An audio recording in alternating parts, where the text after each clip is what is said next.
flying right now. No, we got a podcast coming up at 4 o'clock Eastern. And I'm just going to keep on. Well, we'll be close where we're going, I think, by the time we get there. But if not, we'll go ahead and run right into the Q&A. I know Declan's going to be pulling Q&A for the podcast that we're doing later on the BVI Pilots podcast. So you don't want to miss that. But for now, this works.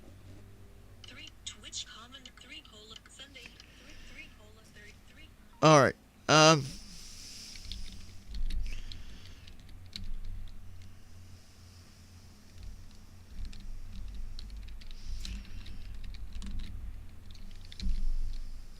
Okay. We've already got that going.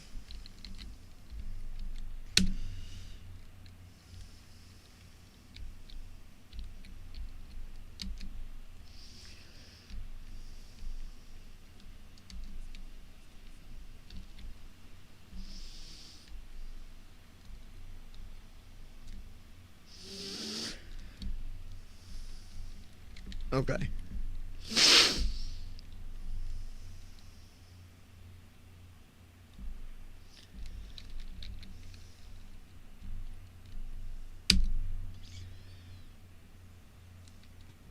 Let's turn that guy off.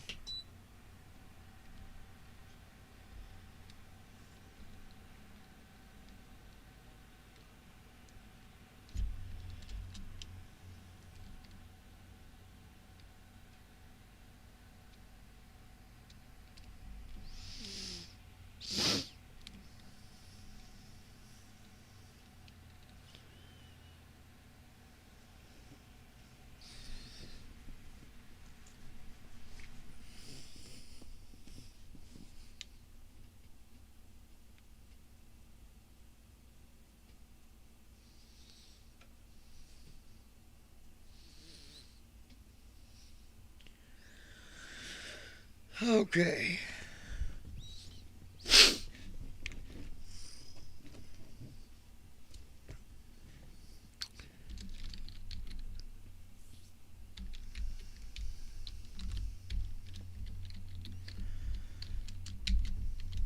Oops.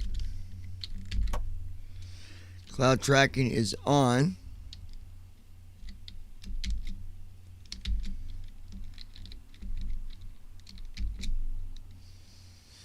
So we're not in the cloud. So the cloud is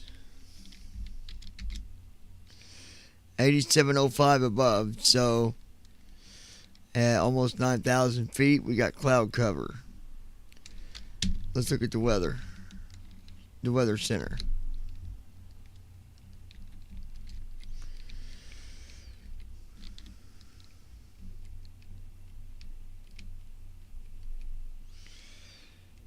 So the cumulus on layer 1, cumulus on 2, and cirrus on 3. So let's see what they are.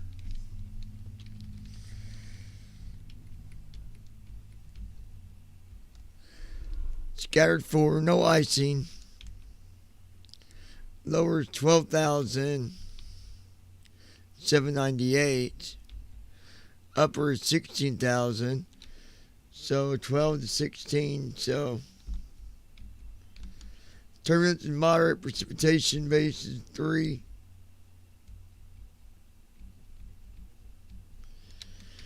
Very low. Okay.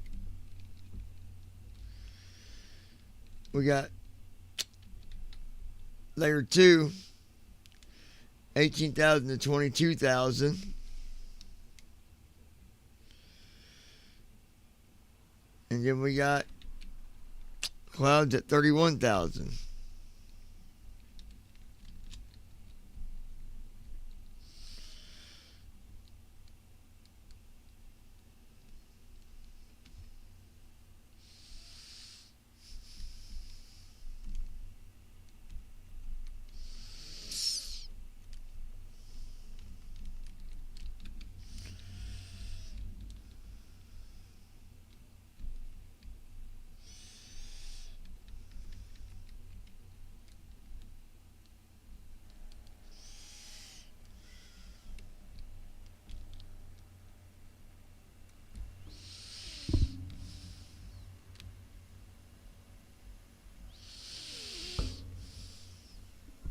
Okay.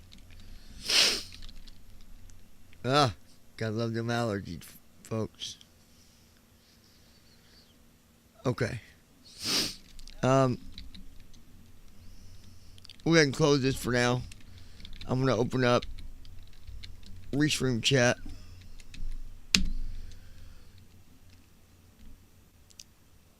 And then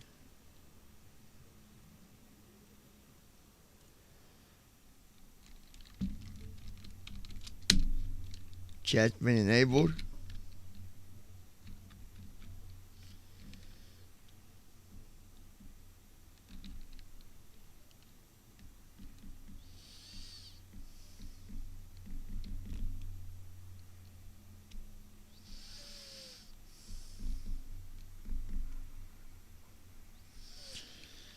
Okay.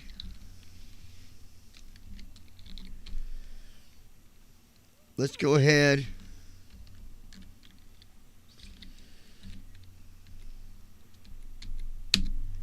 Get our first officer open and get him going.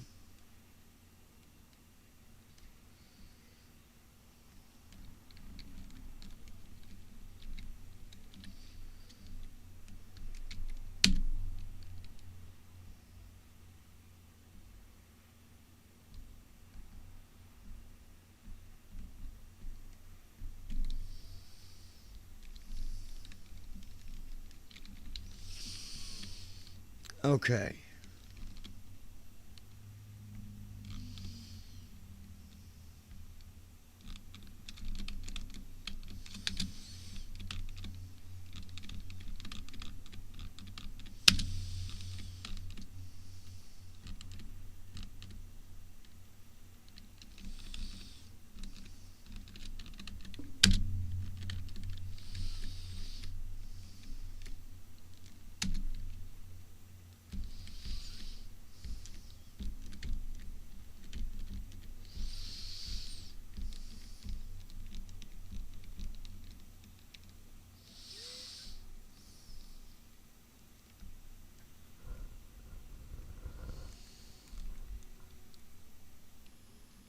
Okay.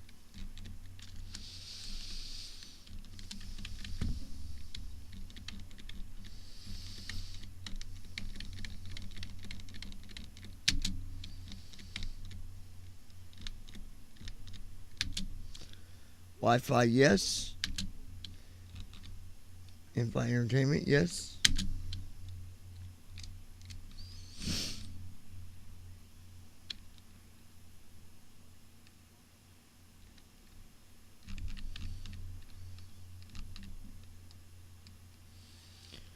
Here we go. This is what I want.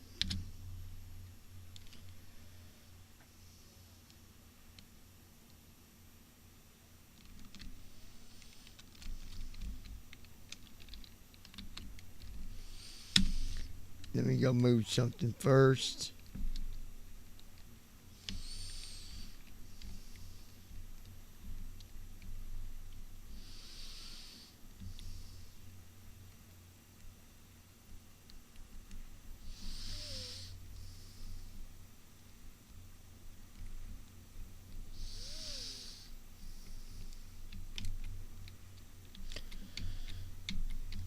Come on.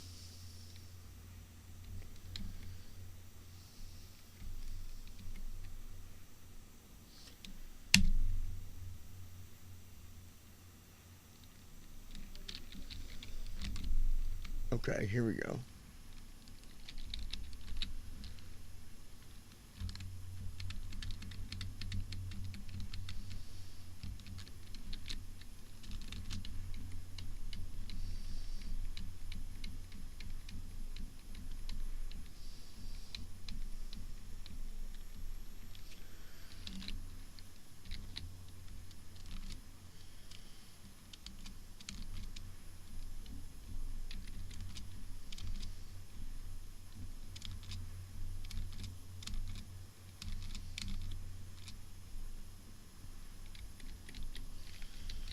Where's my...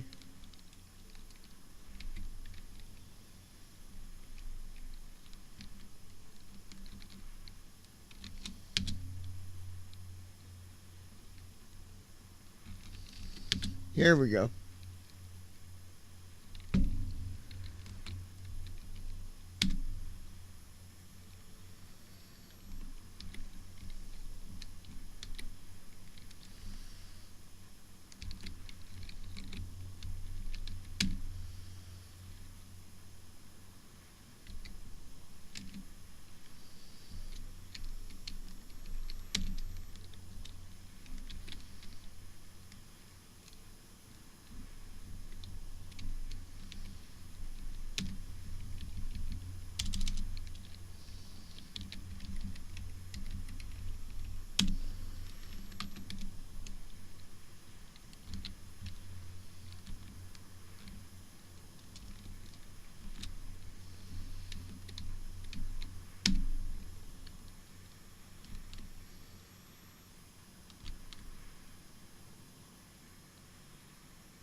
Alright, you didn't like that, did it?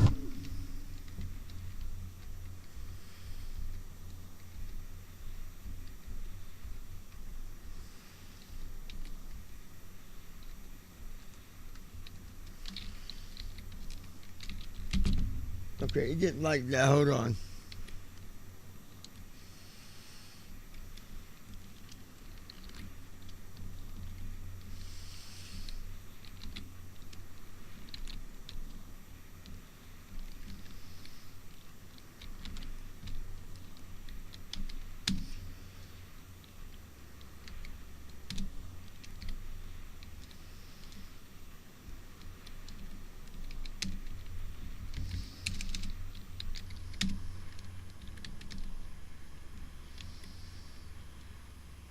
I need to fix that real quick. It'll take me about a second, you guys.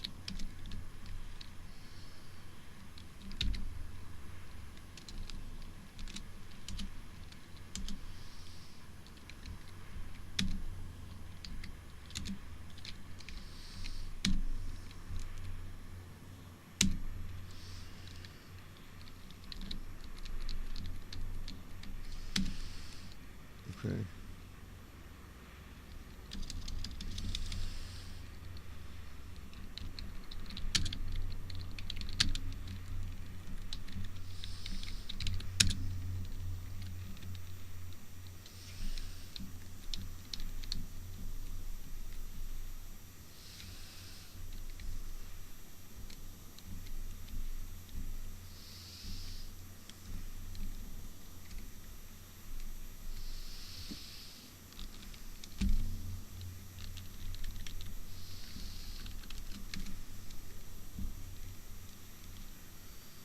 There we go.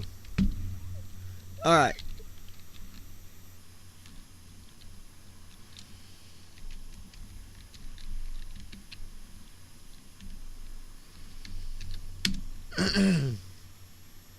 Get my drink here in a minute.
Open that door. There we go.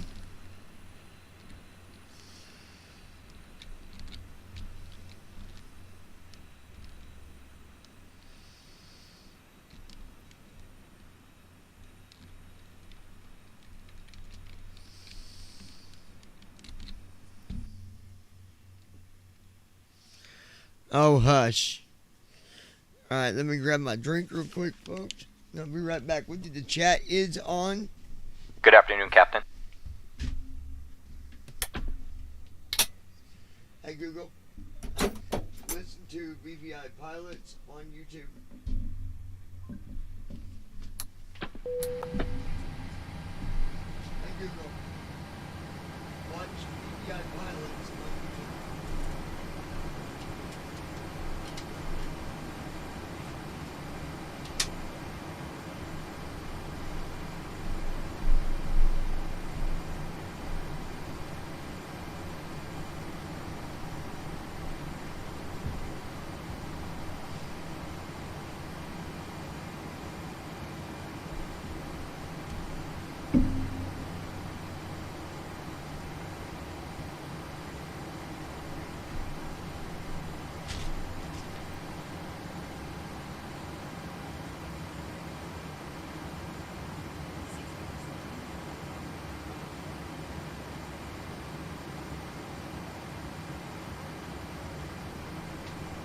Alright, you guys.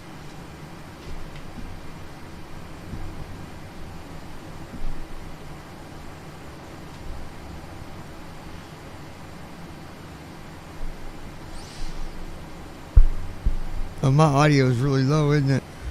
Hold on.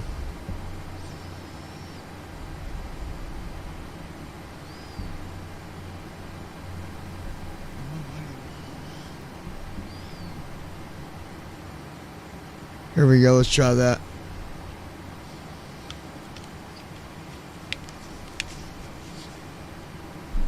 It might be too much. I don't know. I don't know why you guys are not hearing my passengers. I don't understand.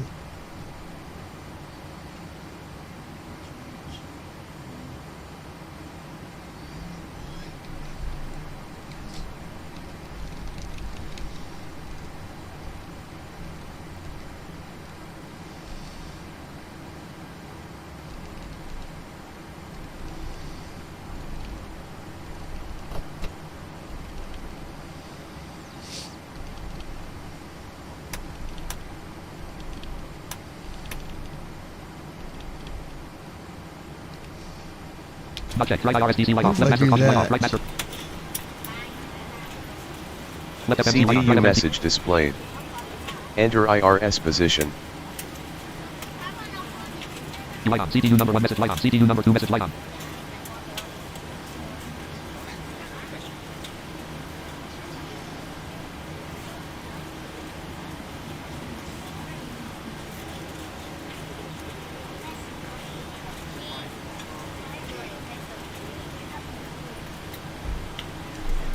Left FMC, light off, CDU right FMC, message light off, clear. CDU number 1 message light off, CDU number 2 message light off. Speed trim failed light off, mock trim failed light off, IRS aligned. Okay, now you can hear my boarding. Okay, it shouldn't.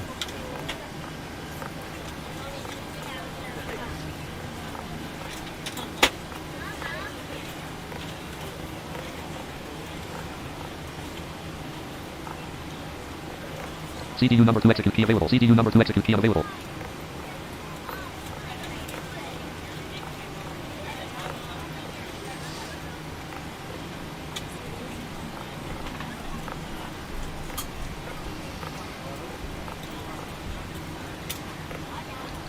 Ops 29.0.2, On 64-bit behalf of Windows. the cabin Lockheed crew, Martin I'd like registered to pre-PAC, welcome Lockheed you Martin aboard our registered flight. As you find your seat, be sure to place your larger carry-on items in the overhead bins and smaller items underneath the seat in We've front got of a you. If new you have trouble finding a location for any of your carry-on custom items, message please as well. use the flight attendant call button over your seat and somebody will assist you.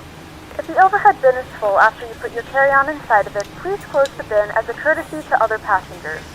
Once all your items are put away, please clear This the is aisle not the and new sit down in message. your seat to allow other passengers to find their seats as well. If you are seated in an emergency You'll exit know it row, here in a minute. please read the exit seating responsibilities in the safety card in the seat We back had a in little front of humor you. to it as well. Please make sure you are willing and able to perform the actions required. If you are not able or prefer not to perform these actions, please let a flight attendant know so you can be CDU reseated. number 2 execute key You available. have the time to get out any last-minute text messages if you need to, but we ask that once you depart from the gate, you put away any laptop or tablet. Thank you, and welcome Menu aboard. TMDG 737 CDU edit red only multi-line menu. Menu. Lag 1 less FMC less red. Item. Model 1 737 900 nav 2 air 20 lag 3. Yeah, that plays double though. Dang it. Gate 2. Gate 3. Gate 2. Clear scratch. Edit lag.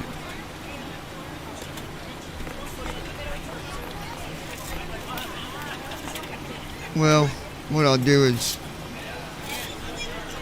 Lag. Clear edit red on red F1 and 51 red F2.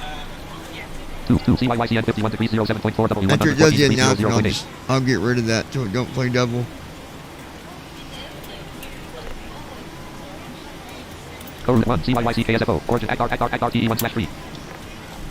Step slash lag 1 less step CYYC R greater. Lag 2 KSFO R greater lag 1 less step. Lag CYYC sit 1 CWBOY 108. Locky Mark Ops 20 Form 1 Rotary Stream Chat Night Rider Season Download Road to Star Untitled Note at Road Star Block 20 ZF1 on Size Lag CYRBLDC CYYC /29 DCT Dump CYYC Departure 4 YYC 717R Lag 5 26 Lag 3 Lag 2 Lag 1 29 CDU number 1 sit CYYC Departure sit 1 Stand 1 less cell greater 20 Lag 2 YYC 7 Lag 1 Stand 1 less cell Lag 2 YYC Lag 3 Lag 2 Lag 1 Stand 1 less cell greater 29 Star Untitled RBLD CYYC /29 DCT number 2890 Rockle DCT Jet DCT PSCD YYC /2 9 space DCT space DU MR8 space CYYC sit for CYYC departure 1/1 CDU number 1 execute key unavailable CDU number 2 execute key unavailable execute key off ACR TE1 Lag step slash R index 1/1 Lag 1 less step CYYC R greater Lag 2 KSFO R greater Lag 1 stars approaches 1 Lag 1 L 2 Hills 9 Star on RB Lag RBCYY RBLDC Lag there's L 9 1 9 L KSFO right Lag 2 BDEGA 3 Lag 1 L 2 Hills 19 L CDU number of stars KSFO rivals 1 stars 1 L 2 SL greater Hills 19 L Star untitled 9 1 / OFS 8 space 3 8 D space D space D 3 8 D space O L R M L R M space M R L O space D 3 KSFO rivals 1 step 4 MOD 9 Lag 3 PSR 3 Lag 4 MO Lag 5 Tier 2 Lag 4 MOD Lag 3 PSR 3 CCR Tram 2 BDEGA 3 on / operator G/S 1 L 2 SL grade G 2 BDEG colon 2 colon space D 3 8 Trans 2 BDEG 1 BDEG Trans 2 AMAKR on / operator Trans 3 Leg CCR Lag 4 MLDEC Lag 5 MRRLO 5 M 6 lesser root 5 MRR Lag 4 MLDE Lag 5 MRRLO Lag 3 CCR CDU message displayed. CDU number 1 CDU message cleared. 1 ACR TE Lex 1/5 177 degrees 20 0 MCP heading selection remove ACR TE Lex 10,000 100 MCP speed indicated airspeed edit selection remove ACR TE Lex 165 ACR TE Lex 1/1 number 300 1.2 level 3 1.3 MEP 3 1.4 SAT 3 1.5 drop point RF6 1.00/0.06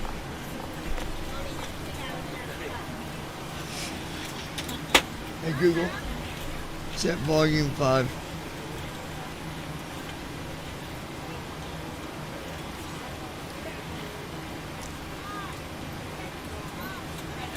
CDU message displayed. CDU number 2 message light on. CRZ wind uplink ready. PACX porting complete ready for push. We are ready to go when you are. Let's load. Well, we're not ready. CDU number 1 execute key available. Left FMC light off. CDU Right message FMC light off. cleared. CDU number 1 execute key available. Total fuel 23,000.0 pounds. 3,004 1.4 SAT 1.5 RF6 1.00 refresh clears edit send up edit ref pressed send edit refresh edit red only 3 1 reserve 4 costed 5 20 request break refresh clears edit land. Left FMC light on. CDU Right message FMC light on. displayed. Left FMC light off. Unable Right. 200 and Red only reserve 4, 80 KTS 4.9 at costed 5 1 Miscat. request breaker costed 4 4.9 CDU reserve 3 message 100 cleared. 2 dot slash plans 1 164 point plan slash 2 dot slash 23.3 235 degrees slash 50 plan slash 2 dot dash space colon 2 colon space dash Star untitled note at row 1 column 2 see what plan size 01 100 ZFW 25 ZF 140,751 4 1 4 0 7 Act per minute 1/2 edit red refresh but clears edit land CDU message displayed. Message light on. Left FMC light on. Right FMC light on. Insufficient fuel.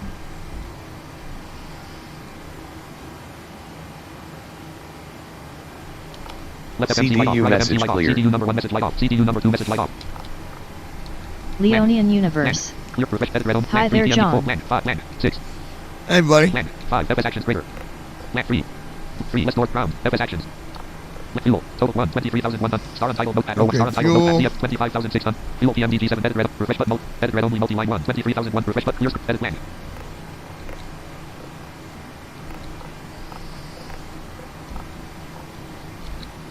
Send button edit red button send button edit land. Clear edit red total fuel total 1 25,400 100 refresh button mode clear edit send edit red button rest. Set edit clear refresh button edit red only G act per minute 1 slash act per minute G 1 100 clamp 2 14.Z3 104 reserve 4 point cost 5 1 request greater 23 22 21 slash plus 6 How you doing, buddy? flap take off rep flap 1 degrees refresh button clear edit land.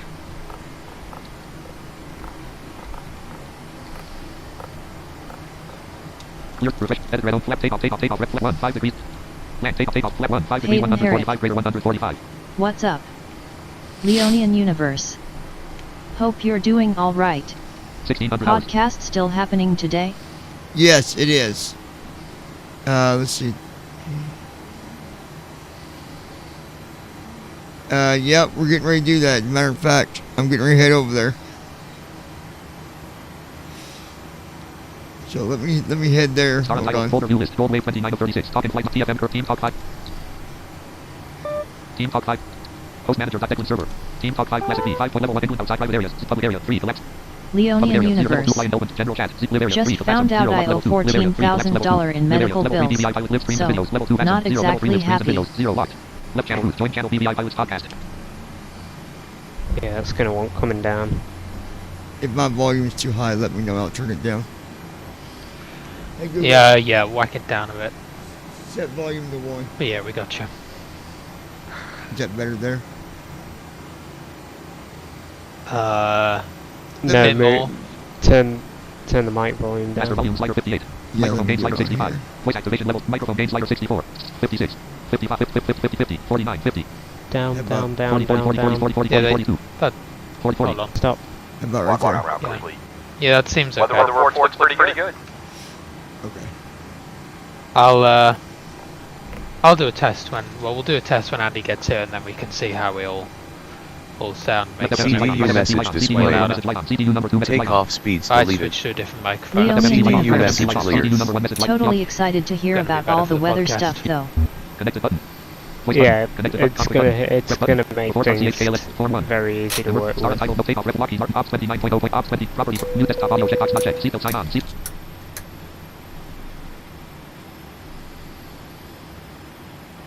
Okay, I'm gonna.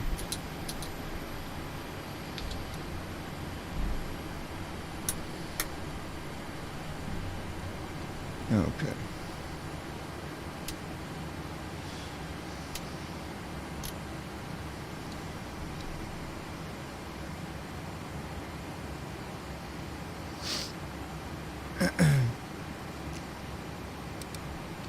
Yeah, Leo, we'll be starting here soon.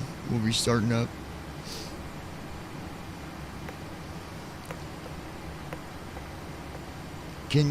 Leo, can you guys hear Declan? I might need to uncheck the... Did you hear anybody else talking or no?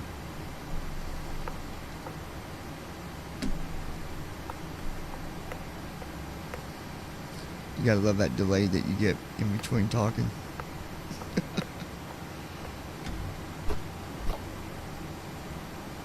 I might need to uncheck it.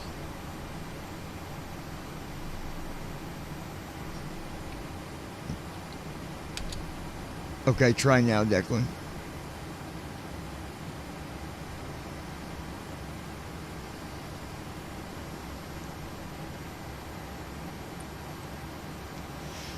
Still not getting it. Okay, let's see. Oh, no wonder. I'm unchecking the wrong thing.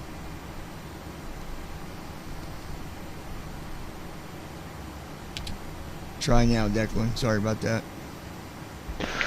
Okay, hello, testing the stream team talk on John's stream. Okay, yeah, good, you can hear it. Okay. I don't know why I've been fighting with Pact for the last few days. Like, I've got it here, but no one can hear like the boarding, the boarding message, like the people boarding or the messages that come through. I don't know what the heck's up with that. I'm probably gonna have to remove it and re-add it, but I ain't gonna worry about it right now. Yeah. Oh, so I think I know what was going on. Remember when I was having trouble with the 7.3 was like acting stupid and I thought it was TFM? So I went into P3D settings and some of the, like the stress damage was checked, and then there was another one that was checked. I'm pretty sure that was what was doing it. Under like damage settings. I don't know how it got checked, but pretty sure I fixed it. But the weird thing was it didn't do it with the 7.4. But of course, that's a pretty big jet too, so it probably didn't get enough stress on the engines or anything.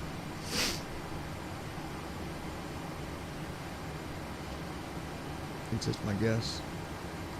Have you talked to Andy today?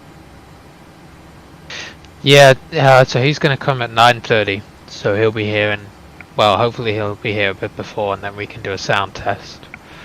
Oh, 9:30 your time. I didn't ready to say 9:30. Oh, not 9:30. I got you. Okay. So he's gonna be here in 6 hours, guys. So come back later. No, no. He's gonna be here in 20 minutes or so. Yeah. Then we'll do some tests, guys. They still got to do tests on the other end of things because Declan's also streaming. I'm gonna stream and we're gonna record, so it'll be published as well on the. I've got to faff about on the desk. Yeah, just all the levels and all that good stuff. Of course, anyone can get this on the smart speakers. So if you ask your smart speaker to play BVI Pilot's podcast, in theory, oh yeah, it should play on Spotify or some Apple, such service. Spotify, Apple, iTunes, yeah.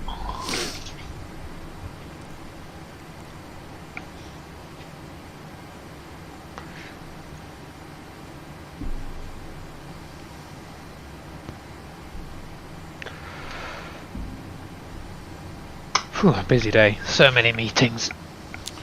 You wouldn't think so on a Sunday, but there you go. No, man. I ended up getting called around about an hour after I talked to you. I got drug into a meeting. I didn't know I was having one today, but Yeah. It's the joy of being involved in everything.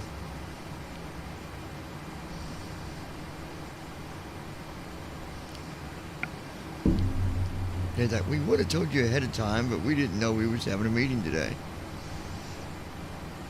Because I wasn't ready. I didn't have no notes pulled up or nothing. So I had to try to hurry up and get everything put together. Oh, yeah.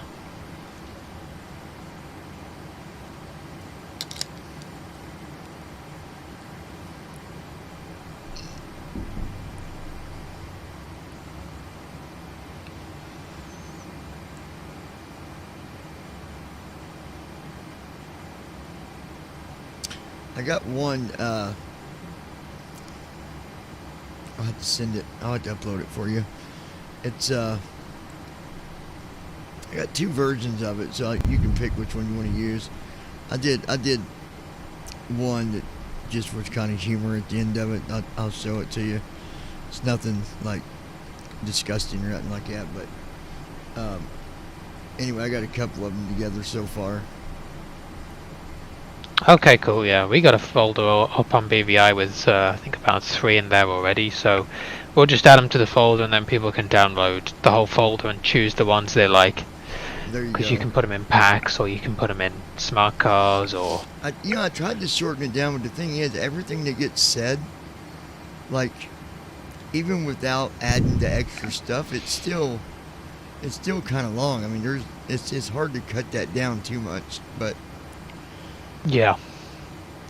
Well, the So- special ones we did have got extra stuff about like blind people with guide dogs, this Yeah. and that. You know, trying to make it a bit unique, and then people say, "Oh, it's too long." It's like, well, yeah, obviously it's long, and you don't even taxi, so. you know what was funny? And I won't say names, but you can probably figure it out. Someone was complaining about the length, but yet I heard them on a stream about 2 weeks ago, and they were playing the one that they were complaining about. So I thought, that's a little contradictive there, I do believe, but okay. What the hell? If you don't like it, don't use it. That's all I can say. It's Yeah, it's because- an optional thing there for you. You It's can, not. Yeah, exactly. They can use the one with the extra information, or they can use the one without the extra information, or they can do their own if it's not good enough for them. No, we're not gonna come break down your door if you don't use the BVI safety video for your flight. Yeah, exactly.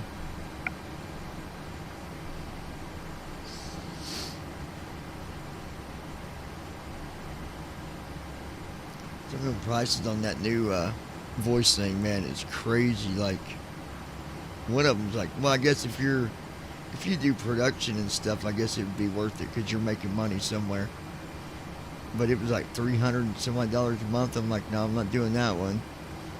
They had another one. It was, let's see, one was $90, $300, and then another one for like $500. But it gives you commercial benefit where you can basically sell like promos or whatever it is you do with it. Mm-hmm. I think having audio books with those voices would be pretty freaking amazing.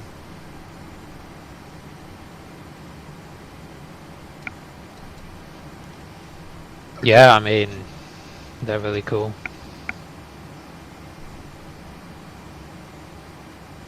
What were you gonna say? You've only got so many credits, I guess. Yeah, you get so on the one for $5 you get 40,000 characters,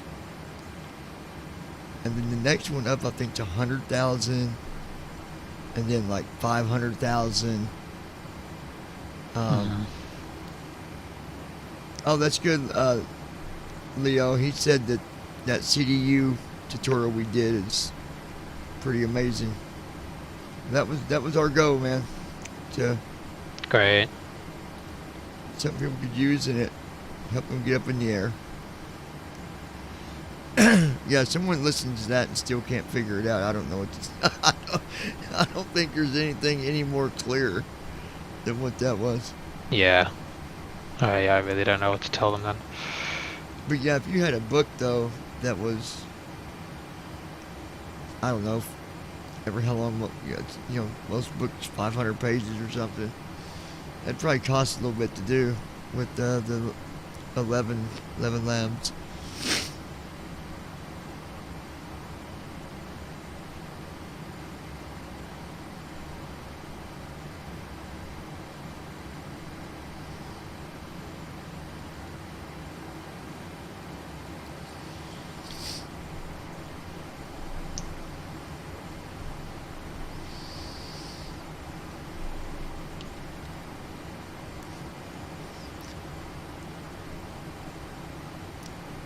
Hey Ezra, how are you, buddy?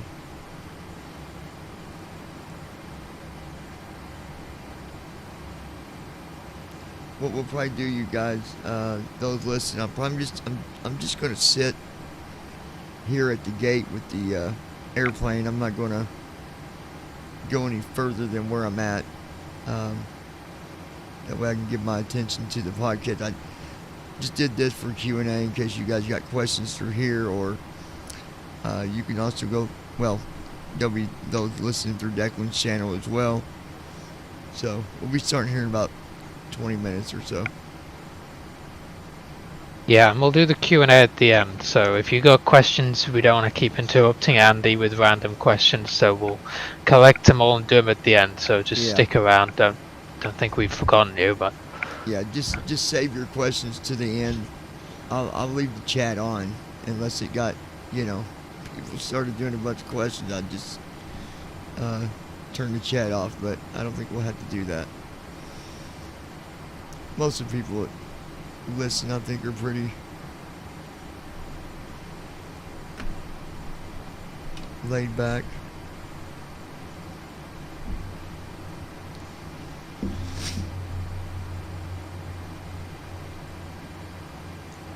It wasn't too bad last night. I got down to 40, 38, 40. Wasn't like 2 nights ago, man. It was down to 18 degrees. And my, I ran out of propane for my heater. You talk about waking up freezing. Like, holy shit. Yeah.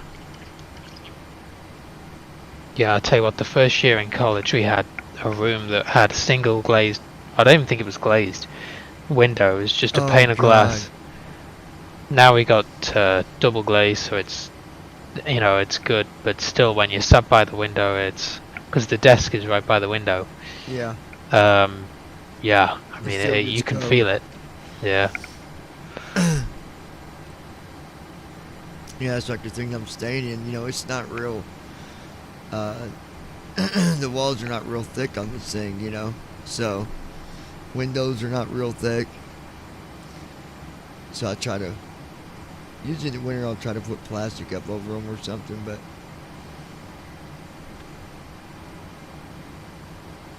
Because my bed's right by the window.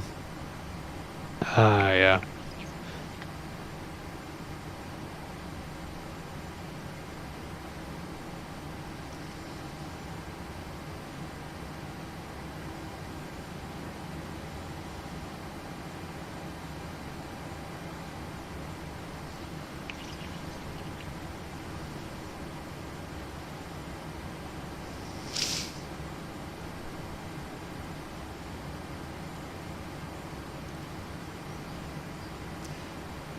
Yeah, my sister, she was watching that flight I did to Italy the other night. She really enjoyed that one. She said it had an amazing view coming in that morning. The sun was just peeking up over the horizon. Said a pretty amazing view. I think I arrived there at like 7:38 in the morning, something like that.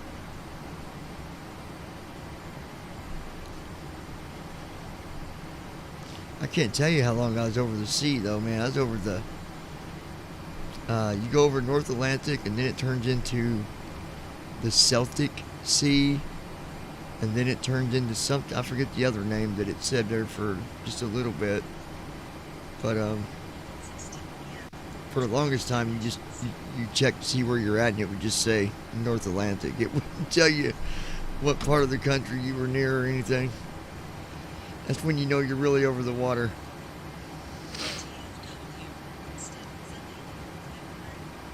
I guess, did you see the United States? Well, I guess we shot that balloon down that China sent our way. It's over South Carolina, or over the ocean by South Carolina. Yeah, I'm a bit confused by that whole situation. I am too. I feel like I don't understand it. I feel like it might be a precursor to something bigger, because I don't really understand why China would send a balloon. There's way better ways nowadays to get information than to send a spy balloon. So I feel like they were just trying to bait a reaction or use it for something else. I think so. I'm just not sure what.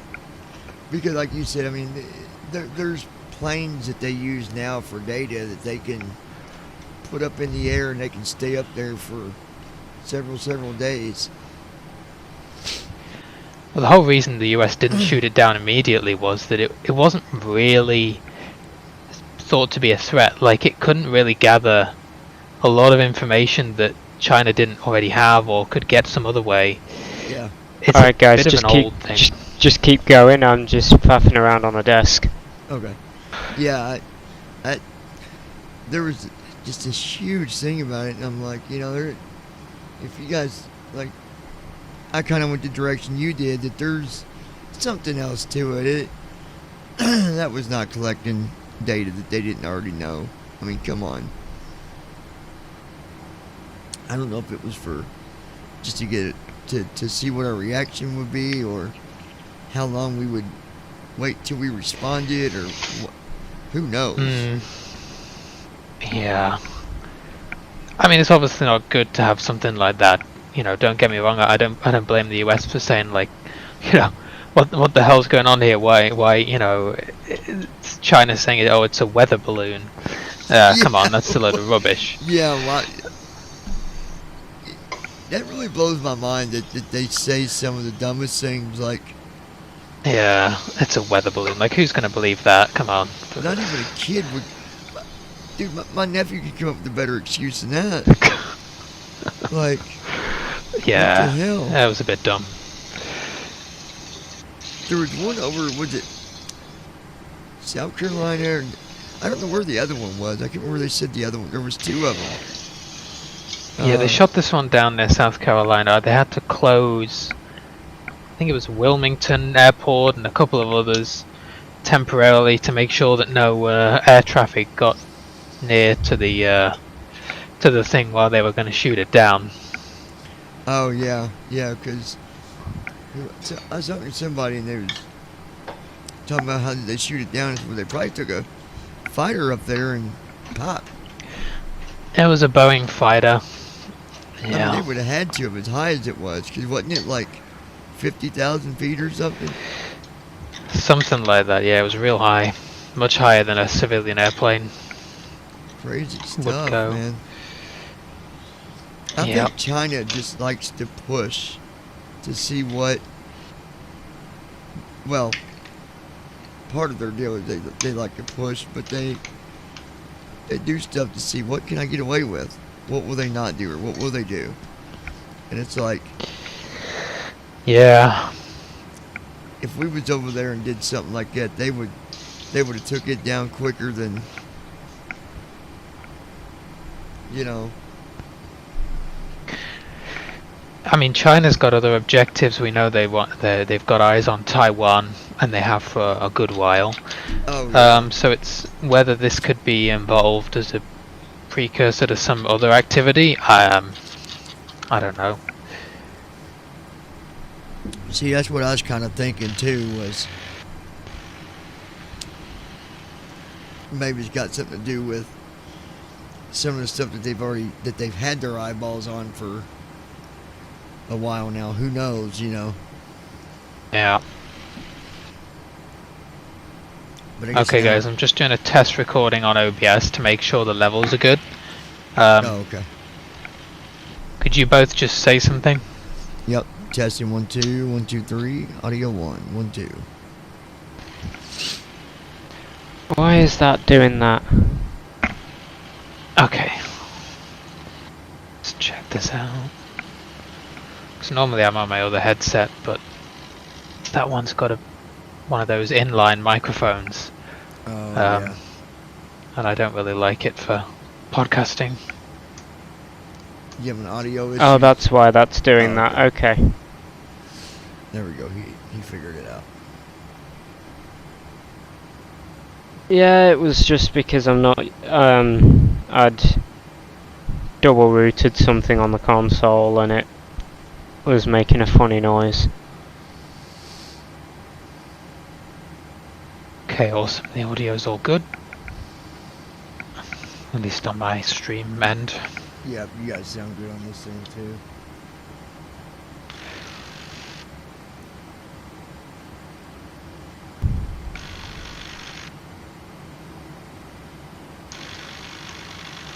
Let's get the coffee going before the podcast. I did just do a test recording into Logic, by the way, just to check that was AO. Where are we getting that echo from? Yeah, we got echo. My end. Oh, okay. Oh, okay. My end. Yep, gotta have the coffee. Gone now? I knew I recognized that sound. Mine sounds just like that. Yeah, it's like a little propeller or something. Sounds like a little mini helicopter. Yeah.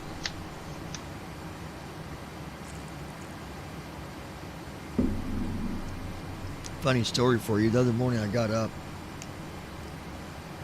And this is a new coffee Keurig thing that I got, and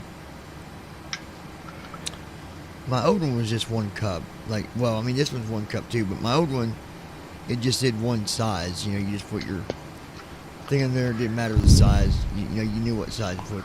And I stuck at this smaller coffee cup that I had because my other coffee cup was in the house.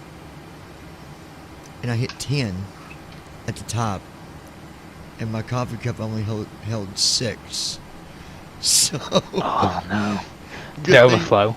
Yeah, good thing on the bottom. I don't know about yours, but mine's got a thing on the bottom where if it overflows, Yeah. you kind of go into this A little. drip tray. Yeah, I'm like, oh man, it's early for this crap.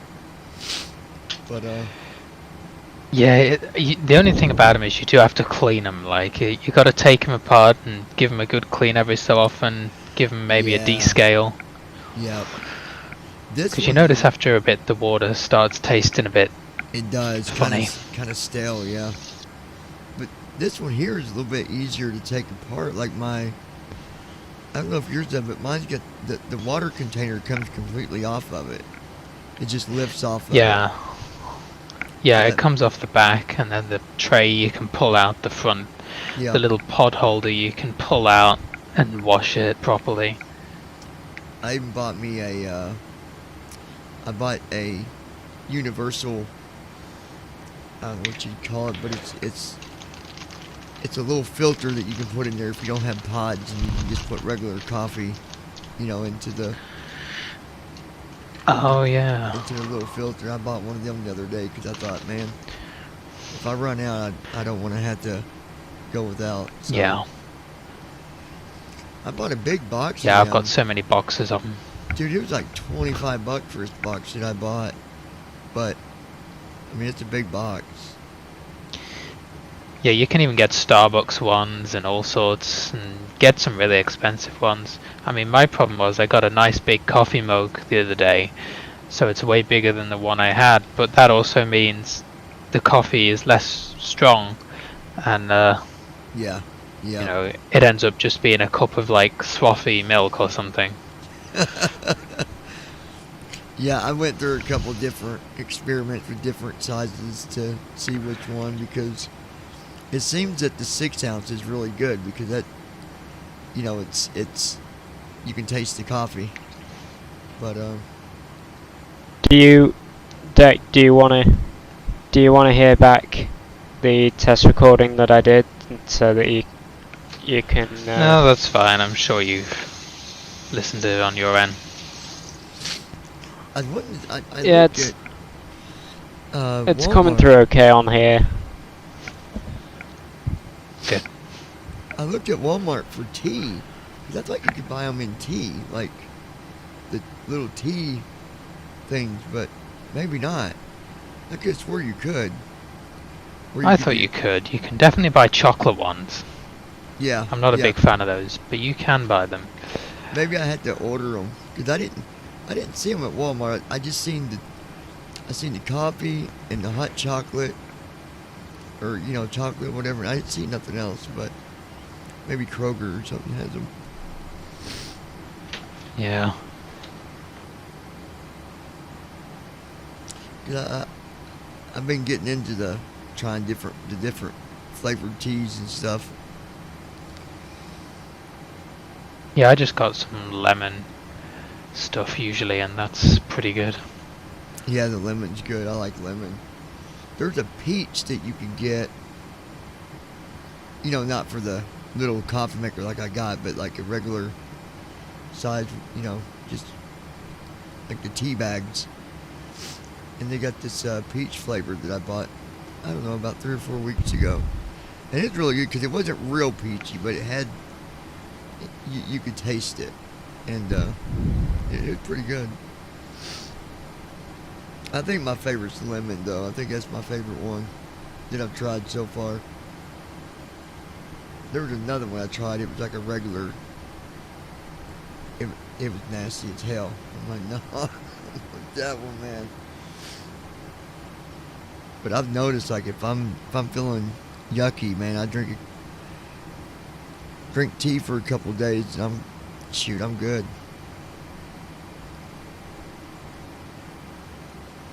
Yeah. That lemon, it's that lemon's what it is. That lemon will clear you up.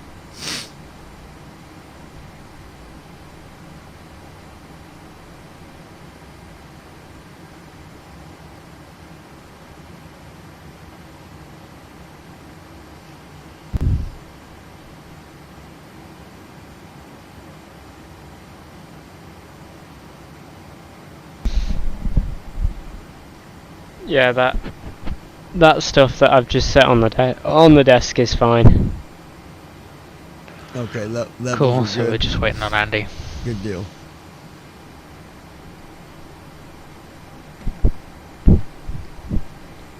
Yeah, we're just waiting on Andy now. I mean, it was pretty simple to get it all set up.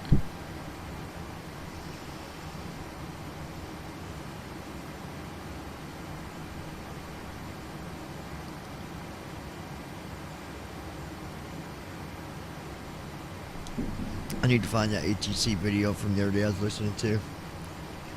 It was real ATC. Done This it. guy comes in and he's wanting to land at 13 left.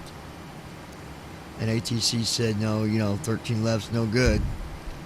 And told him to go to 10 or 10 right. I can't remember which one it was. Dude, this guy sat there and argued with him for 5 minutes.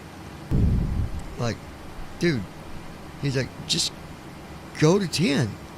It's not a big deal. 13 left is shut down. Go to 10. And he had to be a new pilot or something. I don't know, but man, he really argued about it, and he still didn't end up getting the land where he wanted to. Like, obviously, you're not going to if it's shut down. Why argue about it?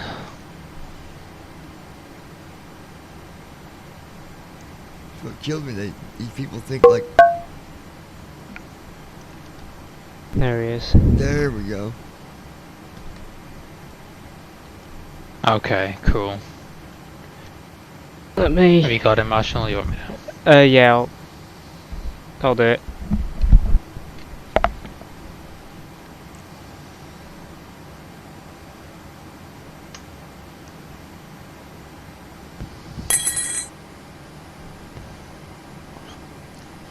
Okay. Excellent. So.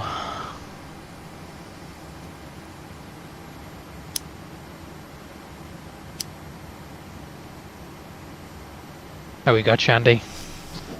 Yeah, I'm here. There you go. How you doing, buddy? Okay, great.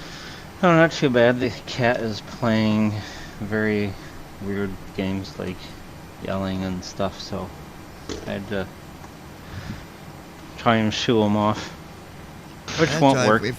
If we hear a Which won't meow, work, but we'll just tell them that it's you getting overly excited about this new weather thing. you do what now? I said if we hear a loud ringer, we'll just tell them that it's you getting excited about this weather thing. Oh, God. I think the only person you need to maybe test is Andy on his audio. He seems a little quiet on my end, but that might just be me.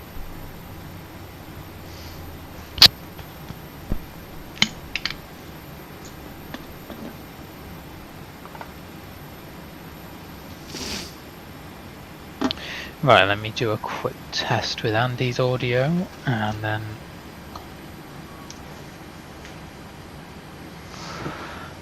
Okay, testing blah blah blah, and if you could just say something, Andy. Yeah, testing 1, 2, 3, 4. Testing. Alright. So. Should now be. And guys, just remember this listening on BBI right now. We'll bring in the questions at the end. Just give me something one more time, Andy. Testing 1, 2, 3, 4. Alright. 1 second.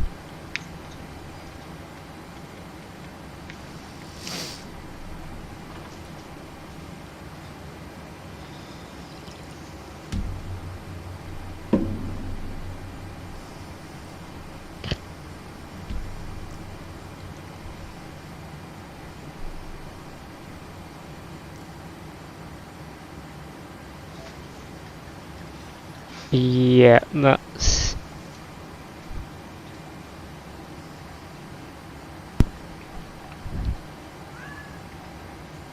Right. I'm happy if you're happy, Dick. Yeah, Cat's happy. That's excited about using TFM. Happy. Yeah. So, just... Do you want me to give you the count, or are you going to tell me when you're going to go? How do you want to do this? I'm just going to start the stream and I'll give it 10-15 seconds for the stream to buffer and start, and then I'll start it. So just start recording it now and then you can edit it off. Alright, yeah, so... Alright, so there should be audio going through, which there now is. Okay, I'm going to hit start streaming now and then give it a sec.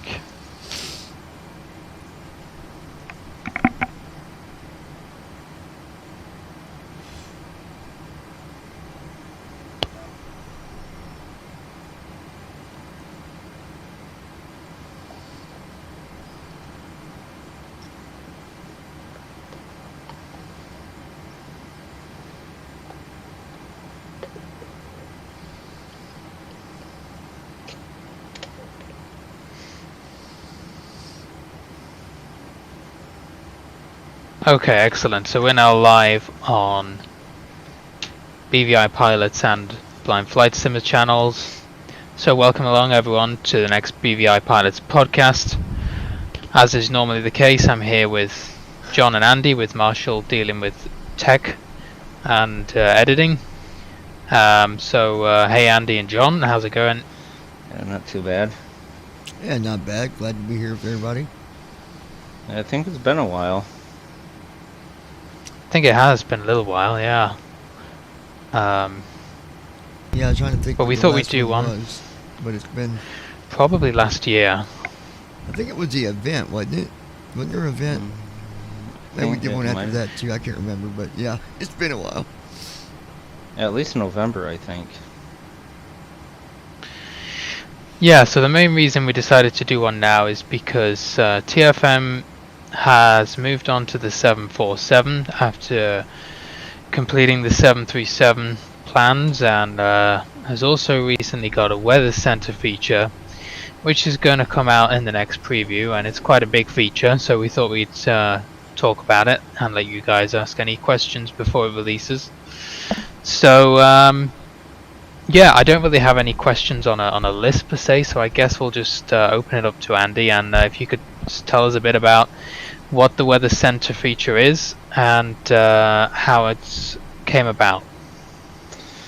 So the Weather Center is a window in TFM that you can use right bracket Control W to open. Now keep in mind this will be in the next preview, not the current preview.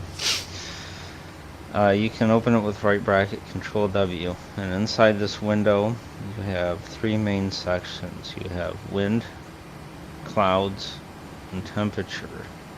And so this weather feature gets the weather that is surrounding your aircraft at the current location. So we'll talk about wind.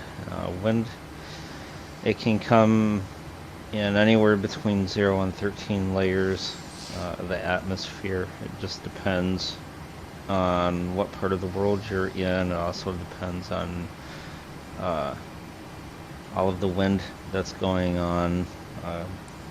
The heavier it is and the more it spreads in directions, the more layers there are.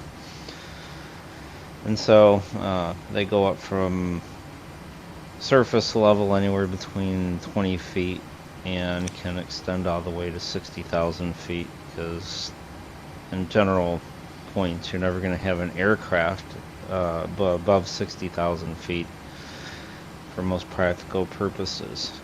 So the wind, each layer has things like direction, speed, gust, visibility, your wind shear, your turbulence level. There might be a couple more, but you know, that's the main point of the weather as far as the wind goes. Now what this will do is it will let you be able to determine at your current position if there's better wind conditions than where you're at right now. And if there is, then you can either request ATC give you that altitude, or you can just go up or down to that altitude if you're flying offline. Along with that comes with right bracket I, which most people using TFM is fairly familiar with, and this is the snapshot report of the wind at your current altitude and your current position. Previously it would give you the direction, the speed, and the gust. Now it'll give you everything. Direction, speed, gust, visibility, wind shear, and turbulence. And it's also customizable now, so you can go to TFM settings, navigate to weather, expand it, go to the weather wind command output, and you tab through the settings and you check the box for the things you want TFM to tell you when you press right bracket I, and uncheck the things you don't want it to tell you when you do right bracket I. For example, I not to interrupt you, Andy, I just want to tell real quick. No, you're good. I went in and changed my settings, so when I hit right bracket I get direction, speed, visibility, wind gust, and then shear, like what it is. It might be gradual, it might be, I forget the different ones it said, but very minimal. Yeah. So it's nice that you can customize that to your liking, because I figure when I hit that, it's giving me information on where I'm at. So I went in and took away the upper altitude that it gives you, because yeah, because in most cases, you know, it's not really necessary, because you can always go look in the weather center to see what's going on. I guess unless you're flying through a storm, you could turn it on maybe. I guess that could be helpful. I don't know. But there are some people who might want it, so, you know, it's there for people who want to turn it on or turn it off. And moving on to the next one, you will have temperatures. And this is the same type of idea with temperatures as it is with wind. There could be anywhere from 1 to 13 layers of temperatures throughout the atmosphere. And at this point, it will give you the daytime temperature for each layer, and it will give you the nighttime variant for the temperature. It'll also give you the dew point, in case you need to know that for icing conditions or whatever. What was the hotkey for that again, Andy? Was it right bracket, shift O, or am I thinking of something else? What is you're looking? The hotkey for the wind. It's right bracket I. It's what it always was. Oh, it's just right bracket. Okay, never mind. No, Yeah, I was it's the thinking same thing it always. I was thinking of the shift O like we had before, and you changed it. Never mind. Okay. Yeah, so wind is right bracket I. It's what it always has been. It's just customizable now. Yeah. And then the next thing we have is clouds. Now this is a thing that it's, I wouldn't say difficult, but it takes some form of work to get done. So if you go to the cloud section of Weather Center, you're going to have here again some more layers, and it could go anywhere from 0 to 6, because usually clouds are not beyond 60,000 feet. So with clouds, they're cloud layers, so they're basically bundles of clouds that spread over a certain distance. And Weather Center will give you how tall they are. So it'll start with the lower altitude, give you the upper altitude. Subtracting the two will tell you how tall they are. It will give you the current icing conditions. It'll give you the precipitation, whether it's rain, snow, sleet, hail. It'll give you the rate if there is any precipitation, like very low to very high. It gives you turbulence, all that good stuff. Now, the nice thing with clouds is a new feature, and the hotkey is right bracket shift O. The right bracket shift O, and it's cloud command output. That's what I was This talking does, about. it does, yeah. So what it does is it does the same thing for wind that the wind does, but it does it for the clouds. So there's a little bit of a difference though, because it's highly dynamic. So if you're not inside of a cloud, it will tell you not in cloud. And it will report if there's any clouds directly above you and how far away they are, and if there's any directly below you and how far they are. For an example, you might hear no clouds above, or you might hear cloud 5,000 feet above. Like sitting here, or no clouds below. Yeah, you may have no clouds below, or it might say cloud 15,000 feet below. Yeah, I just did it, and it said. And if you're in 14,856 above. Yep. But and if you are inside of a cloud, then the whole entire setup for right bracket shift O changes. Now it will say that you're in a cloud. It'll give you the type and coverage level, turbulence, precipitation, icing conditions. It'll also tell you how far away you are from the top of the cloud layer, and it will tell you how far the bottom of the layer is from you. So for an example, you're inside of a cloud. It might say top 500 feet, bottom 200 feet. So you can decide if you need to boogie out of that little cloud segment, you can figure out what the fastest way out is. yeah, Yeah, and this is also customizable to fit whatever people want to see and hear. TFM settings, go to weather, go to cloud command output, and you can check the boxes of things you want to hear, uncheck the boxes of things you don't want to hear. And the new wind and the new cloud command output settings will persist through restarts, so you don't have to keep going in there every time and changing it. The next thing that comes along with Weather Center, I guess, is a highly coveted feature now. It's called cloud tracking. And turn it on or turn it off. You press right bracket Control O to toggle it on and off. Now when it's on, TFM will tell you when you've entered a cloud and when you've left a cloud. And in settings, if you go to weather and then automatic announcements, you can check the box if you want SAPI 5 to read it, or uncheck the box if you want your screen reader to read it to you.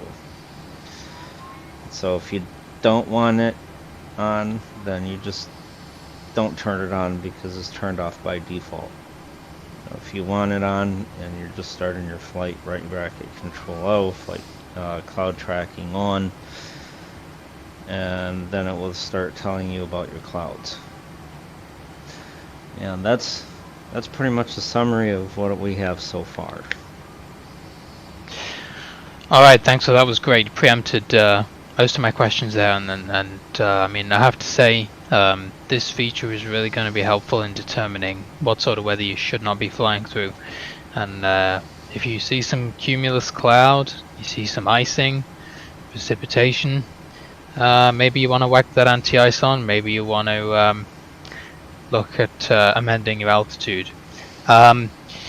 So I know the question's going to come, so we'll get it out of the way. Could you give us a rundown of what add-ons this works with in terms of weather injection, and whether there is a way, even with Rex, to get it to work in Microsoft 2020? Okay, so first of all, I'll deal with the 2020 issue. I do not believe it will work with 2020 because they're not exposing their weather API to anyone that I'm aware of. So using the weather center and all that stuff in 2020 at this point is out of the question. For the other stuff in P3D 4 and 5, it works with the Orbex scenery weather. It works with the default simulator weather engine, active sky, Rex weather, real weather. That's the things that it's been tested against so far. From my conclusion on that is, as long as the weather engine or add-on you use injects weather and clouds into the sim, then this will pick it up without a problem. So, if you don't mind me interrupting, that I actually just thought of something. I've been just in the background. So obviously you've mentioned that it probably isn't going to work with 2020. Does that mean that it will revert back to the old way of picking weather up if you've got 2020 loaded and what have you, or will it cause issues where, you know, a future TFM update that has the weather center in it may not be able to be used with 2020 until this issue is either resolved or something like that? So cloud tracking, cloud command output, wind command output, the weather center, all of that stuff will not be usable, and at this point there is no way to revert back to where it was before. Okay, well, I guess that's cool. I guess that's a thing to note. Okay, so should 2020 users be able to use things like right bracket I still, or are they going to get errors? No, it's going to cause them issues. Right, okay, good. So no for 2020 users at the moment. Now, what about the right bracket O, like we normally would do in 2020? Right. It's all gone, I think. Yeah, right bracket O is temperature, so whatever TFM used to do in the past, it'll still do that. But okay. The so revised they can still get wind temperature, but just nothing else. Yeah. Right. So the revised wind command, the new cloud tracking, weather center, cloud command output, that will not work. Right, got you. And the wind command in 2020, is that something you will consider looking into fixing so that 2020 users can still get access to winds even if it's the old way? Yes, we will deal with that and have something in there for that.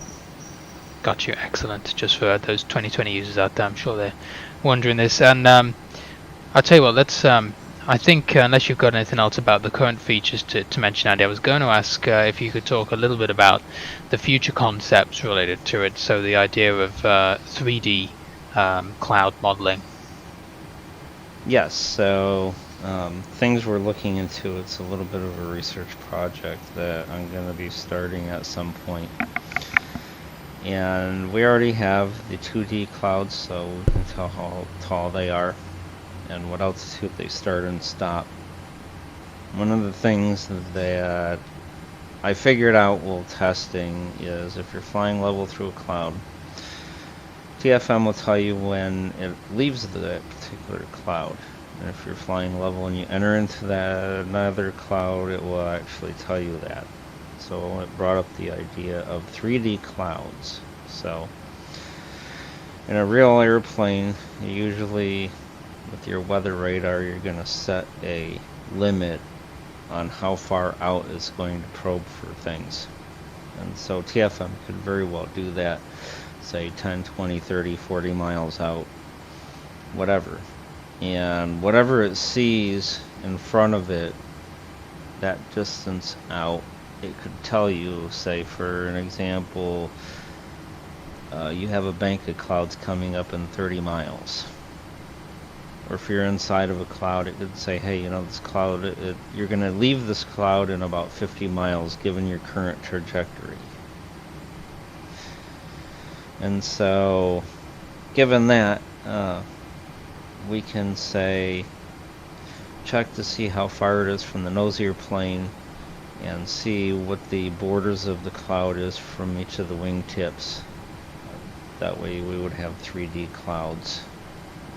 Might not come right away because we do have to get back to other things, like the 47 has been put off for this weather center, and we have some other ideas in mind for mapping, but you know, we can get into that when that stuff comes closer.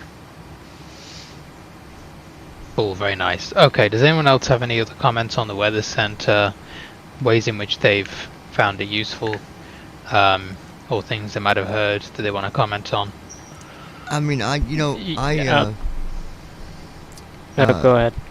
I've been flying with it for a little while, and because where me and Andy does, you know, the sneak peeks, and we did one on it, and it's been pretty useful. I've been able to at least, you know, see what's going on around me, and I just like that idea that, you know, when there is a bad storm, we can look at it now and kind of see what, you know, what to expect instead of just getting a, you know, sudden surprise. But other than that, I mean, I think it's good, and I'm glad to see that we've got the weather. Go ahead, Marshall. Sorry about that, buddy. No, it's alright. Yeah, I haven't used it personally, but from what I've just heard then, and from what I've heard being talked about, it definitely sounds like it's going to be a helpful feature in the future when it does release. Yeah, it's definitely going to be helpful to be able to see where clouds are, get more details about the turbulence and what have you. I want to kind of try that out at some point and see what details, when we get into situations, what details we can pick up and what have you, because obviously that stuff would more than likely obviously be available to a degree in the PMDG itself, which obviously we couldn't pull it from, but to have it in TFM is going to be great. Yeah, absolutely. And one thing I want to make a note of is, well, a couple of things actually. The first thing is the Weather Center will have a customizable refresh rate. So if you go to Weather and tab through that window, it will have a setting that will let you define how many minutes it will auto refresh. So say you set it to 10, then every 10 minutes that TFM is running, it will refresh the Weather Center. There's also refresh buttons on each one of the panels that it has in case you want to manually check again before the 10-minute time frame is up. The title bar of the Weather Center window will have the timestamp of the last successful refresh, auto refresh. It won't consider manual refreshes. That way, if you need to keep a time on it, then you can always keep a time on it. The other thing that brought it to my attention is when Marshall mentioned PMDG stuff. The Weather Center will be available for everyone. It's not just for P3D. So if you're still using FS Tramp or some other autopilot add-on to fly freeware planes or the older like Cessnas and stuff like that, you will have full access to the Weather Center. Yeah. No, I'll just backtrack there because I could probably be a bit clearer. What I meant is in an aircraft as detailed as the PMDG, you'd obviously have kind of a visual display in front of you. I would imagine that has all this information on, so to be able to have access to it in TFM is going to be great. That's what I meant. I guessed it would be usable to everyone, otherwise, what's... Yeah, no, Yeah. no, you just reminded me to mention something about it, that's all. Yeah, and I think it's important to note that even the PMDG in 2020 does not yet have a weather radar. In fact, there's no plane that does. So if anyone's thinking, this is a TFM thing that 2020 doesn't have, it's an API thing from Microsoft's side that all developers are having issues with at the moment, and it is something that they're looking to resolve. So hopefully in the future. Yeah. Right. I tell you what we'll do. I was going to go on to the 747, but I realized we didn't probably finish talking about the 737 since the last one was quite a few months ago. I mean, I won't talk about everything because we'll be here all day, but I guess I'd be kind of curious, Andy, from your perspective, doing the 73 all this time. What were some of the biggest challenges, and maybe did it turn out the way you expected, or was there some surprises along the way? Well, I wouldn't say there were any super huge surprises along the way. Some of the challenges that we've had along the way were some controls have multiple values, like for settings and things like that, and trying to figure out what settings they are and what they're called and what their internal values are, because PMDG did not put them in their SDK, so it's like a guesswork type of thing. Some things in the SDK were mislabeled, so for an example, a simple one, the battery on-off switch. It had, in the SDK they said there were 3 options. You had on, battery, or off. And it's not true, it's on or off. Battery was the actual label that was on the airplane's panel itself. So those were a lot of the things that we had issues with.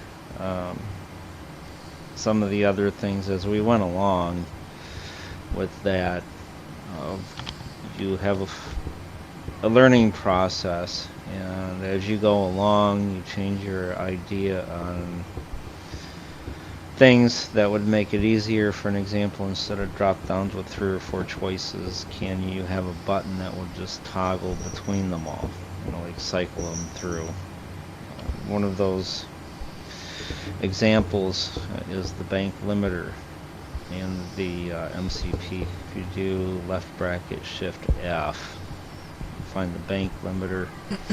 You press the button to cycle up through all of the settings, which is a lot easier to do than, say, a drop down box. For as far as the source code and all that stuff goes, it doesn't take as much. So there may be some inconsistencies with some of that stuff as you go down, in the tree view. It's easy to see what we've done over time, because if you go to the panels window and start at the top, that's when we first started, all the way down through the bottom of the tree view is where we stopped. That bottom of the tree view is the most recent things that we've done. And so if you go look through those, you can see some improvements in design, or inconsistencies as some people would call it. Part of it's because the SDK forces us to do things like that. Other part of it, you learn what's better and what's faster and what might be simpler for your users to use. And so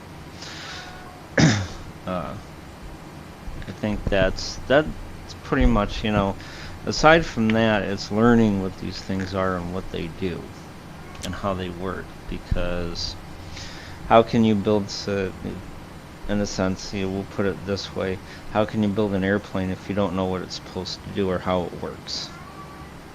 And so how can we build an accessibility layer over an airplane if we don't know what it does and how it works?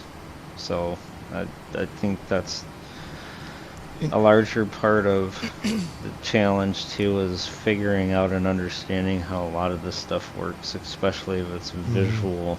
You know, here's this, here's that. They point here, they point there. Or if it's like the Boeing technical site, they're decent on their descriptions of things, but they'll show you screenshots of the panel. And they'll say, the area highlighted in the red box. Say, well, that doesn't help. Here's the DC panel. Here's the DC controls. It's highlighted in red. It's like, that doesn't help me any. Well, and from the other side of it, you know, going through it from the beginning till now, like all the sneak peeks that me and Andy did, so I kind of got to watch it grow, and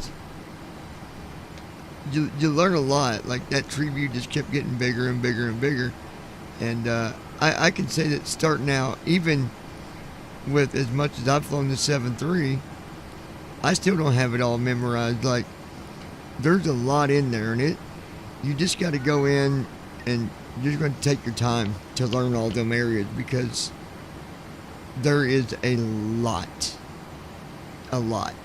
but it looks good. It's not. You remember it used to be you arrow down, it'd be slow. Now you just go right on down. There's no lag as you're going through the menus or anything. It's really good. It's really good. Yeah, and I'd have to say, you know, to be honest, some parts of it were just mundane, boring stuff. Other parts of it were, you can't wait to see how it's going to turn out, or things turn out better than they expected, and it's like, oh, really? You got to be kidding. And so I think it was a hodgepodge full of things. Yeah, but I guess for you, it's probably gave you a really good technical knowledge of the 737, because there's all these switches that, you know, are in there, and you think, what the hell does that do? And when am I ever going to use that? Yeah, but then like, you have what to the figure hell? it out. Where did that come from? Yeah.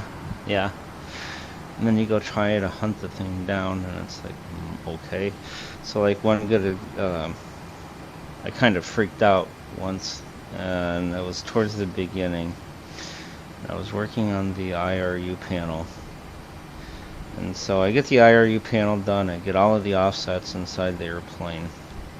Turn on TFM to see if the stuff works, because you gotta test it.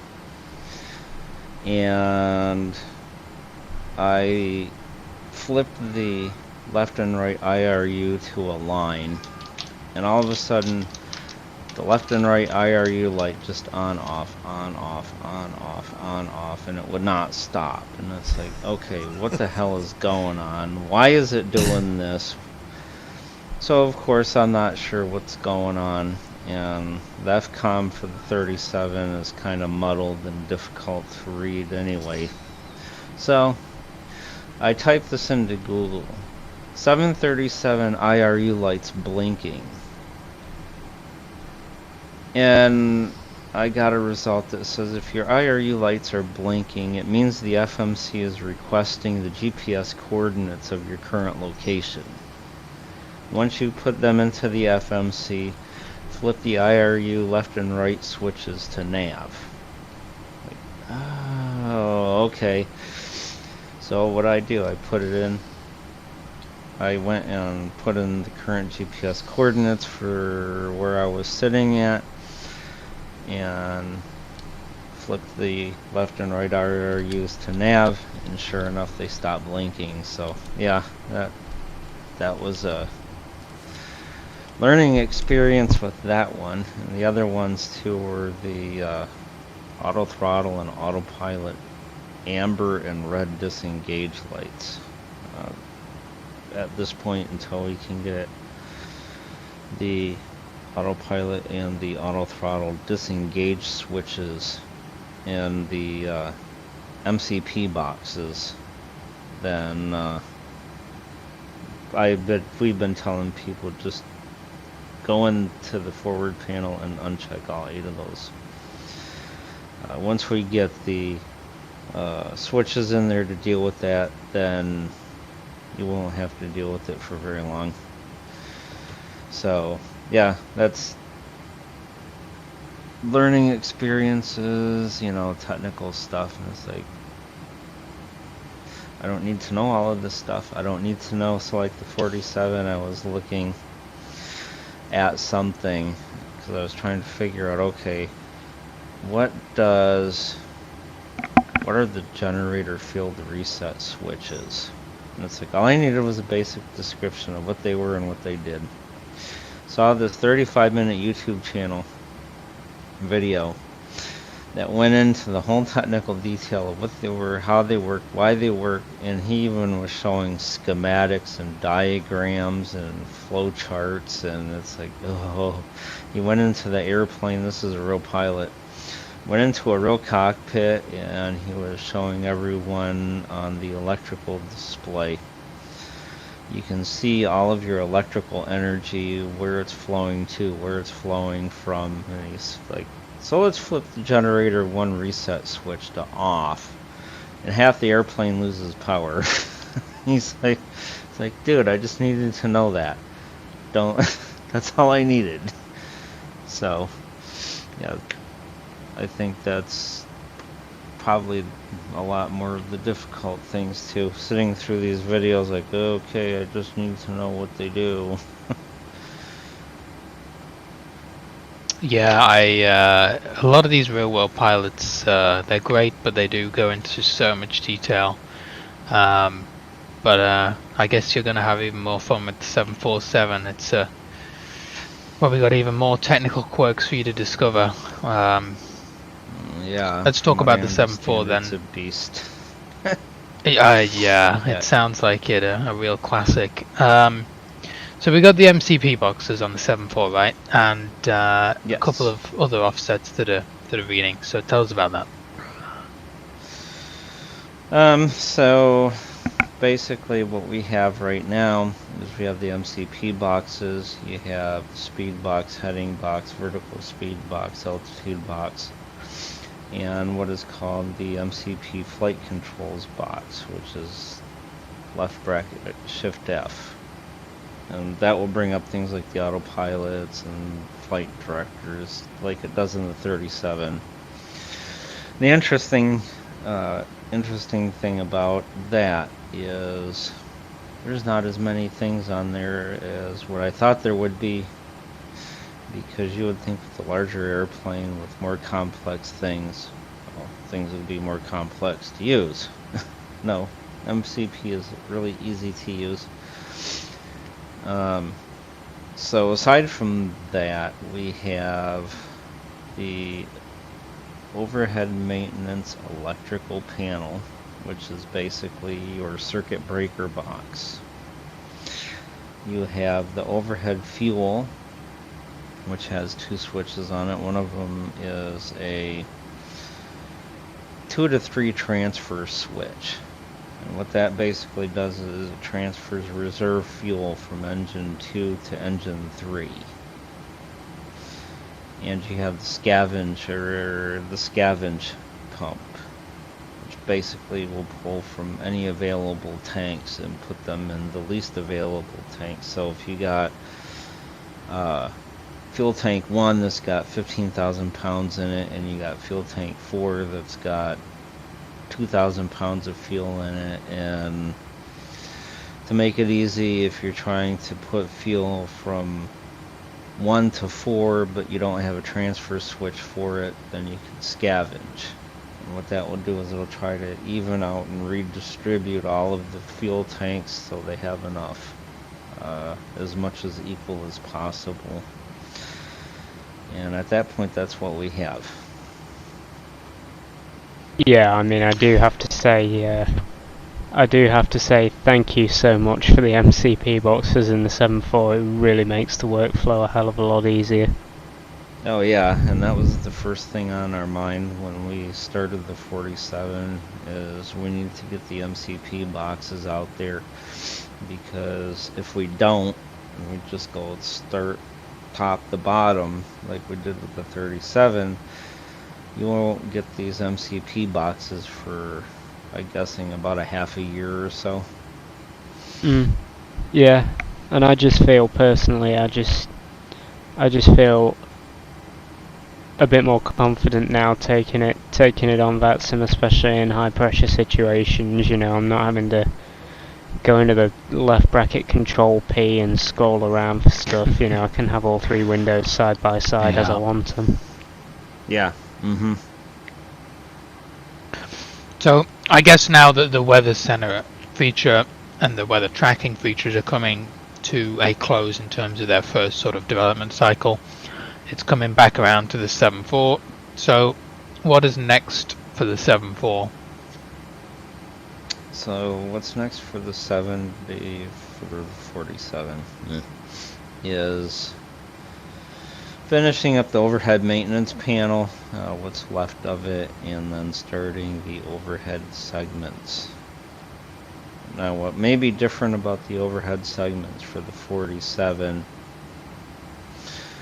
is there may be just one big huge conglomerate of an overhead panel, and it may just have all of the panels inside, because finding that users with the 37 are having a difficult time trying to find things. You can't just say overhead. Go into the overhead, go into engines, and there it is. You have to tell them, well, go into the bottom overhead and go to engines, and like, huh, what? So I think that's one of the designs we're going to look into. But next is the overhead, which proves to be very large. Yeah, I've gotten lost going through that stuff before, like you know, doing some setting, like, where's that at again?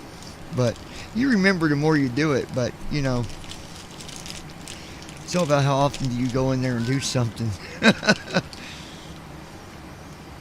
Yeah. Okay, and a reminder that the chat is open on both live streams, so if you haven't already, get questions coming in, because we're going to do those questions, and we're going to do any other questions that have come through via email and that kind of thing over the past few weeks. So There's I tell you what, before we get... There's nothing in the Blind Flight Summit chat at the moment, as you're probably aware. If Yeah, you got yeah, I questions can on see. the BVI side, go ahead and send them questions this way, and we'll ask them when they come in. Yeah, get them in. You've probably got 5 minutes or so. Was there anything else you wanted to talk about, Andy, before we get to the quick fire questions round? Yeah, so one thing I want to make mention of, and that comes up in email support quite a bit, and that is we cannot support FS2 crew, especially ground services, reboot, and all of those things, because they don't have an SDK. They embed panels into the sim, which if they're going to do that, they're just JPG images with click points in them, which likely not any developer for accessibility is going to be able to deal with that very well. So if you're looking for FS2 crew products, we can't support them or any of their features. So someone on my Aside Facebook from that, side, I don't. Go ahead, Andy. Aside from that, I don't have anything at this point. Maybe after some questions come Somebody in. on the Facebook side said, besides the 737, the 74, and the 777, wasn't there another PMDG airplane that you guys have not yet flown or programmed with TFM? I don't know. Is there another plane? I don't know what they're talking about. Is there a so there's the PMDG? Yeah, you have the 37, 47, 77. There's also a DC-6. That's what they're talking about, I think. Which is really old. It does not have any API for anyone to grab into. So okay, that's so out there's of no the way to question. make that flyable. Gotcha. Yeah, there's absolutely no way. Yeah, it's also like a 50s airplane or something. It's not going to have anything really in the way of auto systems. Modern CDU features. and all that, yeah. No, completely different type of airplane. And that's not to say that we don't want to look at older airplanes, but they've probably, especially for blind pilots, got to have something to help you along the way. And I wonder if if they you've could not fly really it got with, any kind of systems. I wonder if they could fly it with the what is that program? The GSX or whatever it is. Not yet. FSX. FSX pilot. Yeah, the one. Probably Yeah, I would. not. No. I would be count on it. surprised. This thing has a flight engineer built into it because it's got to be set up in a very specific way. It's not a general plane. You can just hit Control E and fly away. So I wouldn't want to tell anyone to do that and then it not work. Yeah. So I mean, if someone wants to try it, then feel free, but doubt it'll work. Yeah.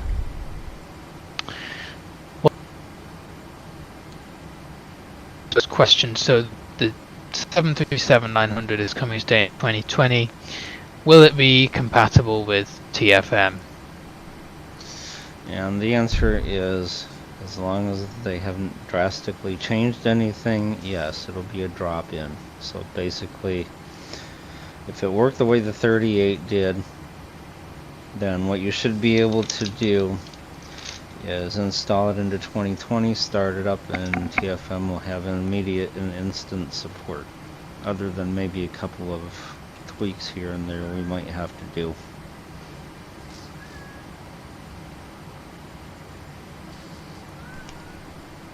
Okay, excellent, great news. Another thing here about Rex for 2020, I believe we've talked about. But can you confirm that Rex will not work with 2020 and the weather features?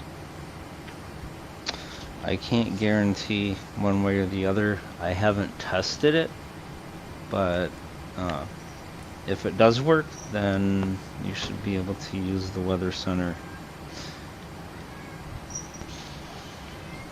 Okay, good to know. And if anyone does know, yeah, try at your own risk. If anyone wants to do it, do let us know. We'd be very interested.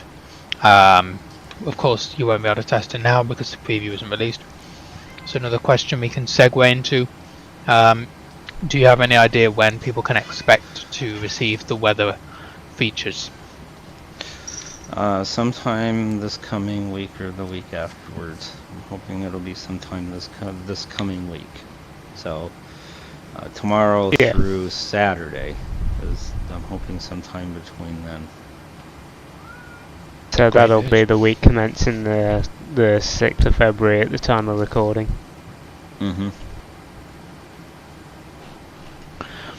Now, we had a lot of talk about, probably around the time of the last podcast and a little bit afterward, TFM and lag. Now, I believe we know what the cause was within our little community, but for the sake of anyone who doesn't, could you talk us through the database and some of the changes that have been made to help with lag in TFM, especially in 2020?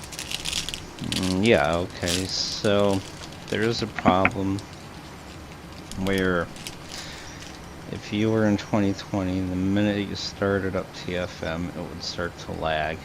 It would cause audio buffering, video jittering, glitching, jumping around, all that kind of stuff. And so after some testing, we figured out that the database is too large to be loaded all at once. Because if you did, it would push it off to the GPU. It would say, I'm too busy, I can't do this, and there you go. We also found out that every time you would make a request from the database in TFM, it would add an additional database size. So for an example, you load TFM, there's 3 gigs of memory used. You then do right bracket shift C to see what gate you're at. There's 6 gigs of memory used. Oh wow. You sit there for a while, you don't remember the gate, you right bracket shift C, there's 9 gigs used. You get to the runway, you hit right bracket shift C, well, it just keeps stacking up and up and up until all the memory is used and it has to push it off to something else. So, and that was not a problem in P3D because P3D's database, by the time it's decompressed out of all of the Make Runways files, is like 100, maybe 300 megs at best. This thing for 2020 was 3 gigs at minimum by the time it loaded everything. Wow, yeah. So there was, at one point, there was one time when me and another community member was testing and trying things out. We got TFM to eat up 100 gigs of memory before we had to dump it and say, yeah, well, we know what the problem is.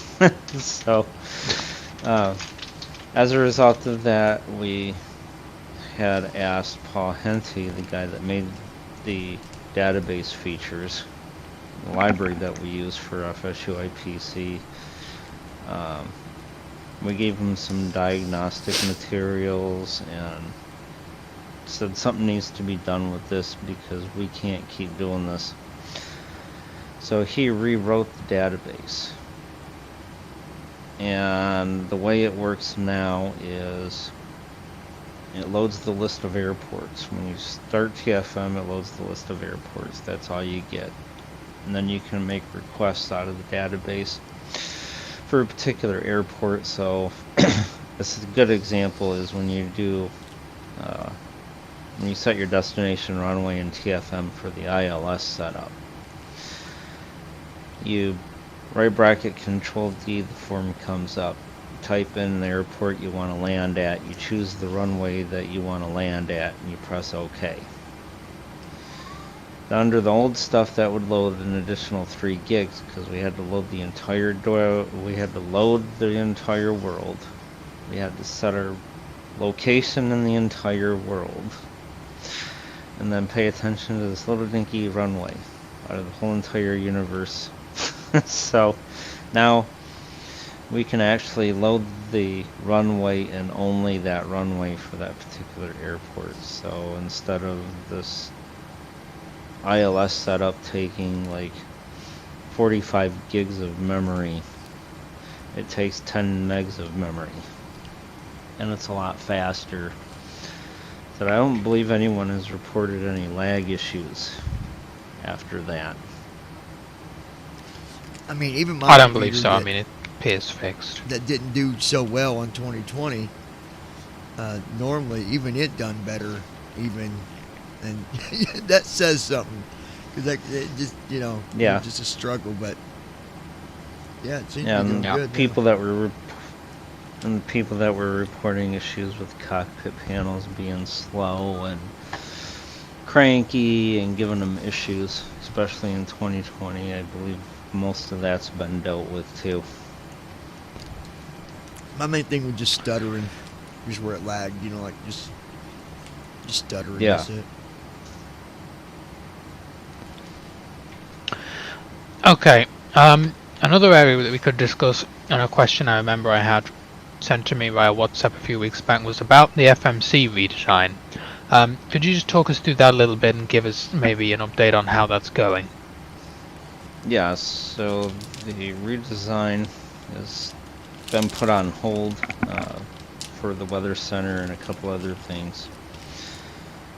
We initially were thinking of having the toolbar at the top of the window and having the scratch pad in the center.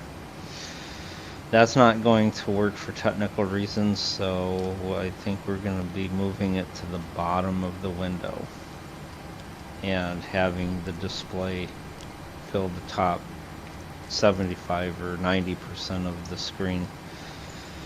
Aside from that, it should work pretty much the same as it does now, except for one major difference, and that would be the scratch pad, because people's been having problems with the scratch pad with deleting characters or random characters, get them punched into the scratch pad in the airplane. So what we're gonna do is disconnect the auto typing part, and when you get done typing and getting ready what you want to send to the FMC, then you can press enter in the scratch pad and that will type it in. And that way it minimizes less errors and there's less confusion. Okay, about so you it. type it and then hit enter and it submits it, basically. Yeah, so the idea is you would type in whatever you wanted, get it all fixed up if you mistype something, and then you press enter inside the scratch pad and that will type it into the FMC. Because then there's pretty much no errors unless you say typed in KMIA and you're like, wait a minute, I didn't want to do that. And then you could just go type it in again, whatever it is you needed to type in the first place. So the TFM, not TFM, but so is that window going to be larger by the sound of it? You said it's going to be...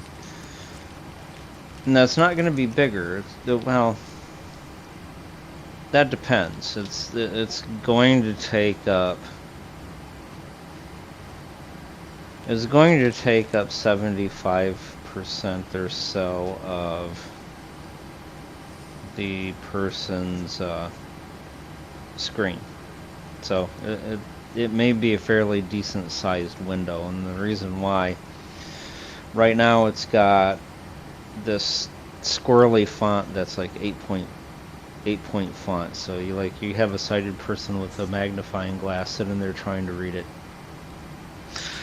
And the new one, just like most of the stuff that's in TFM, is going to be Times New Roman 14 points, so it'll be Yeah, because I get viewers and they try to read, like TFM now, they'll try to read it.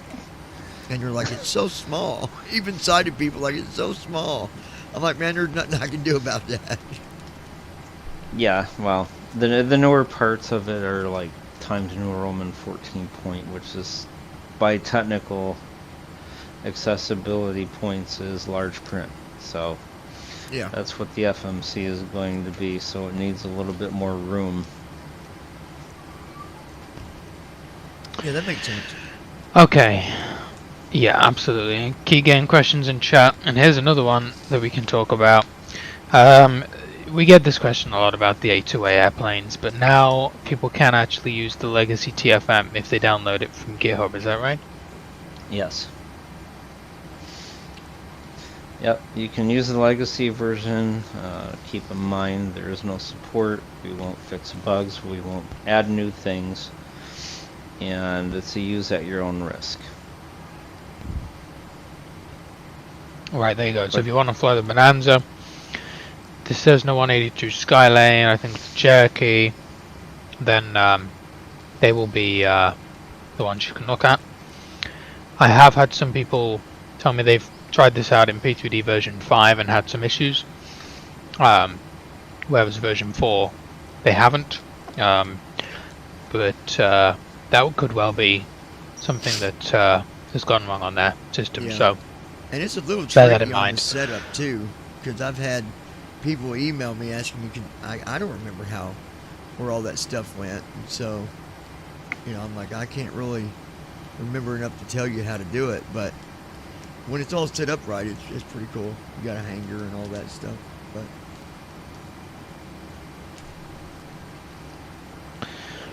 yeah. So do we have any questions on your live chat, Johnny? let me take a look. I don't think we do, but let me look just in case. Yep.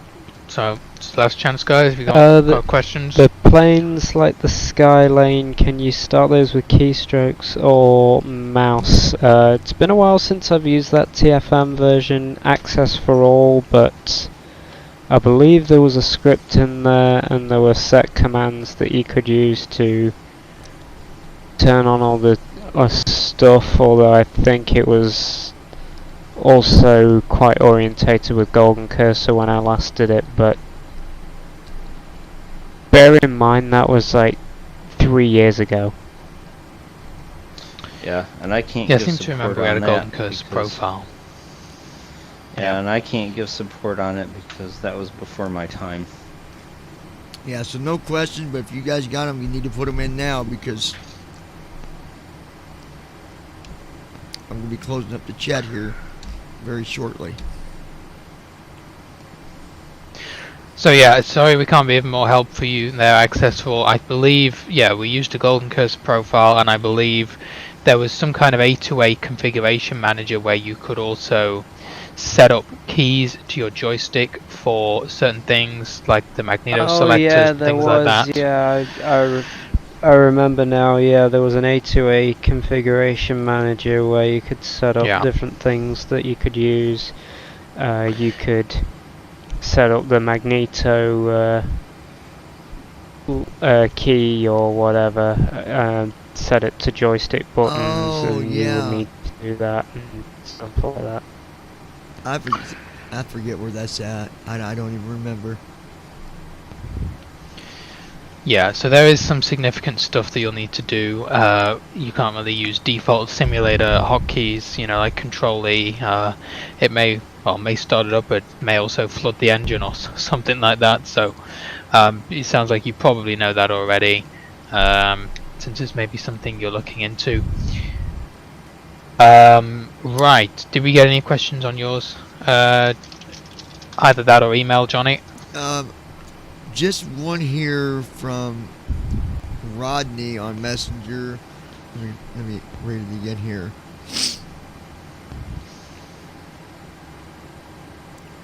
So are we going to be working on this 7.4 here soon, or are we finishing weather first?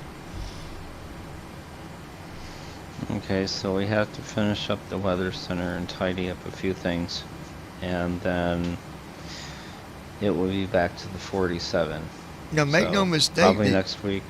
You can fly the 7.4 now. The panel, the shit, left bracket shift A, shift S, shift H, all that stuff does work. Just so you know. Yeah.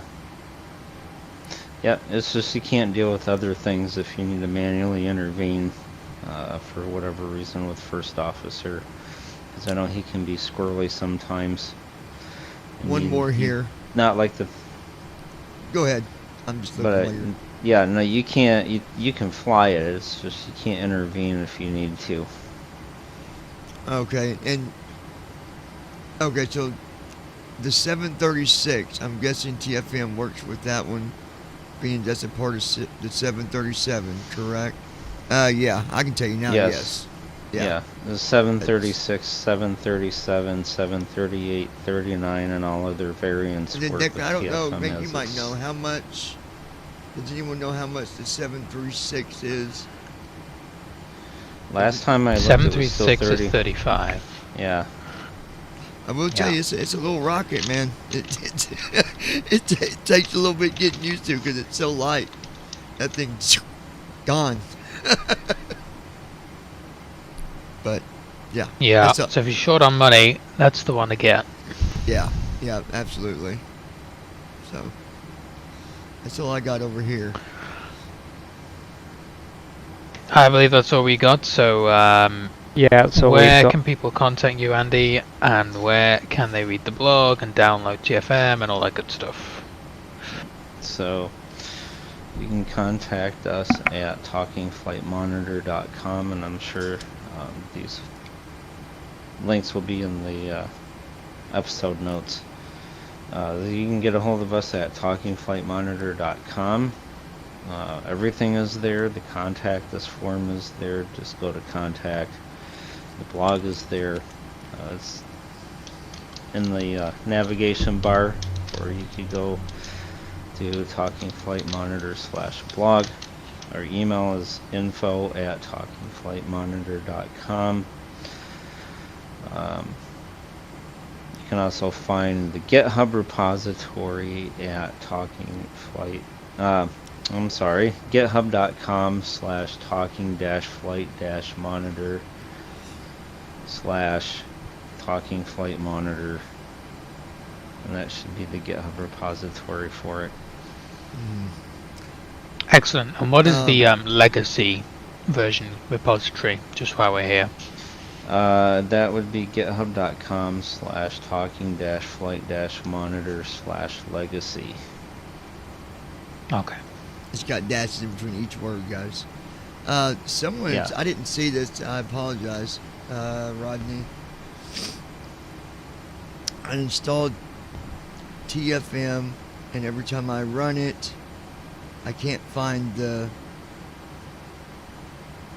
window to close it. I right looked bracket on system can- tray, and it's not there either, but it said it's running. Just kill it. Okay. If it's hidden. So, Remember, Andy, that yeah, happened to me and right you. bracket. Well, right bracket Control X will kill it. And it'll say TFM is shutting down. Problem that might be going on while you can't find it in your system tray is by default it's not a commonly used app. It said it's not you'll have beeping when to- I hit the key. When I hit the key, it's not beeping to let me shut down. So it's doing the same thing it did to me. Remember, Andy? You're going to have to go to the task manager, and it's probably in there. Oh, and kill it. And kill it, and then just. I think I Start rebooted over. too, just to make sure. I can't remember. I think I did. Yeah, I can't yeah, remember. I think so. But go to task manager and just kill it, and then that should fix it. But I can tell you that it's not, it worked. We all have it. I have it. Declan has it. Marshall has it. Everybody has it. We don't, it's good. Yeah, sometimes terms of- Windows Defender can interfere because it's not a signed app, so it might grab onto it and hold it hostage for whatever reason, so you just have to go kill it in Task Manager. And once you do that and restart, it should work normal again. Whenever I run Yeah. the executable, I get a message about scanning, security scanning. This will take 10 seconds. What is that? That's just a security thing, man. It's nothing to do with the program being bad or. It's just a Windows thing, I think. Yeah, it is, because like I said, it's not signed. We don't have a digital signature on it. And things are expensive. But just kill it, And reboot, so- and you should be good. Just completely, just Yeah. refresh.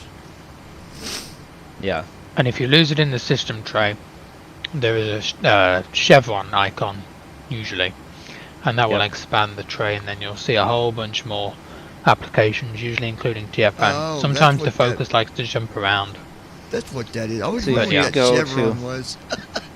Yeah, it's a hidden icons Weird thing. name, So yeah. like if you don't have if you have icons up there for apps that aren't commonly accessed, then it will put them in there and hide them out of the way for you.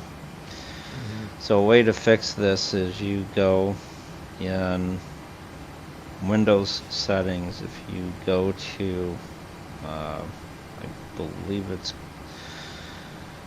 system tray or the notification tray or whatever, and you can actually tell Windows to keep TFM visible to you at all times in the system tray. That way you're not getting this thing where you don't use it for 2 weeks and then you start it and it hides it because it thinks you don't use it very often. So you can always tell it what to put in the visible part and what not to put in the visible part. All right, the only other one I got here. Let me read it real quick. Whenever I fly the 74 or 777, I don't see all the menus on the main panel like I do the 7. No, that's because the 73 is done and the other two aren't. They're all different. They're all not connected. Yeah. No, they don't have the same. If you do right bracket, left bracket, Control P, I mean, to bring up the cockpit panels. In the 37, you're going to see a lot of them because we just got done with most of that late last year, earlier this year. Yeah. The 47 and the 77 aren't going to have as many because we haven't started working on the area a lot yet. But as the year goes along, you'll see more stuff coming up in there. Yep, it's getting there. Alright guys, I'm going to close this chat here on Facebook. Appreciate the Facebook messages. I know you have to go through Messenger to get to me. I don't know why it don't come through my restream. But anyway, it works. Alright, there we go. As a look ahead to Right. things, there are going to be some new Yep. features coming up that most people will like. One of them we're looking into is a look around feature, and the other one is SimBrief import support. So that would be pretty cool. Yeah. Okay, great. Yeah, I think we spoke about SimBrief on the last podcast. Any timeline on that, or is that going to be alongside the 7.4? The SimBrief support is going to be a little bit. It's going to be alongside the 47, so there may be periods of time where we're doing both, where some periods of time SimBrief may get put aside, and there may be times where the 47 gets put aside for a week or two. But And yeah, I know their we flight talked. plans are very large. I know we So talked about this before. it'll take a while.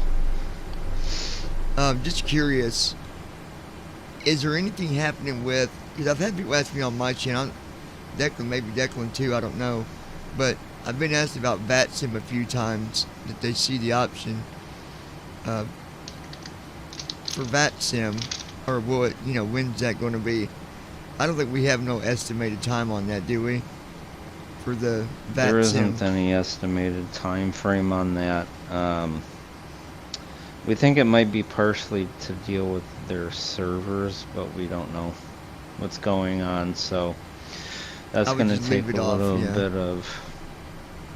just leave it off for now, and it'll revert back to its previous how it works, getting all of the stuff out of the sim.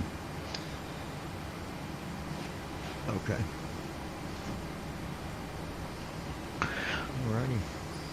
Well, in terms of how you can contact us, bvipilots.net is probably the best place. We have a contact form, and we also have a recently made 747 tutorial up there, along with our 737 tutorial, which got published over Christmas. Now, this is not a full tutorial, don't get me wrong. BMDG provides hundreds of pages of documentation, so if you're wondering how you want to get into the details of exactly how everything should work, then there's tutorial flights and things like that. But if you want a quick and dirty guide on what you need to do to get the thing set up with First Officer, what flows to run and when, what flight positions to set and when, what keys to hit in the CDU, then this is for you. So we have a 731 and a 747 one. 731 was mainly written by John and edited by me, and then the 747 was mainly written by another member of the community tower and edited by me. Both of them are up there. You can also email me at blindflightsimmer44@gmail.com or comment on any of these streams that we do on the channel, and we'll pick it up. And what about you, John, for contacting you specifically? Yeah, the email that I've been putting, and usually I put it in the chat, you guys can send an email to 737flights@gmail.com. That's the one I've been using just for the, for the channel itself.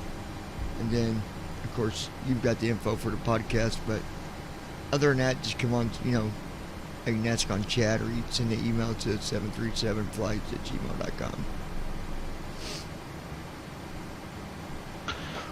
Excellent, right. Well, I think unless anyone else has got anything else they want to add, that brings us to a close.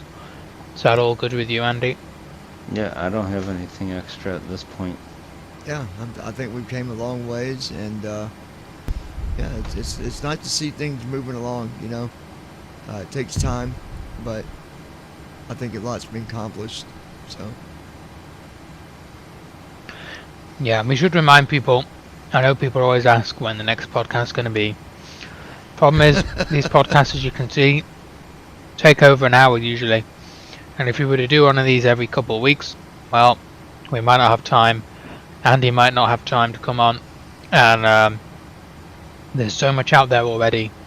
If you're in all the WhatsApp groups, and we do have a WhatsApp community now that you can find on bvipilots.net, which is great because you can join it through a link and then choose which groups you want to join.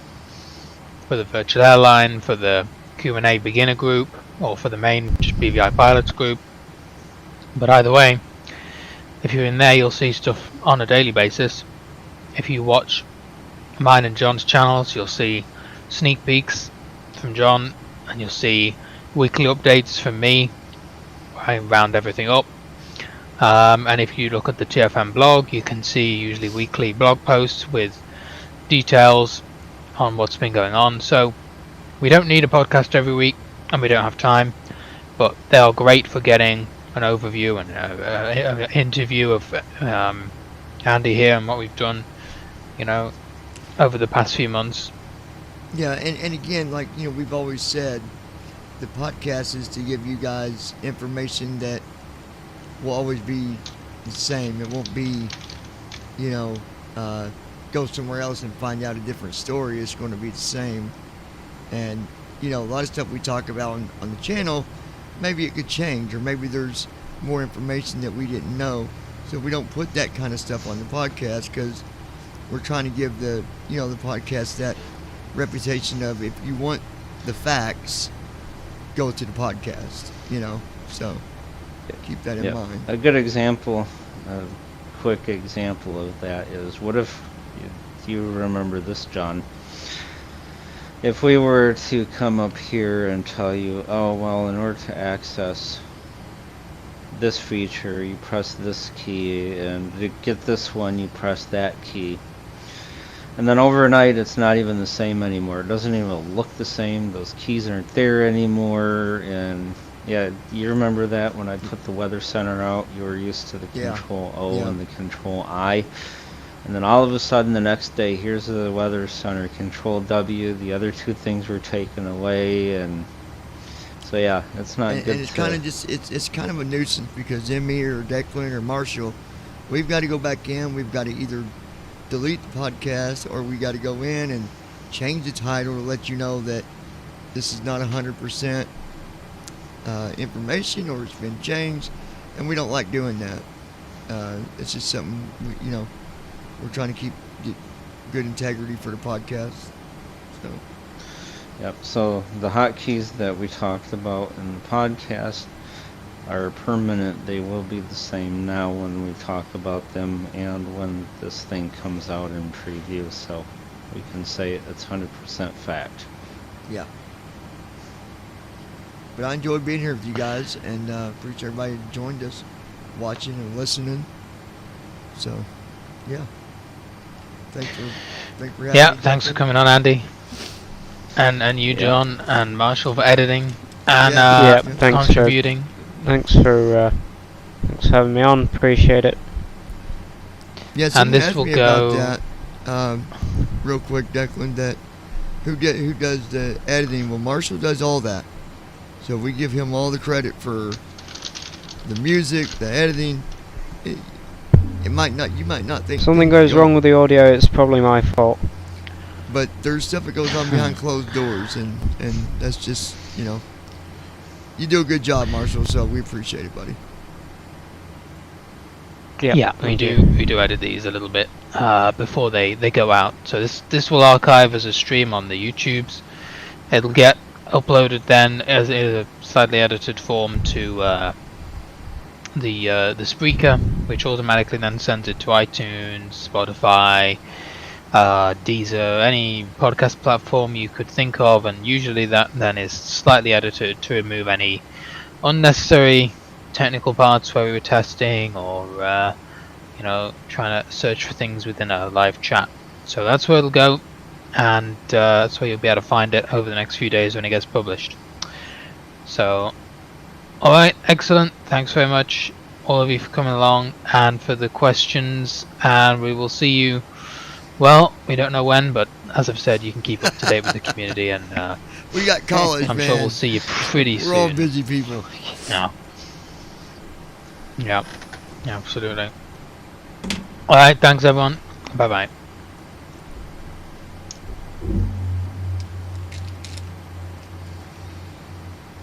Are we off the stream? Yeah, we should be. Yeah.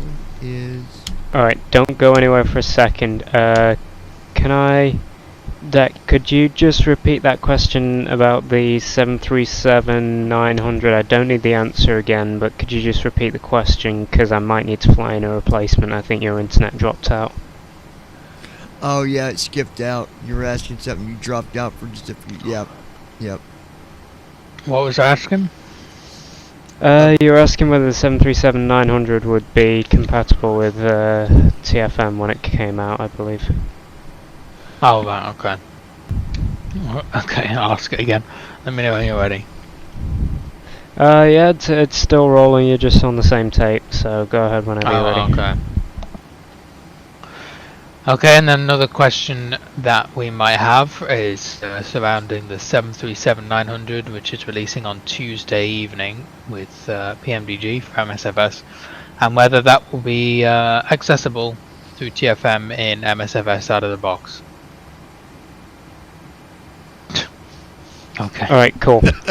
There we are. Right. So I can just... I said it again. Yep. There we are.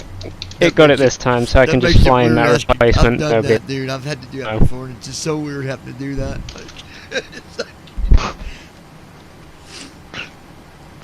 I hate it when I have to do it with drums. Oh god, that'd be a bitch. That'd be a bitch.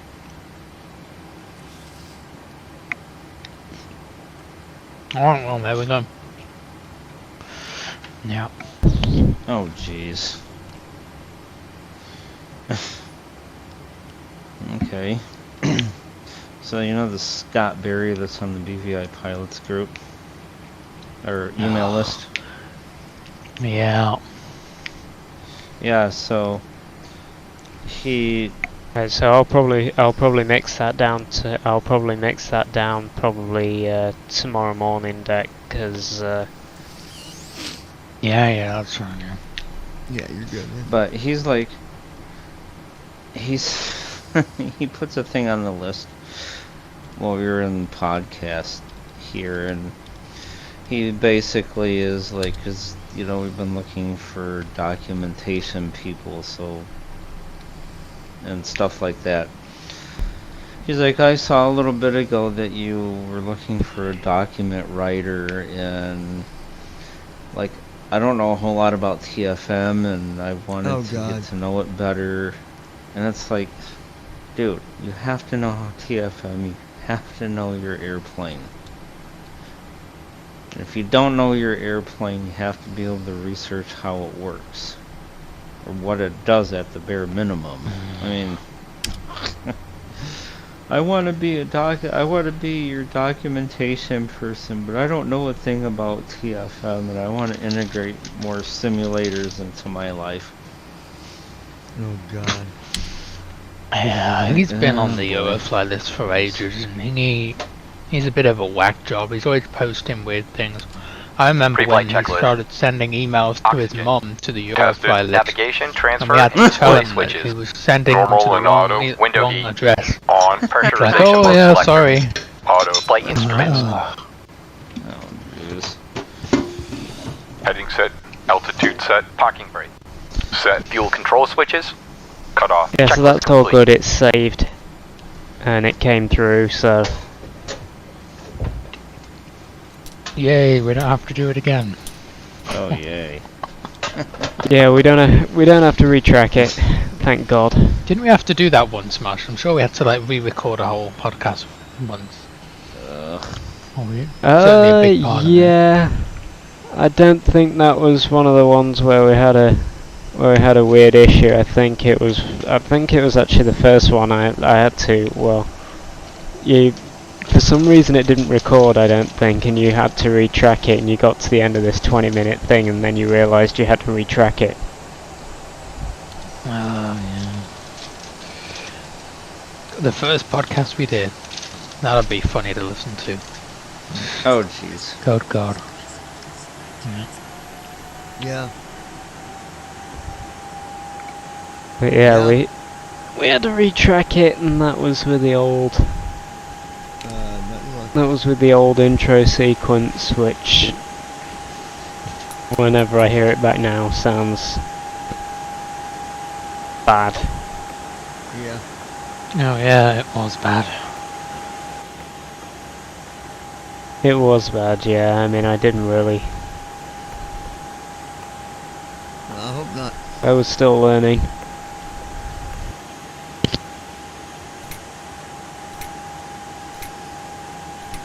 If this guy wants to do documentation, he needs to learn how to use punctuation. Because that email doesn't have any fucking full stops.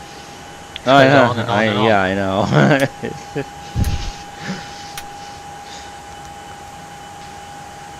Dear passengers, this is to inform you that the aircraft door is closed and we will be ready for departure.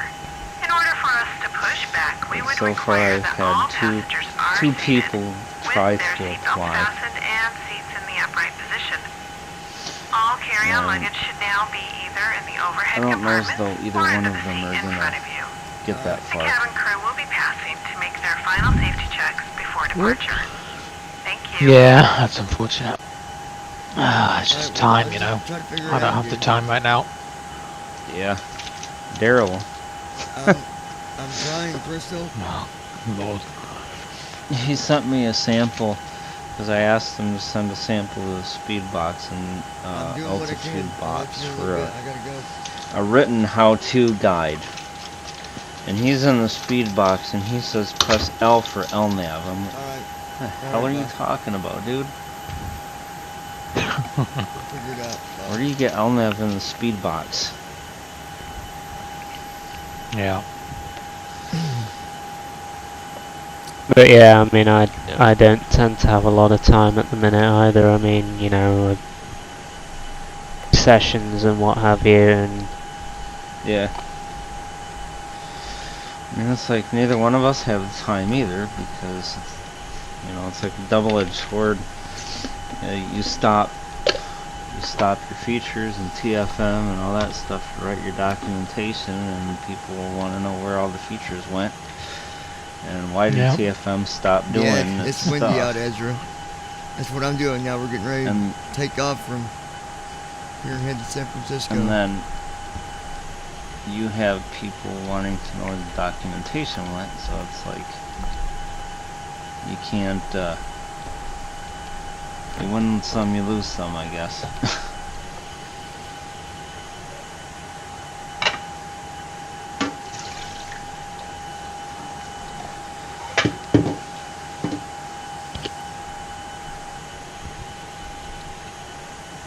Yeah, I don't know, man. I mean, I guess videos are helpful, but then some people like videos, some people don't, you know. You get people say, oh, I hate watching along to videos, but everyone's got their own preferences. Can't cater to everyone. Yeah. You know.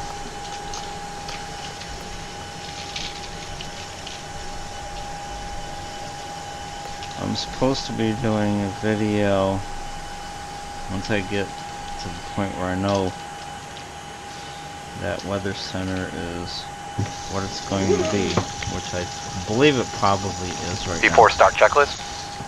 Flight deck door. I'm going to be doing a Closed video and on locked. it. Fuel 30002 pound. Checked. Passenger signs. That's what I was On going. I was sure there was MCT. something else I was going to ask on the B2 podcast. 155 about, heading I was just gonna 177 about altitude TF going to events like 34000 Expo. takeoff speeds. B1 Yeah. 145 PR 147 B2 It's not a 155 big deal. set CDU pre-flight People don't hear completed. about it. Rudder Right. and aileron trim. Free and zero. Yeah, Taxi it's and not a takeoff briefing. guaranteed Completed. confirmed thing Anti-collision at the lights. minute. On. Because- Checklist complete. Oh, they Evan. I mean, Yeah, well, Evan's like, well, he sends me an email and he says, okay, I got your application, everything looks good, so let me get back with you February-ish or so when we start scheduling everyone else. So, we'll know. We'll know once they get to the scheduling part. oh, there you go. Good thing I didn't ask it anyway then.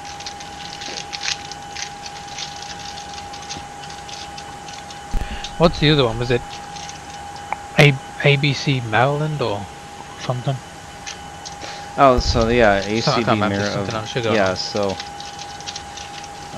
so the other one is the ACB of Maryland. They Yeah. have us set up for a gaming panel. They originally wanted us to be their keynote. That's not gonna...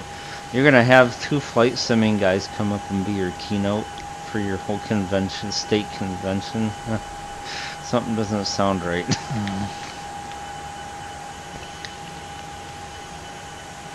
Yeah. So like, well, how It'd about be a great for gamers us, but panel? everyone else would get bored. Yeah. Like, how about a gamers panel then? Well, okay, it'll work.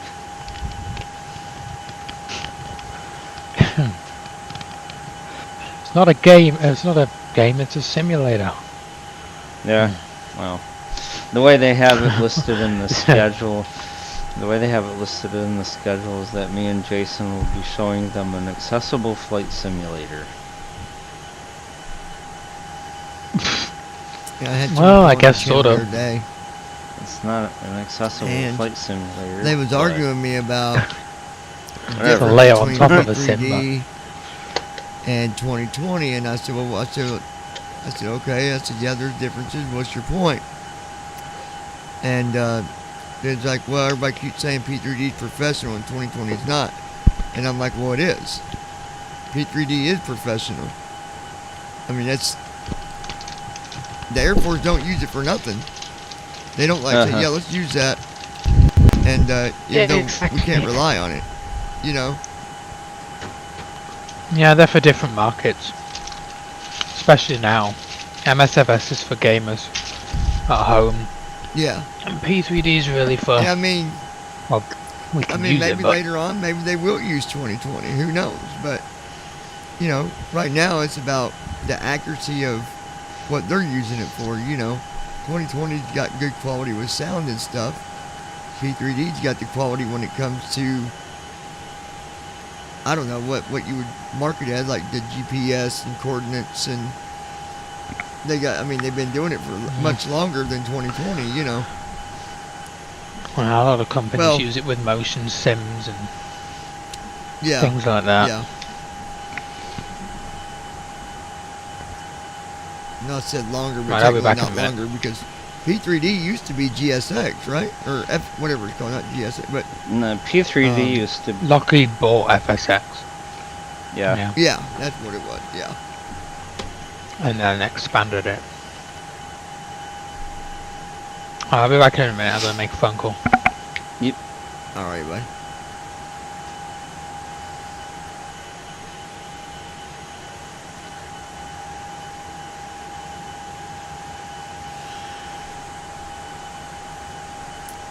But I think, you know, my biggest thing is like, look, whichever one you like, go fly on it. Why bitch about it?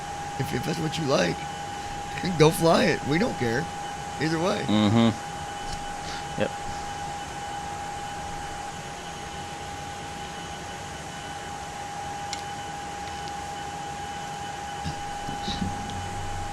I like 2020 for the sound, but I like P3D just because I usually don't have problems, you know. I thought I got rid of Usually that I can. before I put the lid down. You did now, buddy.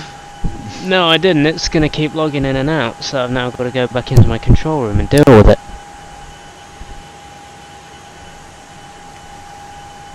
I didn't know that when the gate does de-ice for you, it tells you not to fire the engines up until you stop the pushback. Parking Now I've brake dealt off. with it. Parking brake on.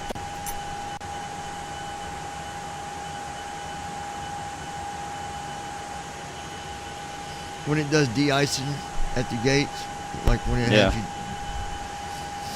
it'll say don't start engines until you stop your pushback. Yeah.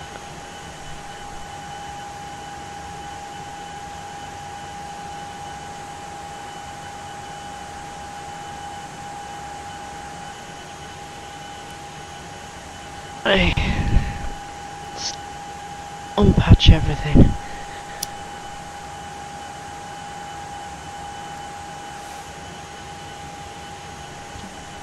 Tell you what, Bing Maps needs to get their act together.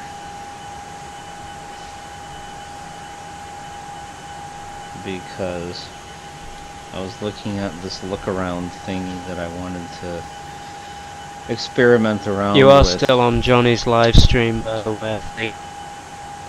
Yeah, I still got yeah. a stream going here. So I wouldn't. Hold on, No. I can, You're good. actually, I can take you guys off of it. Hold on, let me... No, you're alright. I'll wait. Probably better not said anyway. What I mean.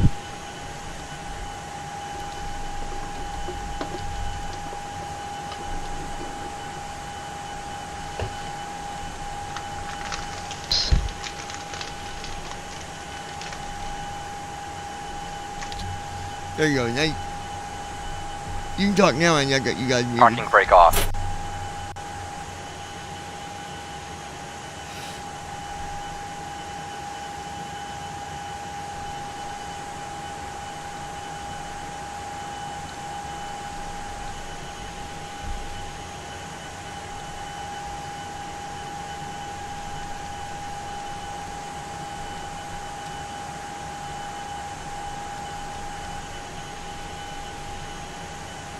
Starting engine 2.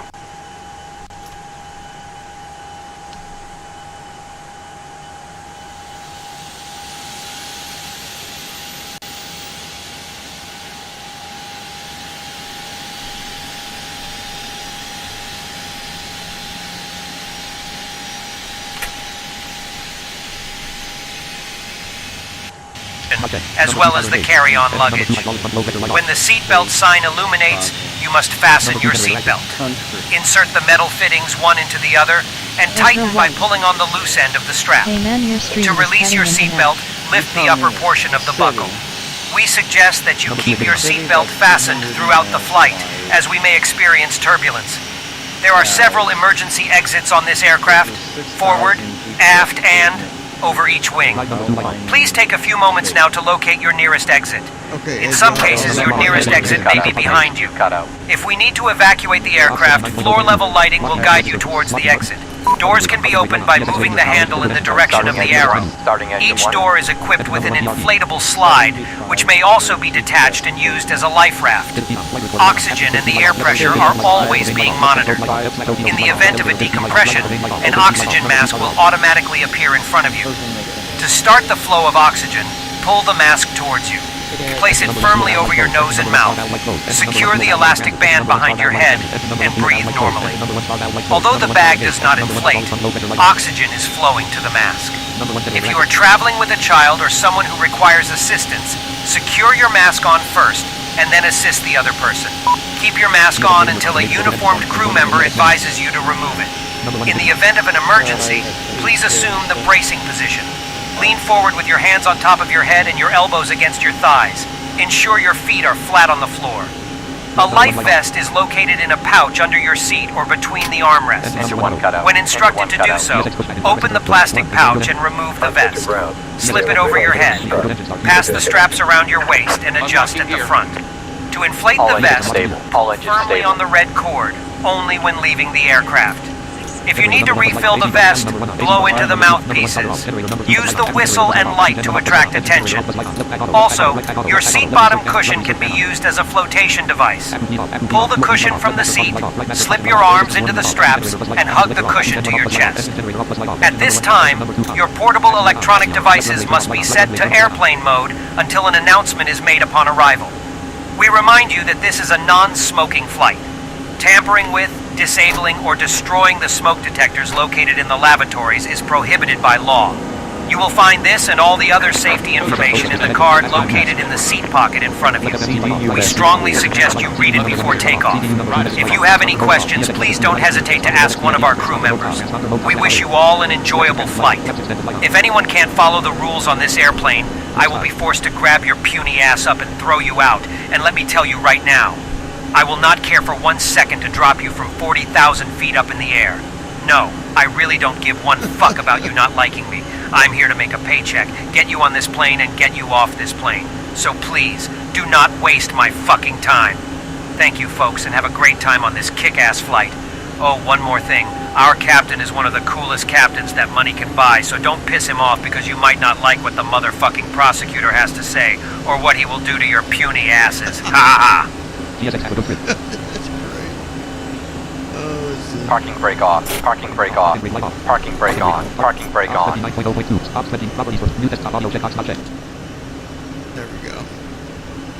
It should, Ezra, it might be on your end. I'm listening to my stream through another device, and it seems to be,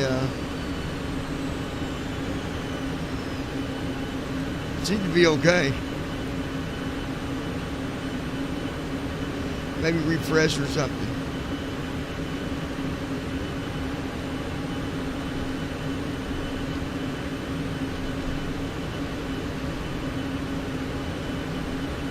Taxi checklist.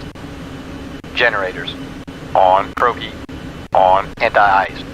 Set. Isolation valve. Auto. Engine start switches. Continuous. Recall. Checked. Auto brakes. RTO. Flight controls.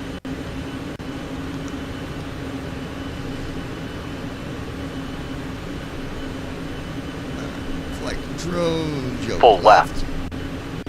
Good. Full right. That's good. Straight back. Full back. That's good. No Full way forward. Checked. Ground equipment. Cleared. Checklist complete.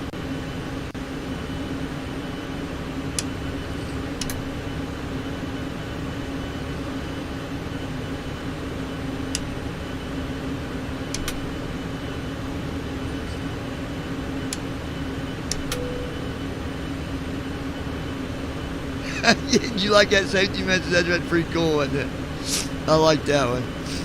That's I made that one up last night. Pretty good stuff. Alright, so we are... Let's go ahead and... Let me close some of these other windows, guys.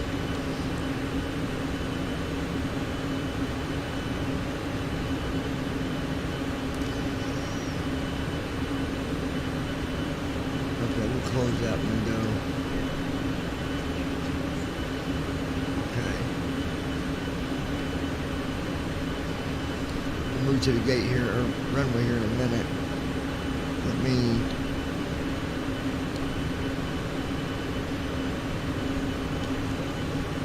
log in.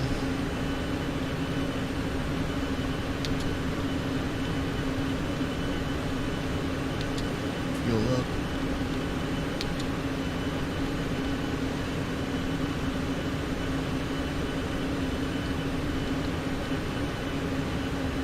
Close that. Alright, let's move to the runway.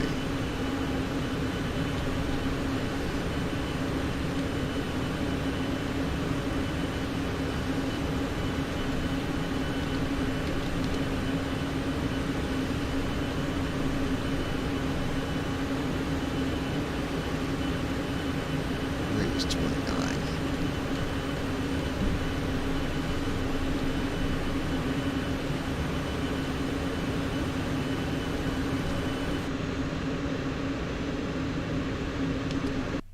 Alright, we'll jump to this runway.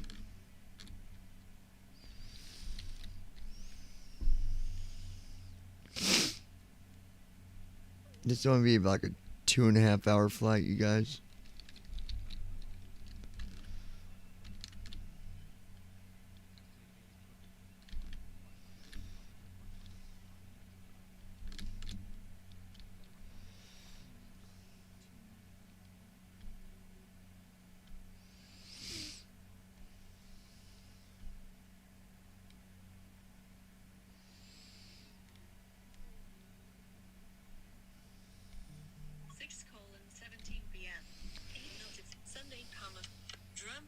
Messages, comma, 6 colon, messages, comma, 2 minutes ago, comma, mom, comma, I tried to call you, but I guess you apostrophe re still doing your schooling or something.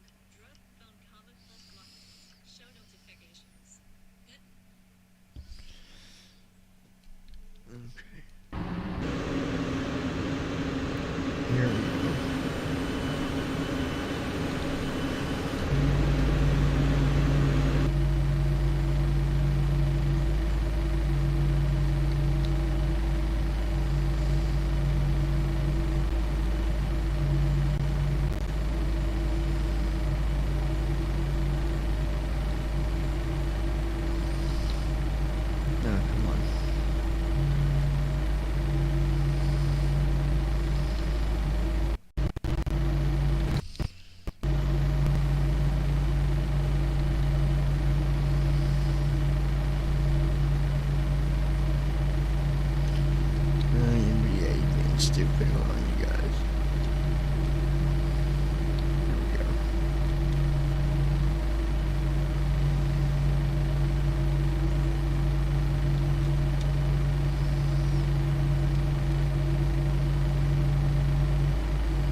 Before takeoff checklist. Flaps. Set. Stabilization trim.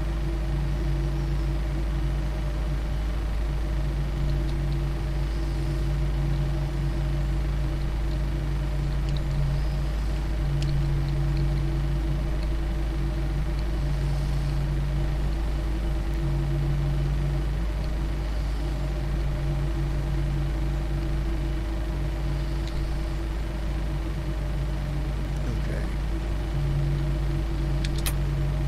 That's one more thing real quick.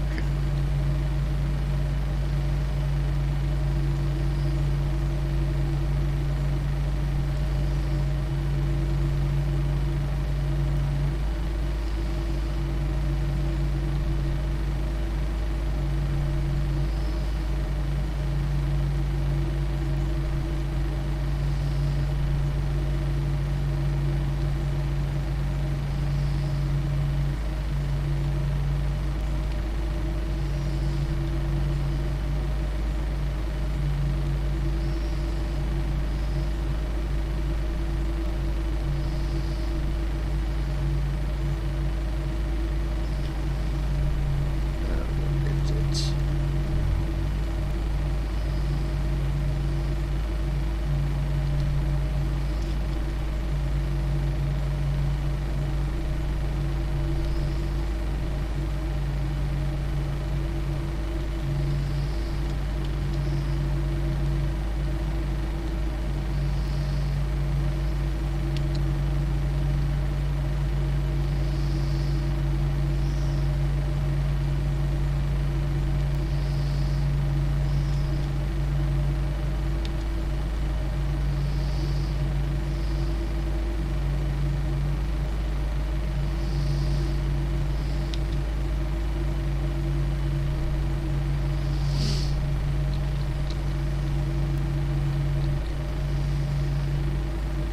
Okay.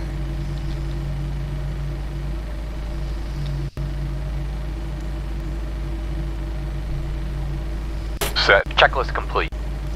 And here we go, folks. Flight attendants prepare for takeoff.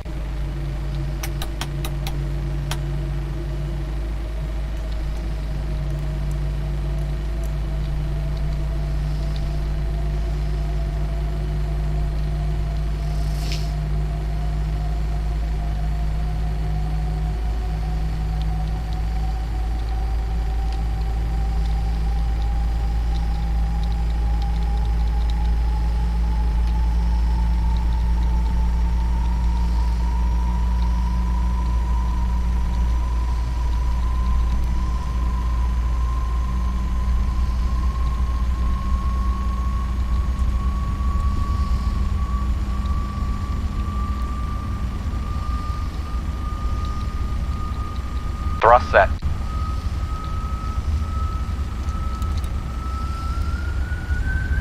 Alright, here we go. Speed alive. Checked.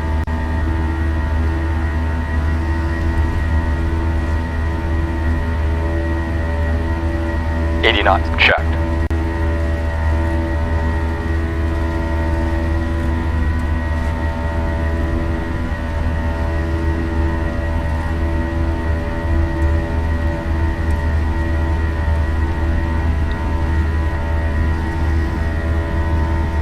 V1. Rotate. V2.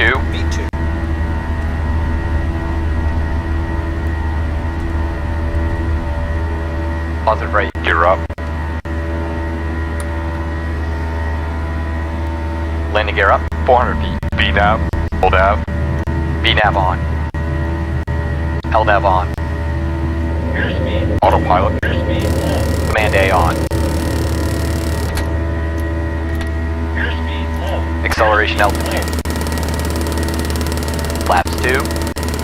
Flaps 1.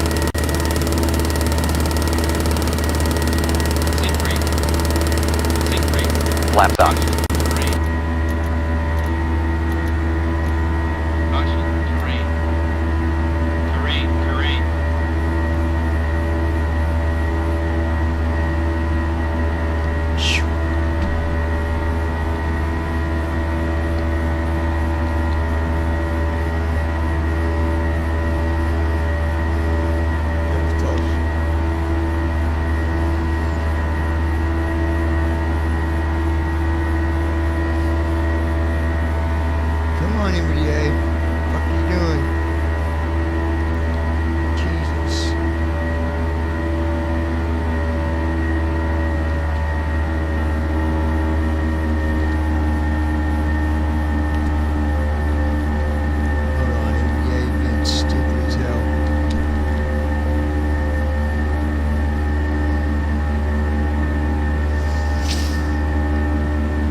After takeoff checklist. Finally. Engine bleeds. On. Act. Auto. Landing gear. Up and off. Flaps. Up. No lights. Checklist complete.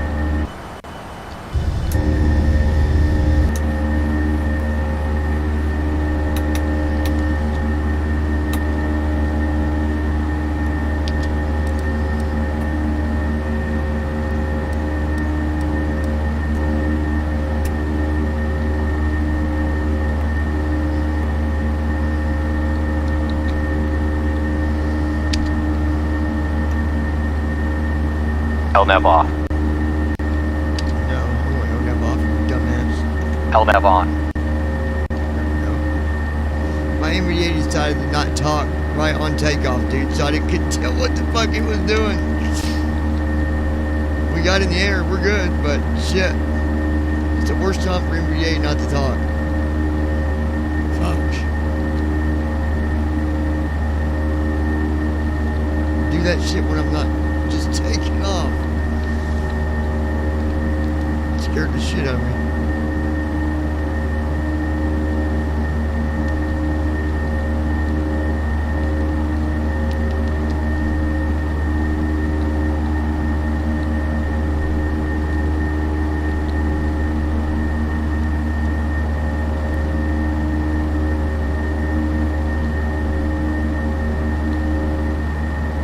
Okay, yeah, we're on track.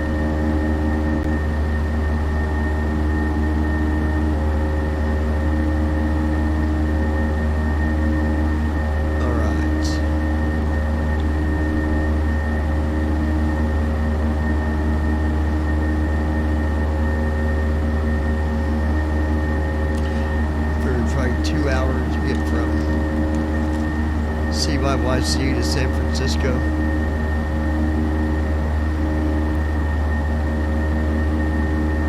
Oh, let me give you this fun.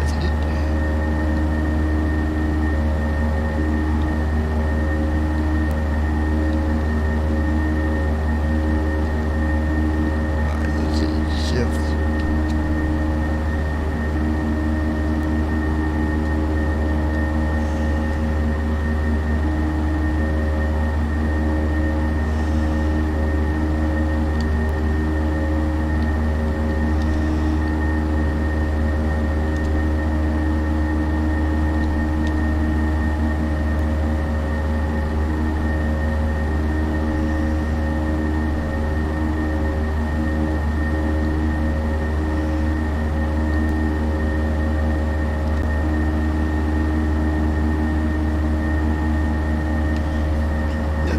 Now that one there, Declan, I added a little bit of humor to it if you want to let people might not want to use it, but I mean, ain't nothing bad, but I just had to throw in some funny shit at the very end of it.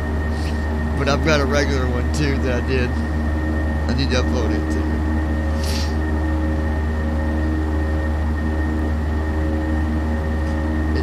So it's your regular safety message, but then at the end of it, the flight attendant decides to be a smartass. You know, that guy voice that you liked? So if you want to get to that part of it, just go to the end of it and you'll see what he says.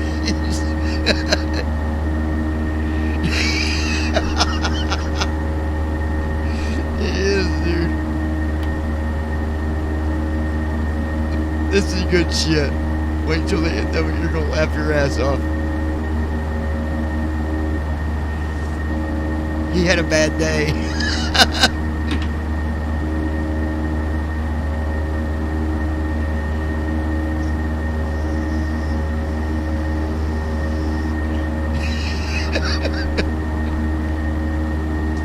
Fasten your seatbelt.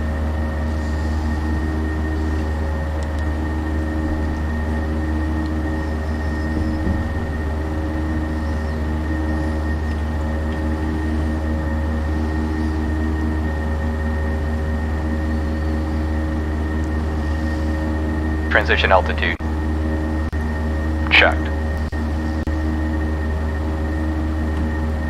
I love the fucking end of it.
he makes that clear at the end.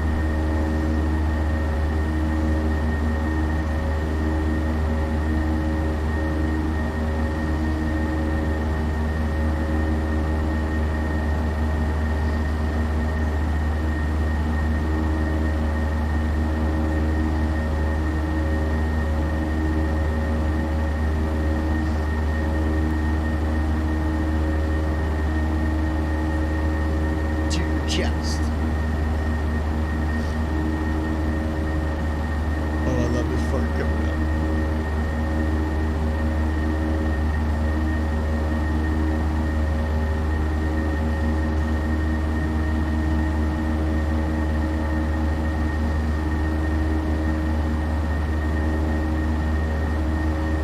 God.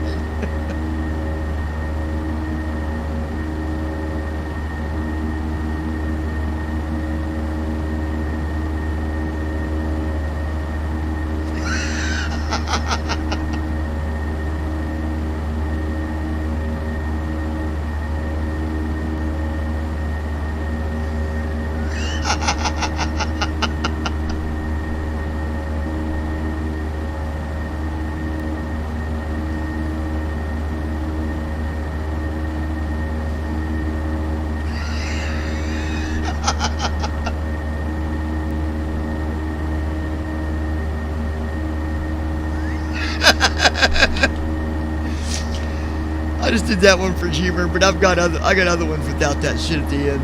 I just thought I'm like, you gotta hear this shit. That guy sounds so fucking angry, dude. He's like, pull the strap around your waist. Like, holy fuck, dude. Oh god.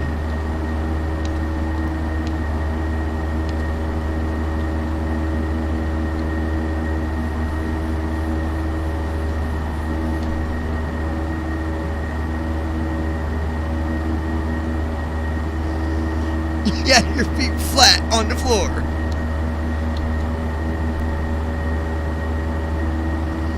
See, on your right bracket, shift O, and it says, not in a cloud, 2613 above.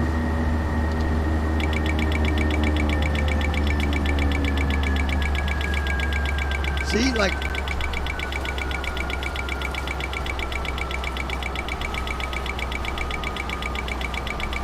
Level change mode on.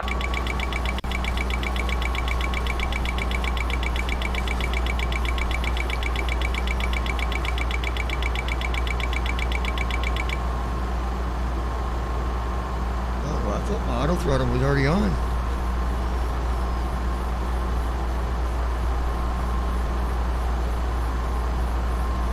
VNAV on.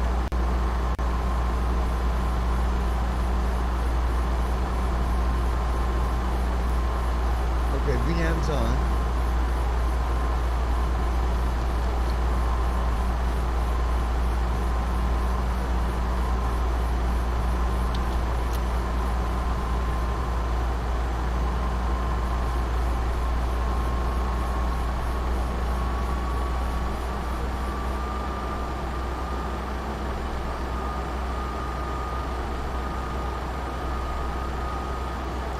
Yeah, see, it was weird. The plane like sped up to 363, so I kicked off auto throttle, slowed it back down to like 314, and then turned auto throttle back on, and now the speed's going back down to normal. I don't know what the fuck it does that for.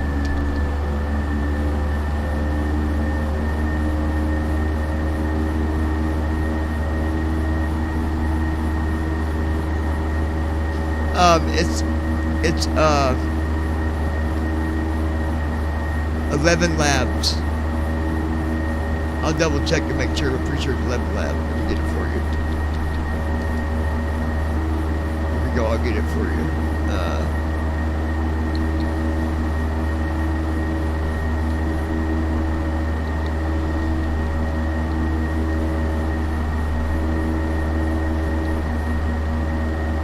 Here we go. I got the link for you, Declan.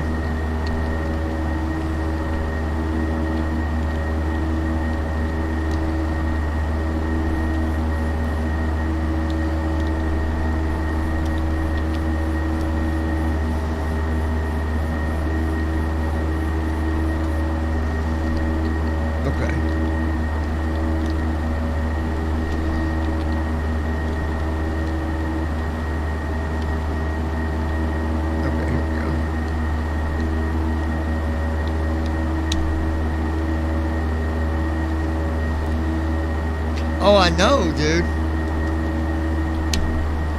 Now that should take you to the home page. I guess the link for where I was logged in, but I don't think it'll log you in. I think it just take you to the home page. It should be good.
No, I think it's Dan. I think it's the Dan one, I think.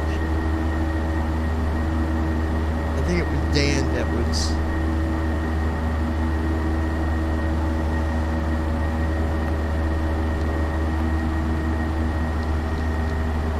No, you should still have it.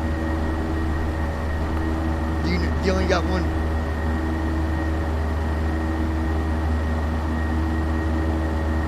Try Adam.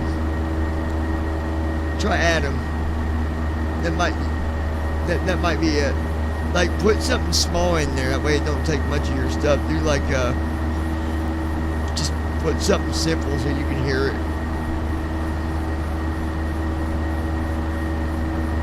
And if you do the other one, the trial one for $5 a month, you can upload your own recordings and shit. It's pretty badass.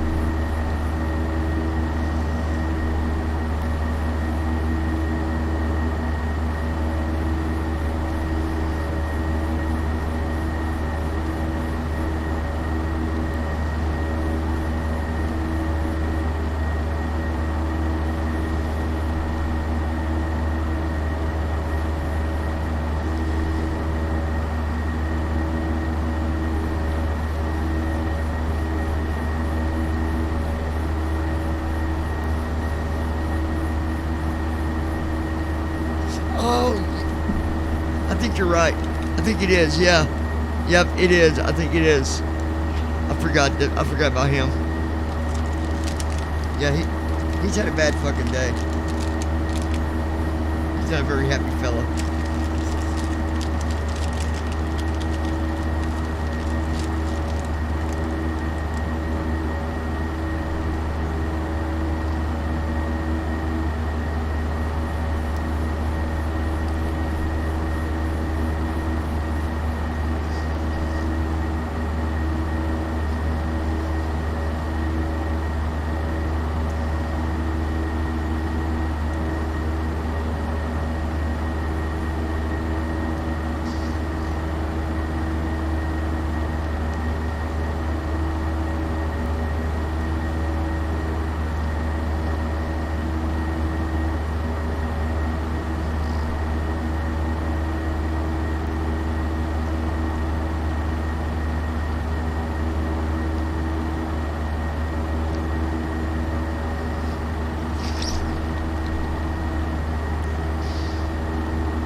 So angry.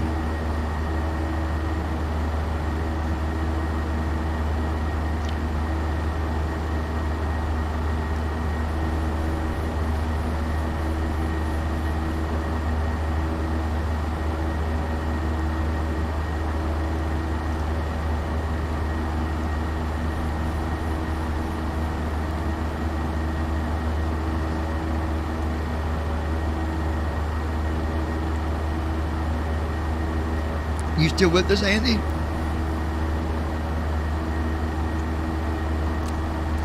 Hey, so... Oh, okay. So what else, like, what other stuff are you doing with the weather? Like, are we going to see anything else coming in with it, or are you just touching it up, or...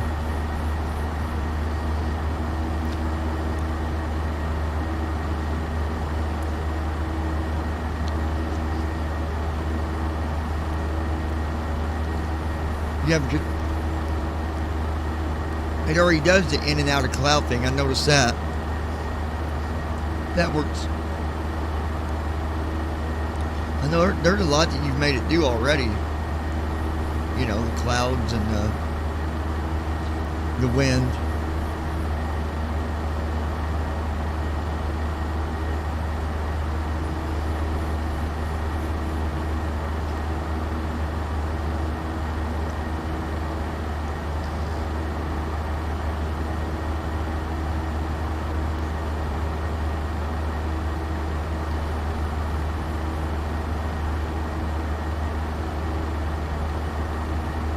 Yeah. I know after once you do the weather, we're going back to the 7.4, I'm guessing.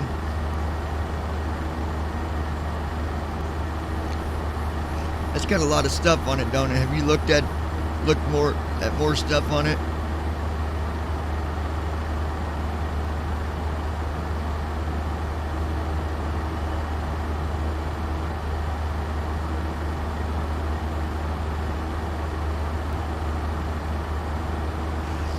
Probably take longer too, huh?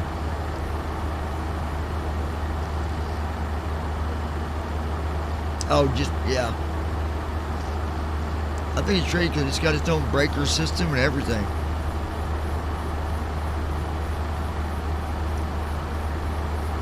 That's insane, dude.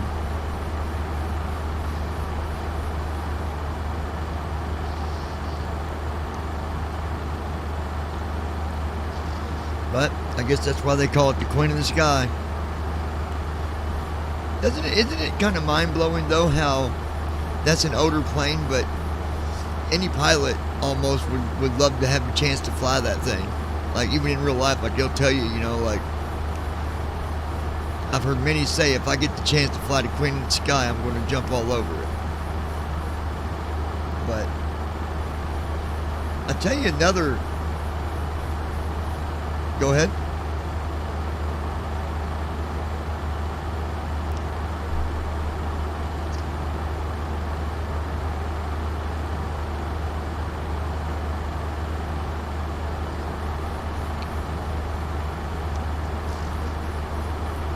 Oh, for the U.S.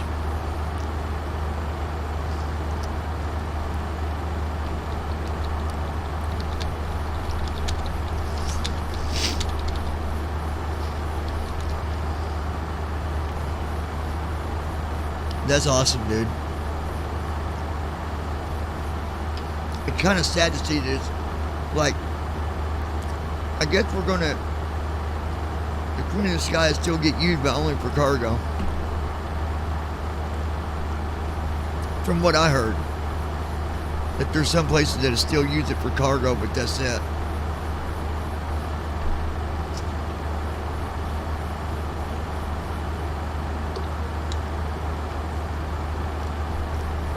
Have you ever flown on one of them, Andy, the 7.4 in real life, or no?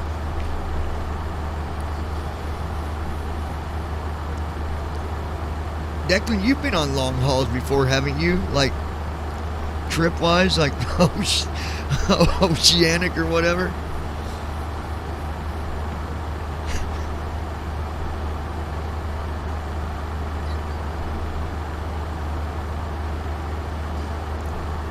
I'll tell you one that I would love to if I could ever get the chance, would be the 380. I think that'd be another. George was telling me kind of like the visuals of what it looked like in one of those. Did you know that the A380's got 2 control rooms? It's got one on the left side and one on the right side. And then it's got a data center in the middle, like where they can view their, well, they can do more than view their plane, but they can see themselves flying in real time, and like there's just all kinds of stuff that damn plane has, dude. It's insane.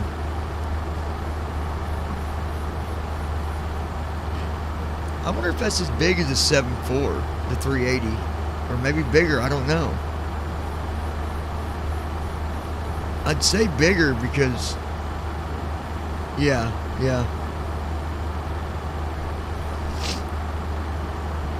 I don't even know if the United States even uses it for passengers anymore. I don't know. I was thinking no, but do you know, Andy?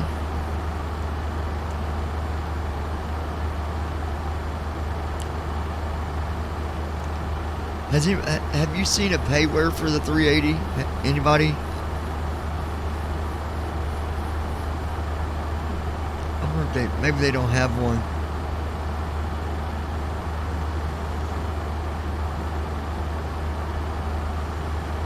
Man.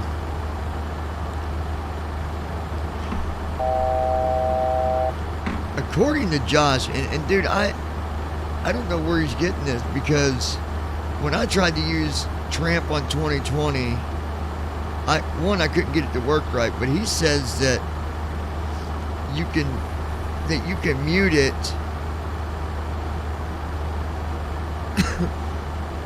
That you fucking Josh is stupid, dude. He says you can mute it and fly the other planes now with FS Tramp, but I didn't have no luck doing that, and I tried. I don't know where he's getting that. He said that, Andy, not you, but he said that Jason said there was a mute button that was implemented. I don't know where he's getting that from.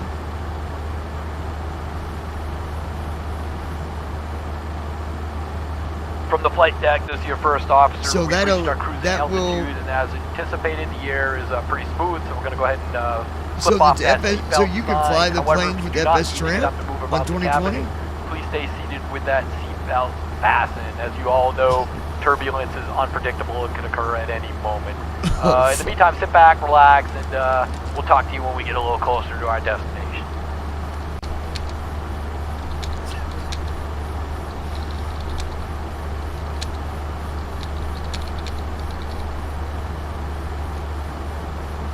Hold on 1 second, guys.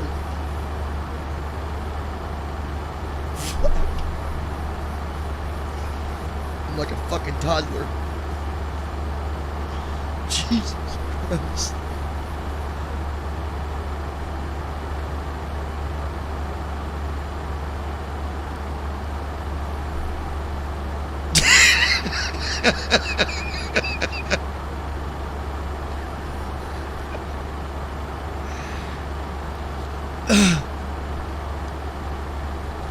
Fucking, oh my god, dude. I'm gonna die laughing when Brandon starts flying, because I bet you he won't make a successful flight. We're gonna hear him fucking rage.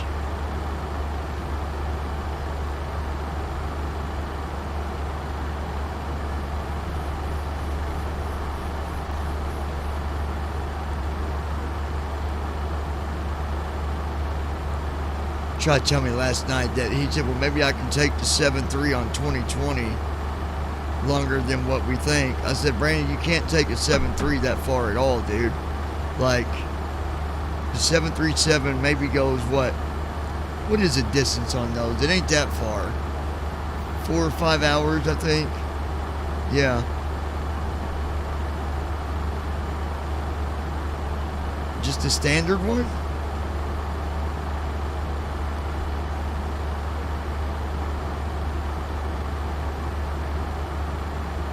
Yeah, no, I'm talking about just the 737, the 700.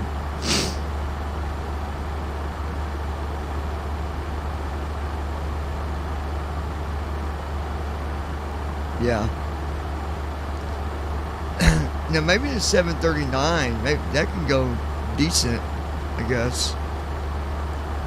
Not a fucking.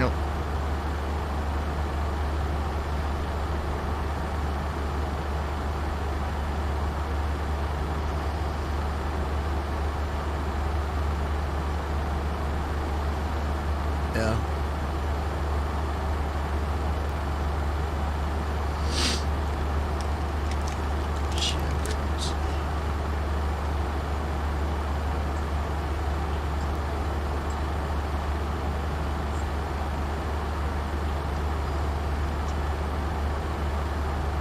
Open messenger.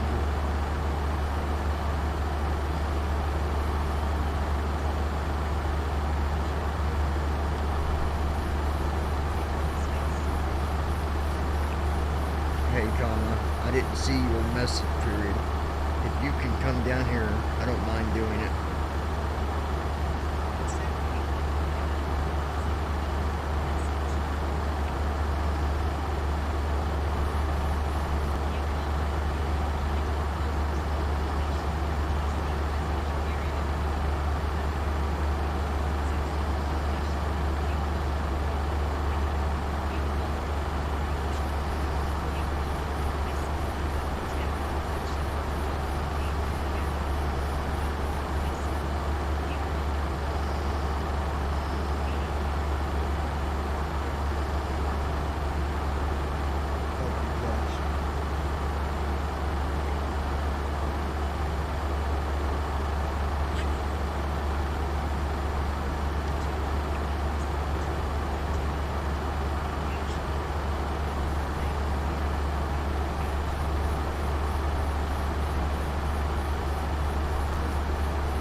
So they had this case out of Indianapolis, Declan.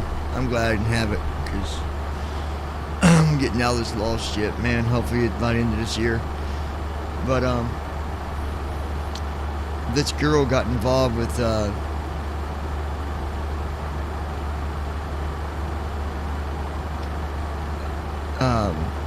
like she got involved with the cartel and had like she was actually working with the cops, like she's going to the cops telling them stuff. Dude, I don't know what they used and how they did it, but these three dudes that were, they didn't have a green card to be in America, but they sliced her from the middle of her head all the way down to the middle of her legs, like in half, like all the way down, dude. Cut her straight in half. Like, who the fuck? I'm telling you, man, I've seen some crazy shit since I've been involved in crim shit. I've seen some really crazy shit. But even me as I don't get involved in drugs, but I mean as a person that doesn't even fuck with drugs, I even know that you don't fucking snitch. Like that's just what was the old saying? Snitches get stitches. It ain't no lie, dude. Like, and now they got one of the guys locked up in Indianapolis, but the other two, they can't find them. And I'll tell you where they went. They went back to fucking Mexico. That's what they fucking did. They probably brought drugs over to here, to United States, and then after they fucking made their deal, turned around and went right back to Mexico. I mean, I'm guessing, maybe not, I don't know, but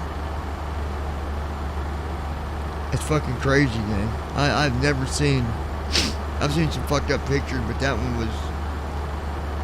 was some wicked shit. You can't cut somebody in half like that with just a knife. There's no way.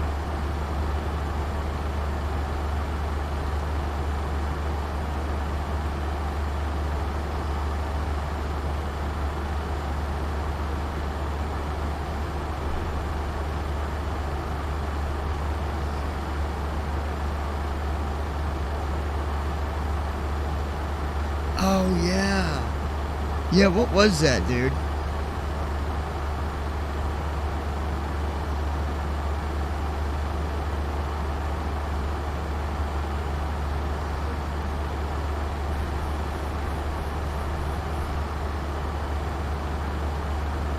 Did we lose him?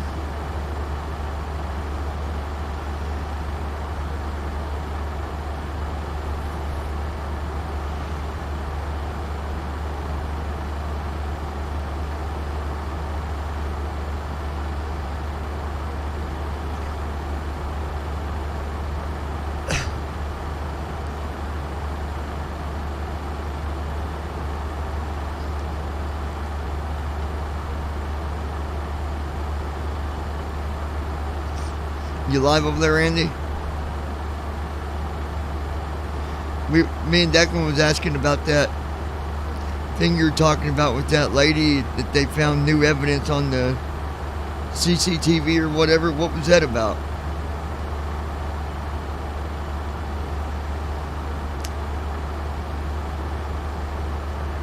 You was telling us about this girl. What was it he was saying, Declan? Wasn't it about a girl that got that?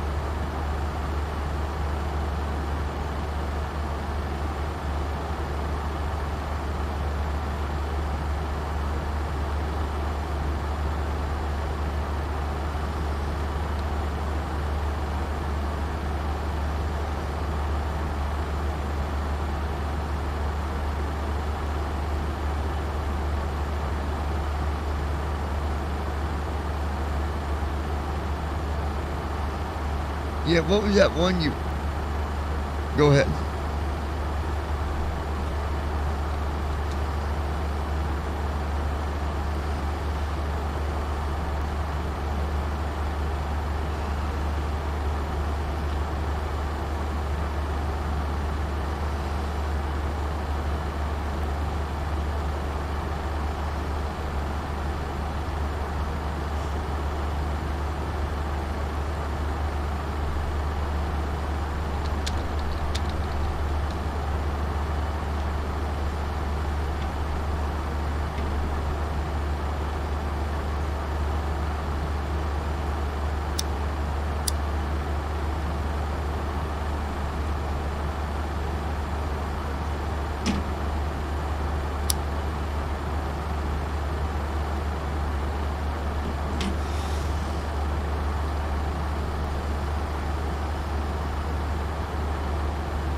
Hoodie off.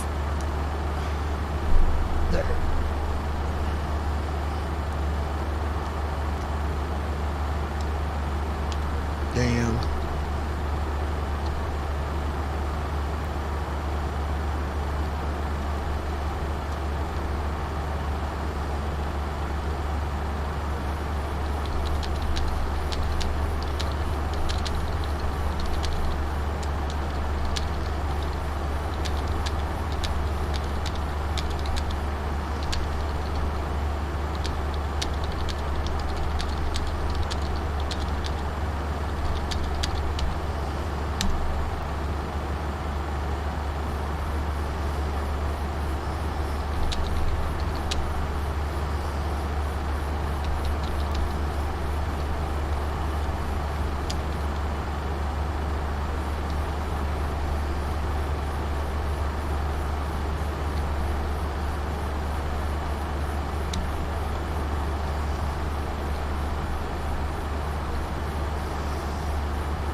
Wow.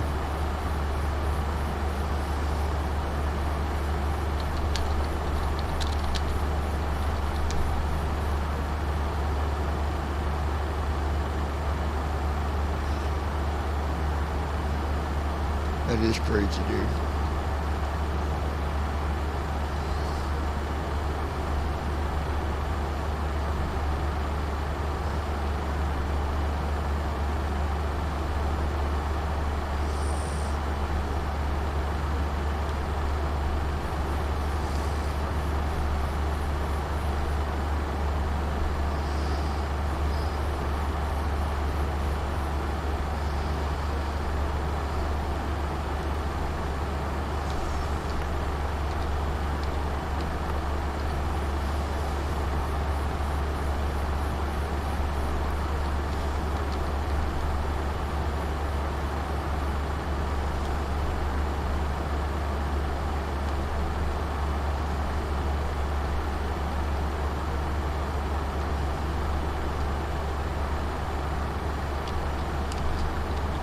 Okay, let's see.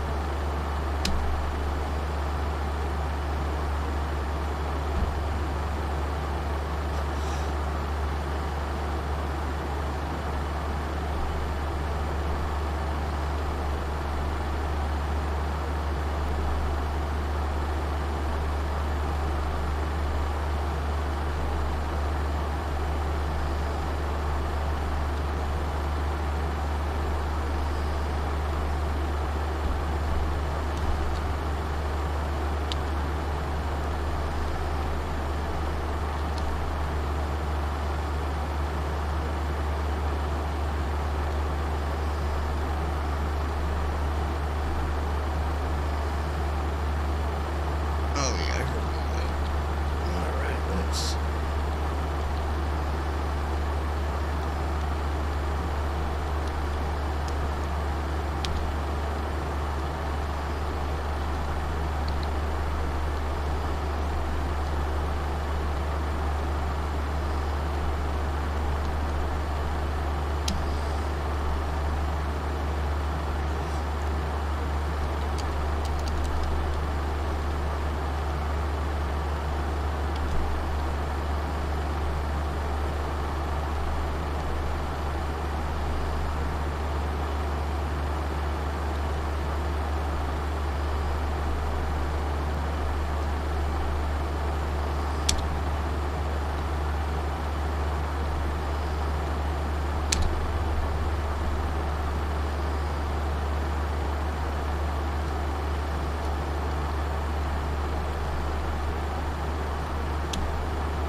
You what, Andy?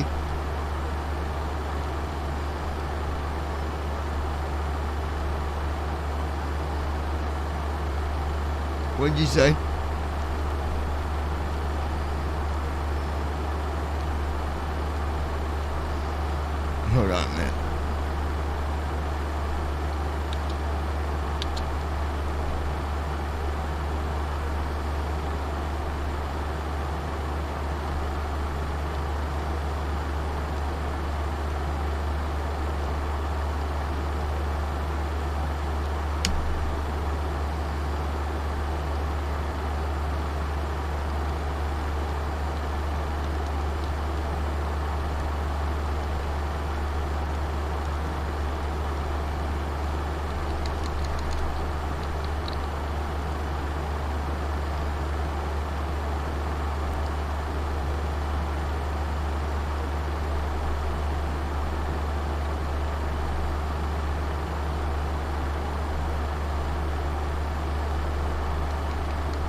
gosh.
Hey girl, hold on 1 second.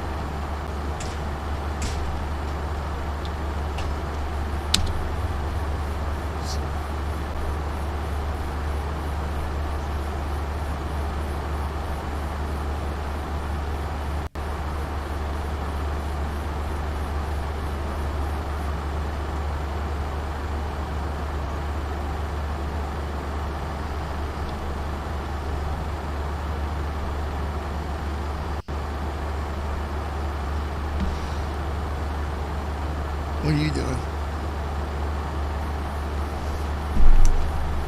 Hold on, gotta reach you in just a second.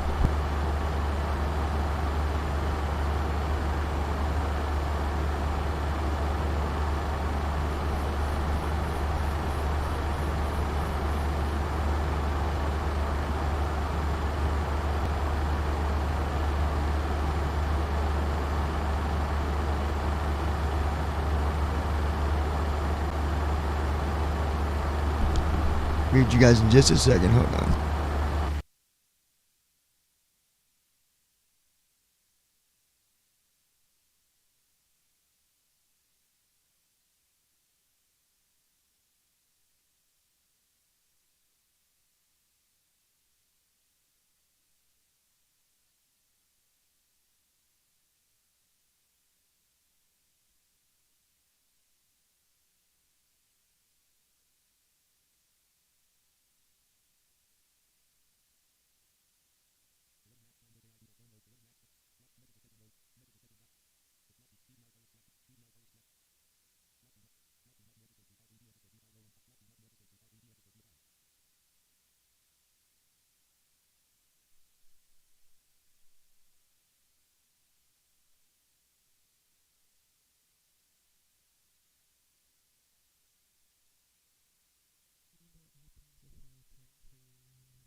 Alright, you guys there?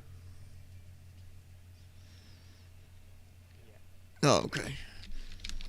Let me unpause this. Had my sim pause too, sorry guys. Duty called. And take care of something. Alright,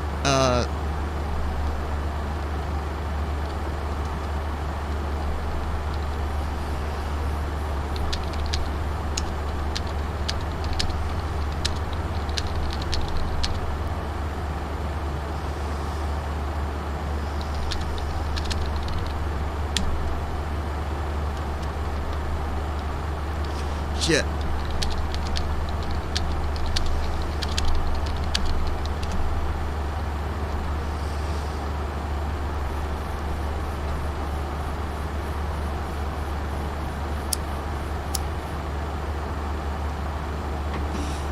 Okay.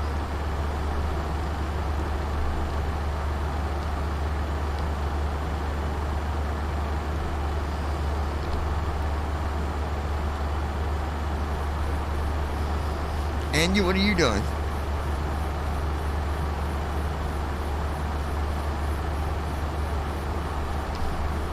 Oh, okay.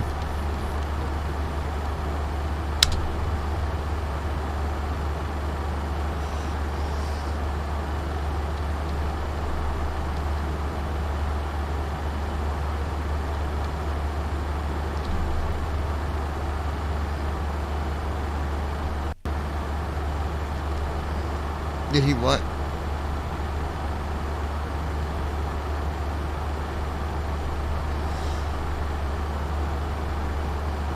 Nah, he's still having.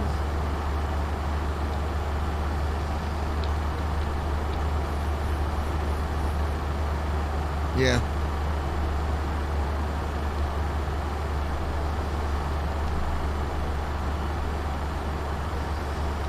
Okay, what is that?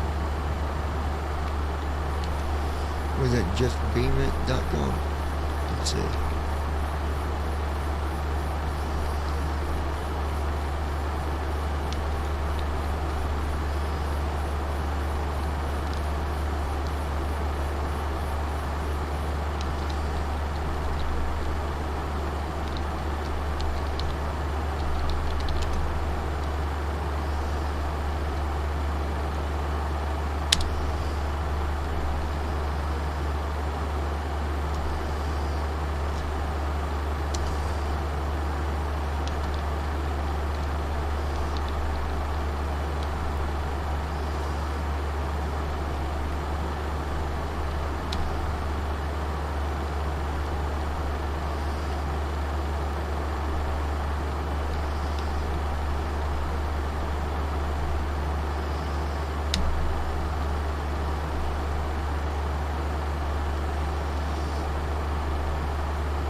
Hey Google, set volume to 5.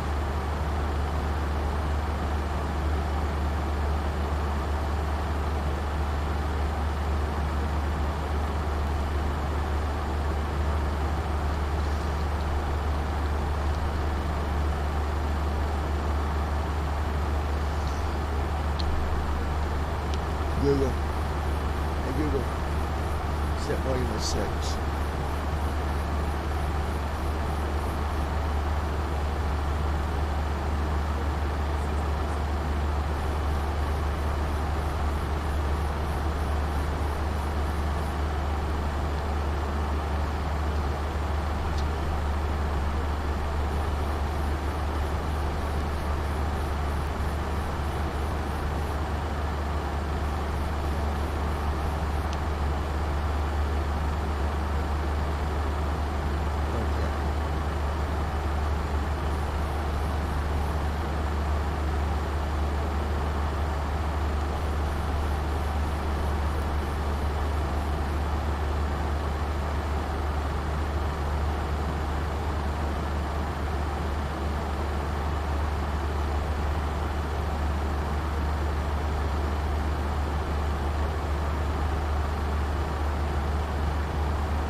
Let's see.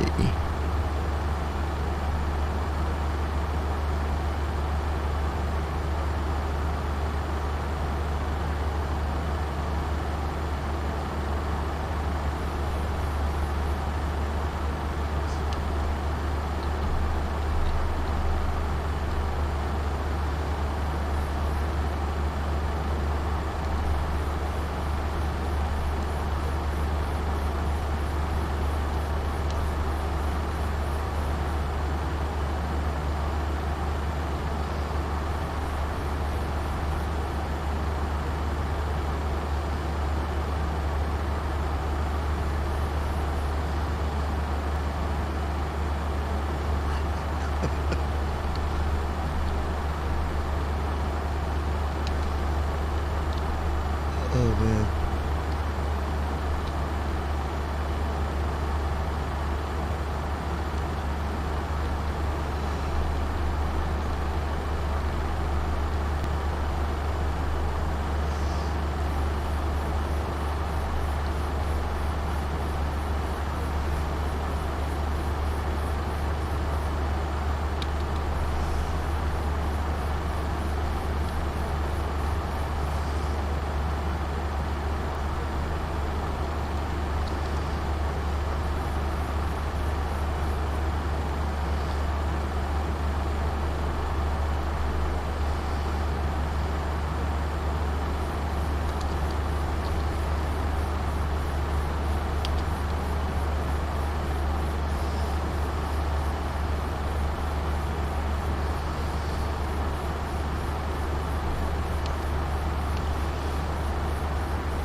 see.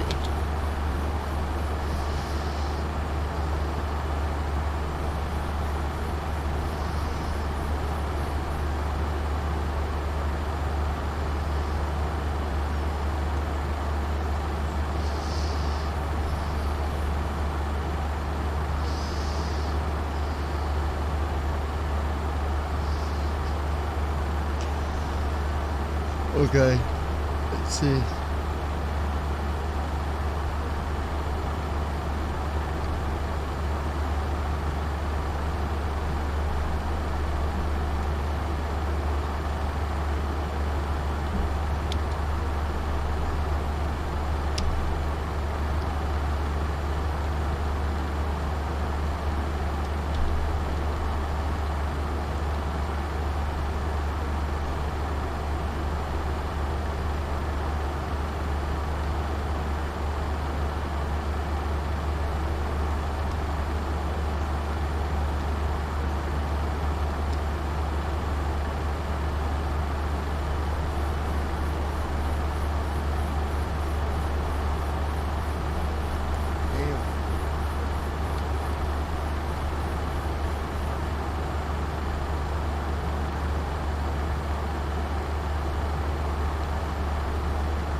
What? Yeah.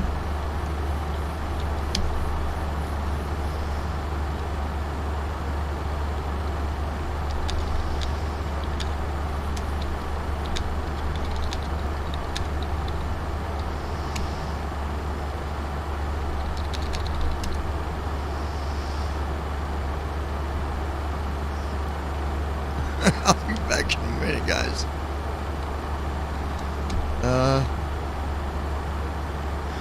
Actually, I'm gonna pause this. Those that's watching, if you are watching, I gotta pause this because I gotta step away for a second. I don't wanna crash. So I'll be back here in a minute.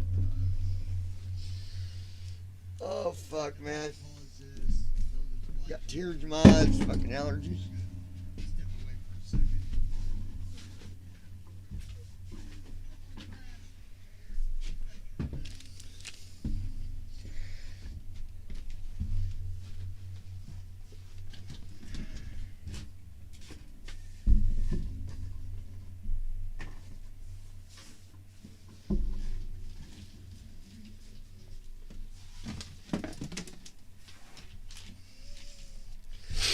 Yeah, fuck it.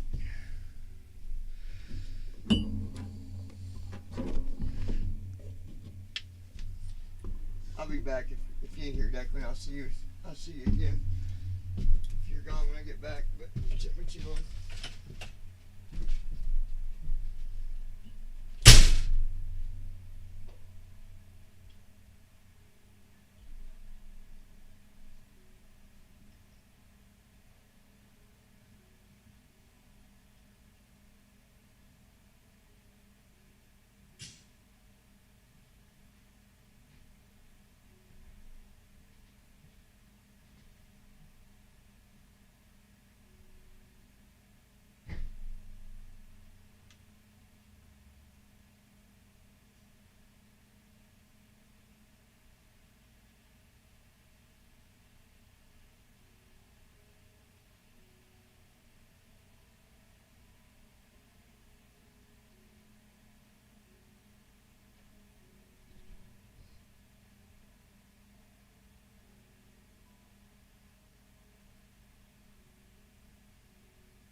Well, oh shit. Sorry about that, folks. Anybody still here? Oh, okay. There we go. All right. Did you get that? Did you get that funny ass thing I sent you, Declan?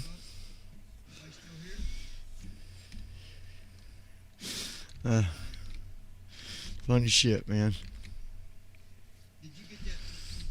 What the hell? Did you get that funny ass thing I sent you, Declan?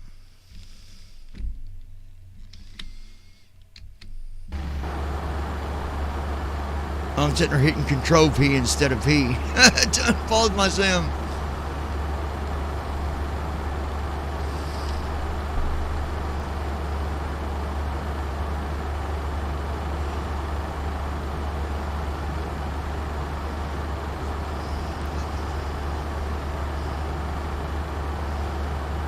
Really?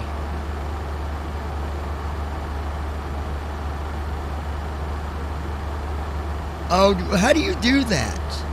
How do you add the tanks?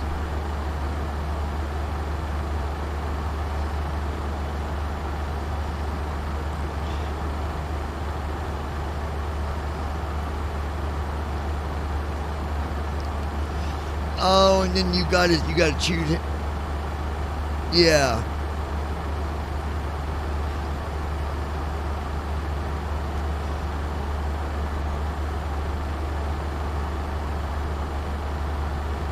So that thing would make it to Italy and all that.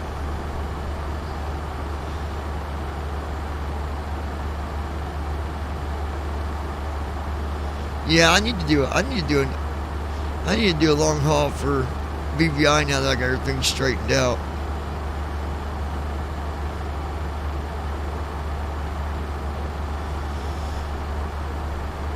I don't know where I should go. I just have to go to the fleet. Where would I look for the jets under? Would I look for it under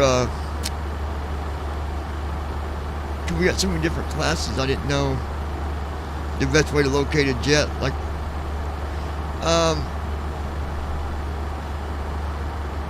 probably a 748 if we got one. Do we have an 8? A 748?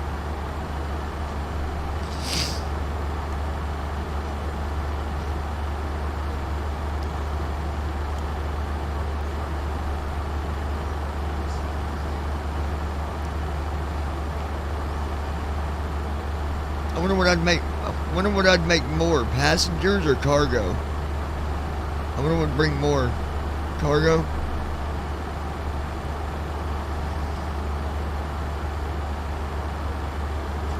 I seen a sound pack for the 748 online the other day, and I meant to get it, and I didn't end up getting it. They really don't need one though, really. I think the 48 sounds good the way it is.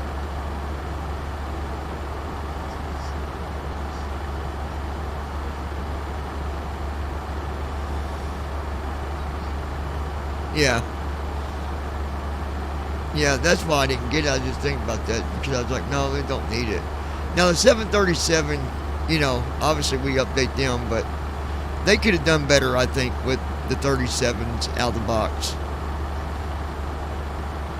I mean, they don't sound bad, but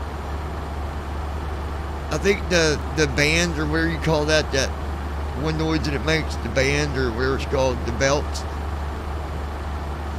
That belt sound, that whining sound, you know, that me. I feel like they could have done better with that sound, but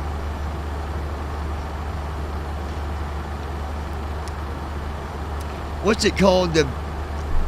It's the one sound when you rev up the engines and it makes like that fan noise, like that higher pitch revving noise. I thought it was called something like the buzzsaw or whatever. Yeah. By default, I didn't think the 7.3 was as good. Like 7.4 is really good. 777, Yeah.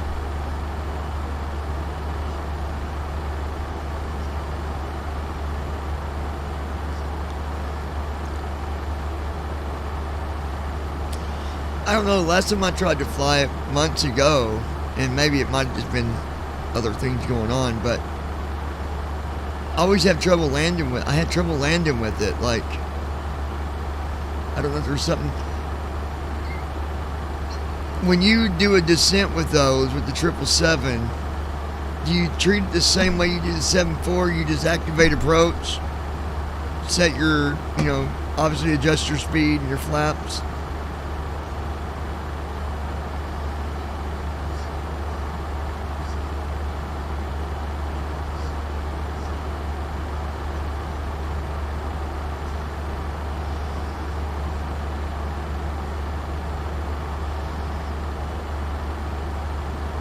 Yeah.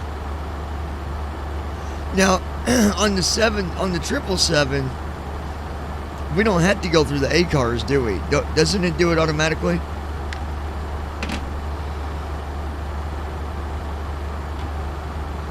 So then you pretty much set it up the way you do the 74. You just don't do the A cars.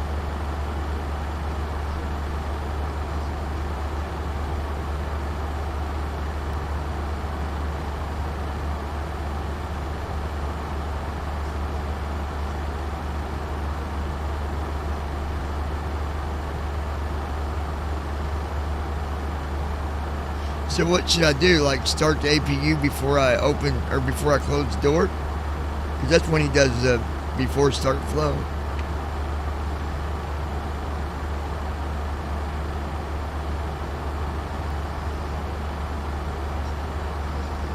Okay. I'll have to take it for a test spin. See how I do for a.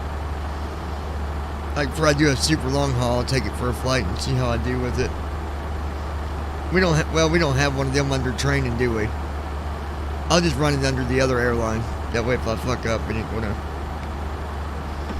And then if I do okay, I'll come back and take one for a long haul.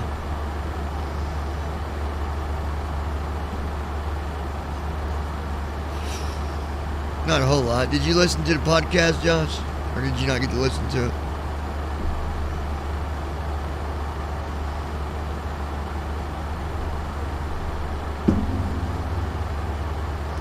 Yeah, we just talked about the weather and stuff like that.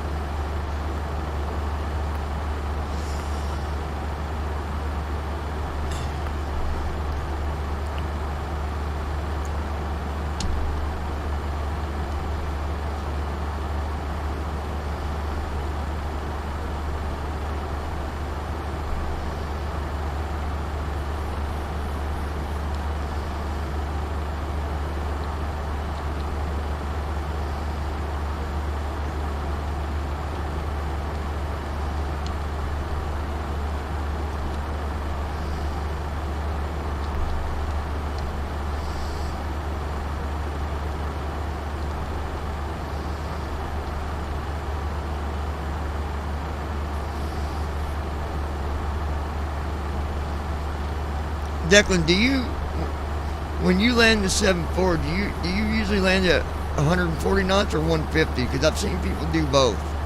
That's why I'm asking, like, if it's that much of a.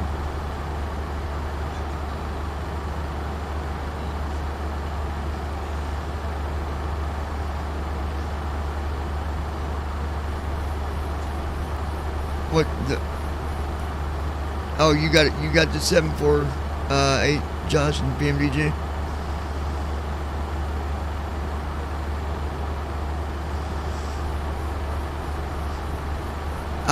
Well.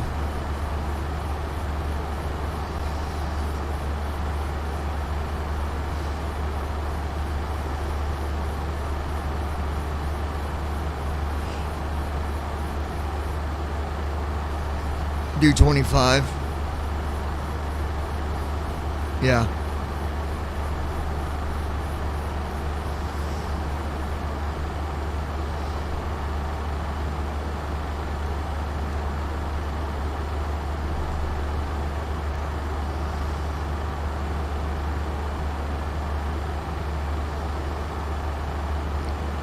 Because like on my approach rep, I can do, well, not one, because that's 160 knots. Two is 30 degrees, 152 knots. And three is 40, 147.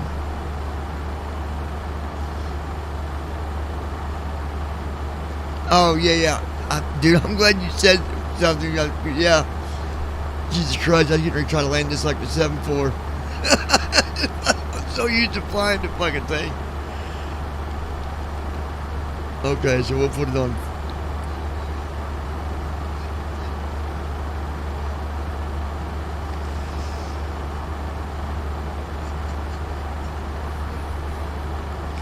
How can we see our current weight?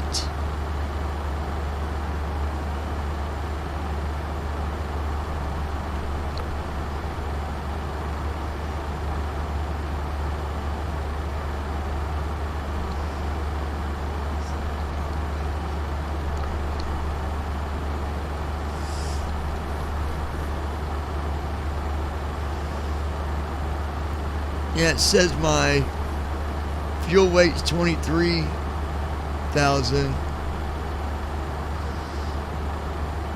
Payload is 42. Gross is 160. Gross is 164. Yeah, I got too much fuel. I don't know why I got too much fuel this time. Yeah, I do, because I customized some of my stuff on SimBrew. Well, that's alright. I'll just...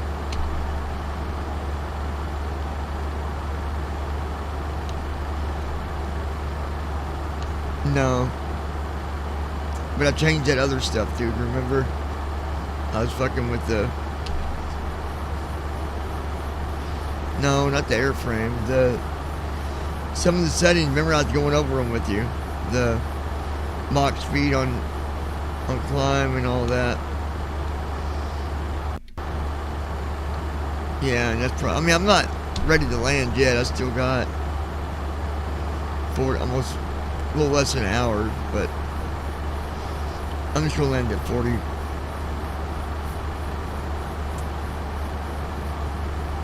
Flaps 40, I think.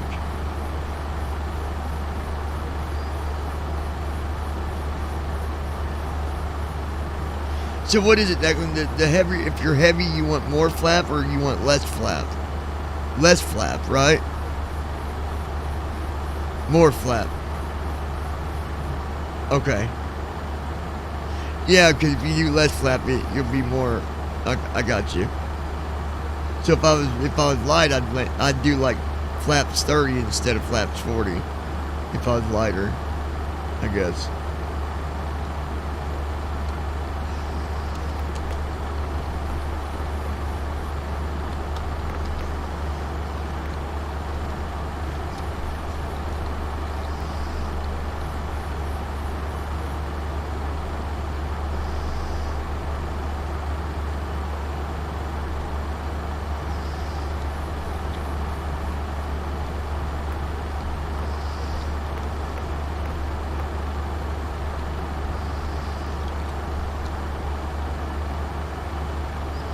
There we go, and then we'll just,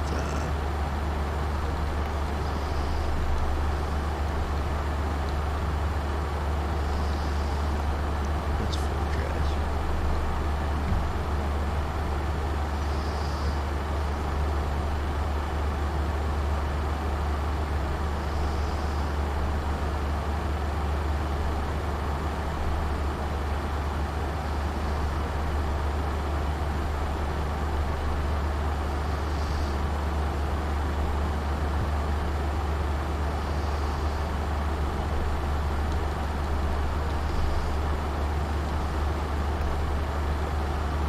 Da da da da da da da da.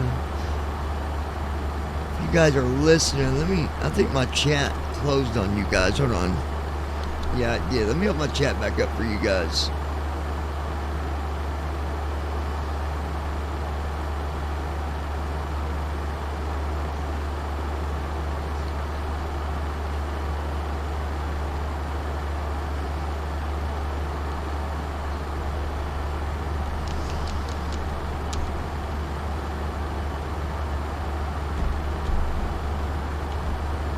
No, they're not turned down.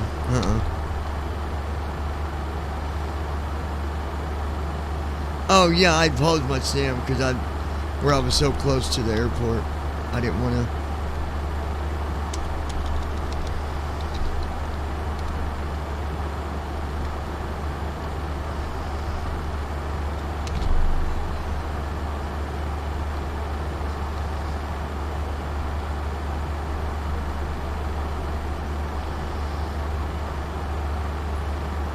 Let's see my.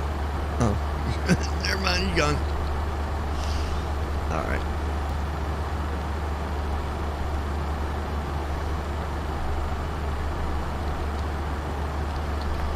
Load.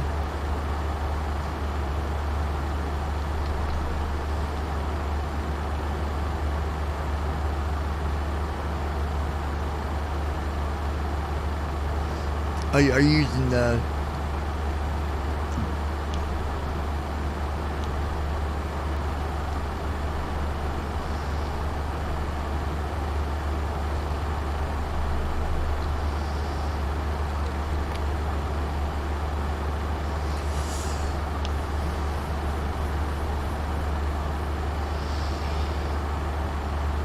Yeah, I've got a long ass report.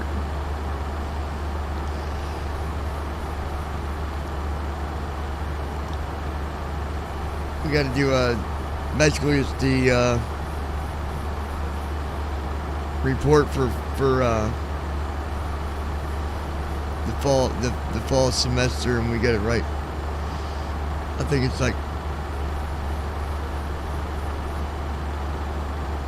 40 some odd pages that I got to read. Then I got to summarize.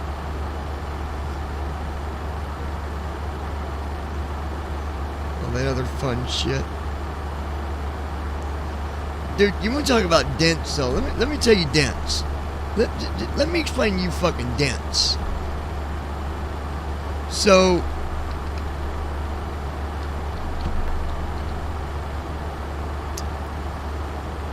my instructor knows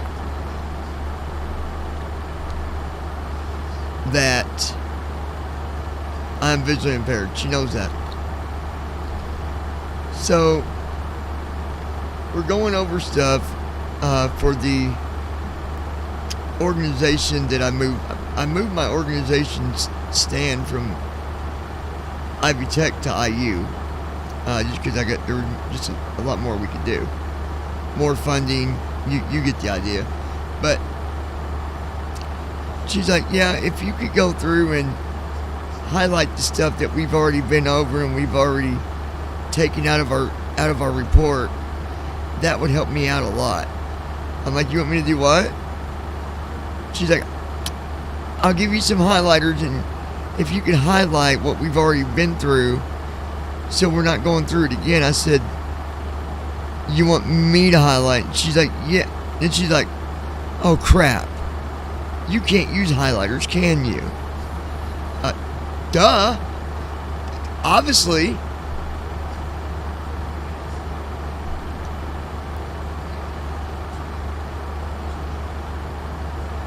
And it's like, how many, dude, I've had to remind it. That made the 4th time that I've reminded of stuff that I cannot do. That I mean, come on. We should not need to say it over and over and over. Like, one time should be enough, and if you can't remember, then make a note about your student. You know? I'm like, well, you know what we already read. I said, why can't you? Because she's in charge of some of the organizational stuff, not just my instructor. And I said, well, if you know what we already did, can't you just not go over it? Like, just skip it. She's like, well, I'm more organized. I've got a system that I use, and I like to highlight the things that I don't need, blah, blah, blah, blah. Okay. Well, I don't. Yeah. Yeah, I'm like, yeah. Exactly. and she got mad. Well, yeah, she sends me PDFs. That's what I don't understand. Like, she'll send me PDFs, like, cause she'll do handouts in class, and there'll be like an image on a piece of paper, and so she'll PDF it to me. But dude, she does it backwards. She sends me the handouts after class. So like, if I went to class today, I would come home today and I'd get in my email, and she will have sent me the handout instead of sending it to me before. And she'd be like, well, just go home and look over it. She's like,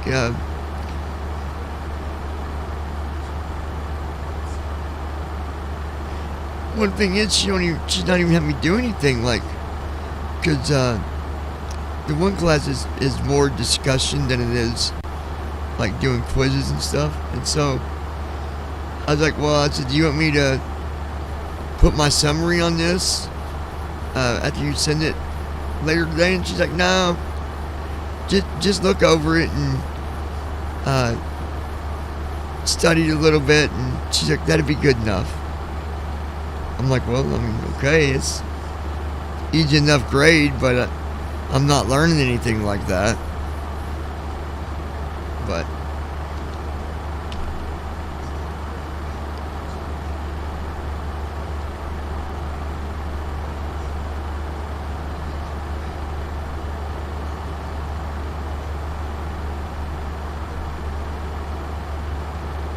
I've got another instructor that is all about freaking Google Docs. I fucking hate Google Docs, dude. I fucking hate Google Docs.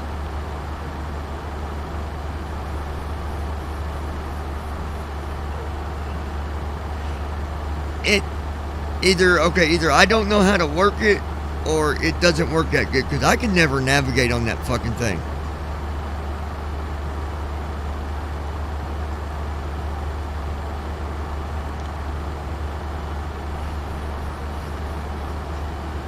Well, it's like PowerPoint. I've been told that PowerPoints are able to be done with screen reader, but I don't know how to do fucking PowerPoint with a screen reader. I was never shown. I think when they say that, they're probably referring to more JAWS than they are NVDA.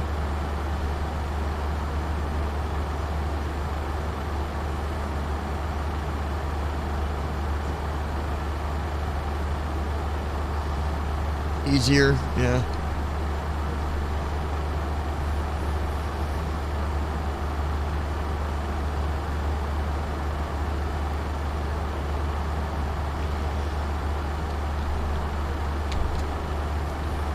I don't either. Oh, Andy, I was going to tell you, and I don't know if this is something you need to know or not. But the other night when I did my flight to Italy, I was coming in. I started my descent. And I did the, to see where the cloud was below me, like you know, right bracket shift O, and it was at 36,000, like it was at when you talked earlier that day. Anyways, I look and it said the cloud's 36,100 feet below, but then I get to around 26,000, and my sister's like, oh, that's pretty, and I was like, what? She's like, you just went through a cloud. So why didn't it see that one at 22,000 or 24? Like, it was picking up the one that was 36,000 feet below me, but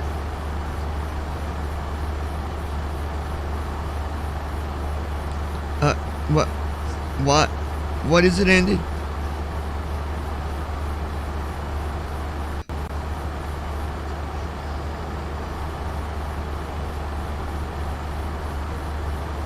Oh, not what's ahead of you, so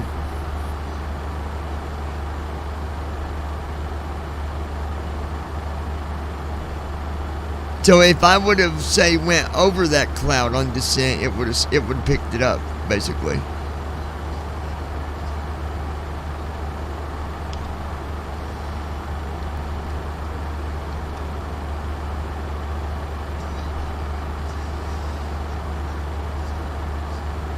Okay, I understand. Okay. That makes sense. But I don't think my Sappy's reading me the cloud stuff, like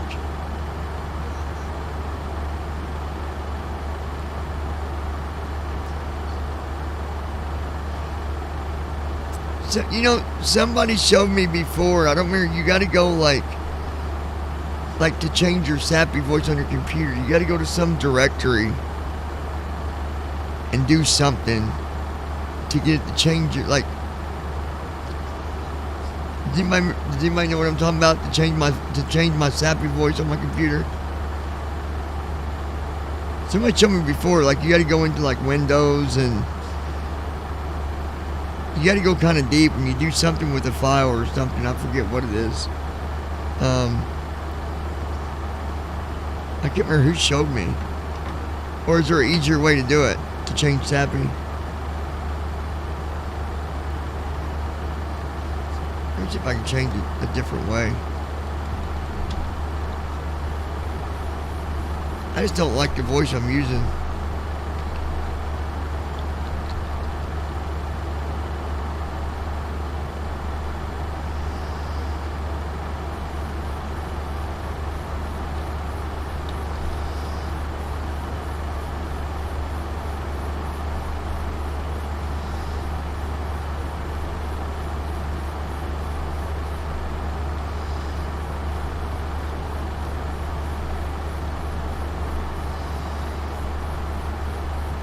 How do you spell Sappy? Is it S-A-P? Well, yeah, but I didn't. Okay.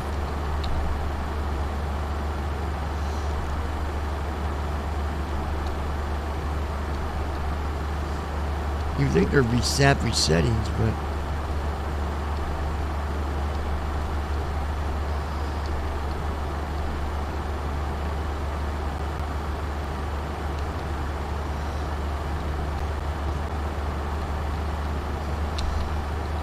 Let's see.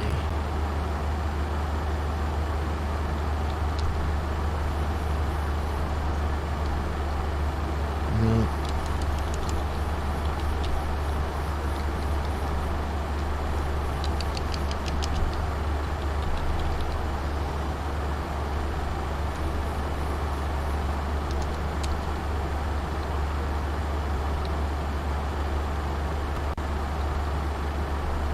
Let me see something.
Let's see.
There we go. I got it.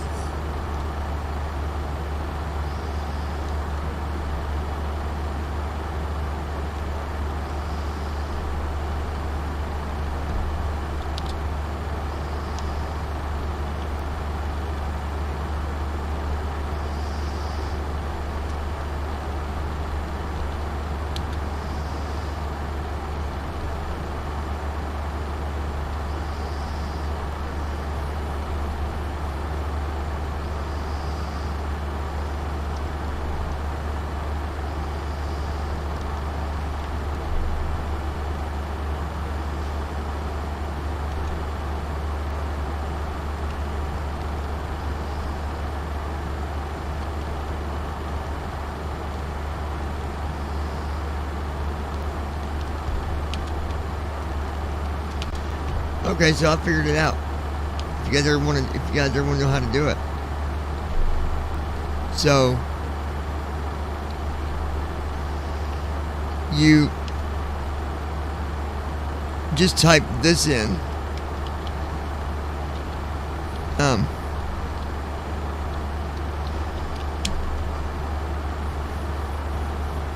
Type that in and it'll bring up the thing where you can change the voice.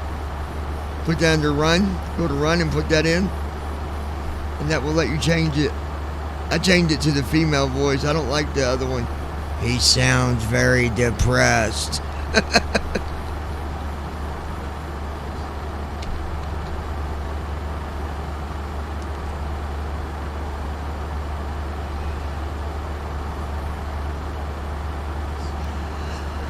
Oh yeah. Yeah, he talks real deep, dude. Yeah. Shit.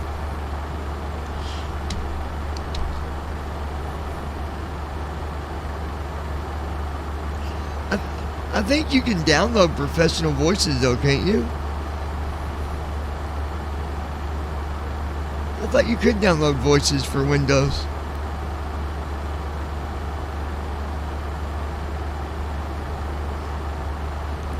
Yeah, it's working, Ezra. It was off, I didn't realize it, but yeah, we're back and going, buddy.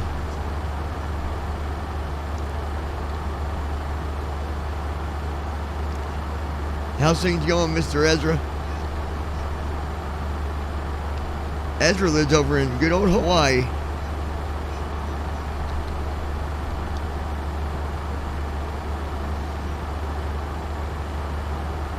Of course, we all say, yeah, you know, it's good, but he's probably thinking, oh, not really.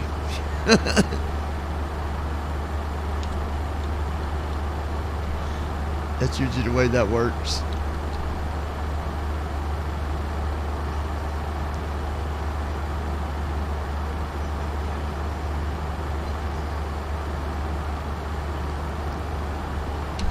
I wonder if I could use this.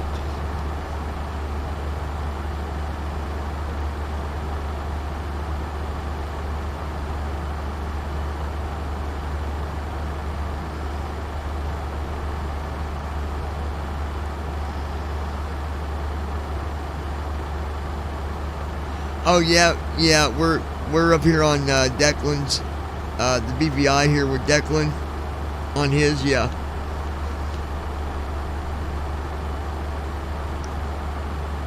He's still up here at the moment. I don't know how long he's going to be here, but right now Declan's celebrating because he gets to do a bunch of homework in the morning.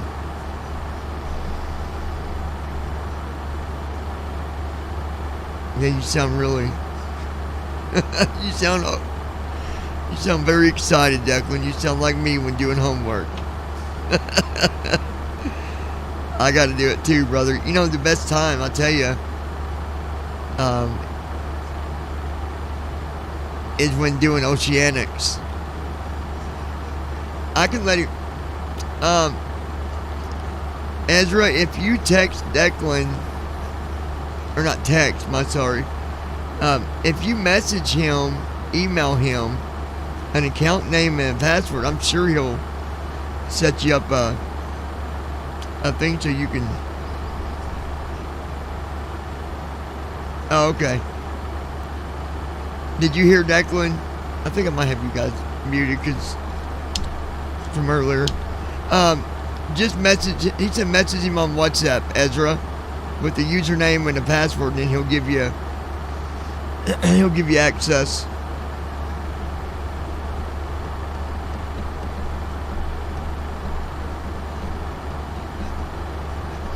I gotta see if there's a number I can call with Honeycomb, because I'm not getting nothing back through email about my damn warranty for my Bravo, and this is it's getting to be asinine, to be honest. You think you pay that much money, you wouldn't get ignored. You know what I mean? Like, and I figured if they wasn't getting the email, I'd get an email back saying that email wasn't right or something, but I'm gonna see if they got a number. I can just call them tomorrow.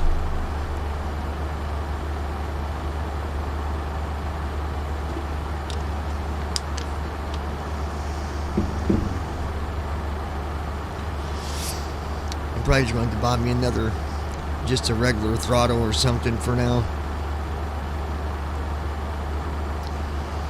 Anybody got any suggestions for I just need the throttle. I don't need a yoke. I don't know if everything I can think of comes with a yoke and a freaking stick. Or a stick and a throttle. I just need a throttle.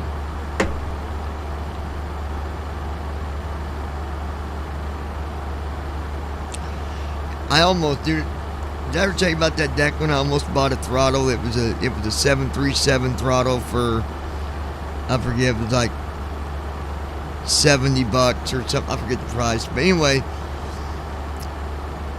I went back before I hit checkout to read it more, and come to find out, you attach it to the fucking Bravo throttles. Like, you take off all the throttles and you connect it. Well, it makes like, it's just weird. Like, I'm not paying that much money for something that just connects. Like, Jesus Christ, I could do that. Yeah, it just connects to it. Like, if I want to do that, I'd just get my 3D printer and print me out a model of a freaking handle that would go on mine. That wouldn't solve the problem. $70. You got me twisted. Bigger than shit.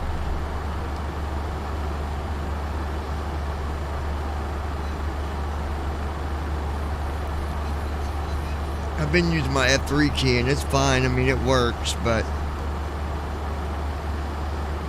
hey, I wonder if that would work, Declan. So you know how I got the Alpha connected to Honeycomb, right? Could I use, like, maybe one of the, like, two of the rocker switches? You know, well, you ain't seen the Alpha, have you? Anyway, it's got, on the left side, it's got two little rocker panel switches. Like, they're spring loaded. You push it up and it goes back down to the middle. You push it down and it pop back up to the middle. So I wonder if I could use those for my throttle. Like two of those.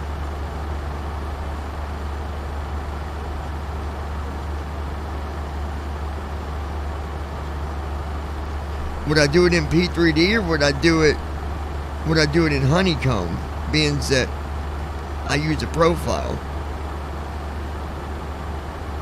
Because Honeycomb,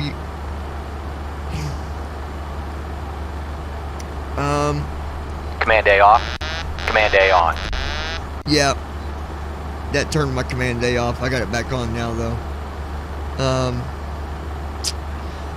My other...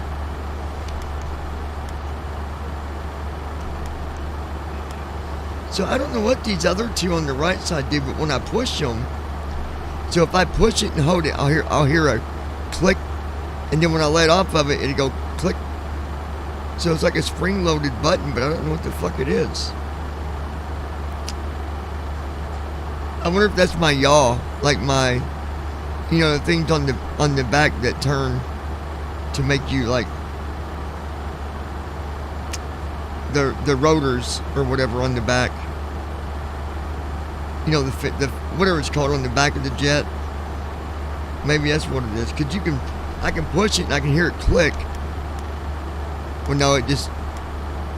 Okay.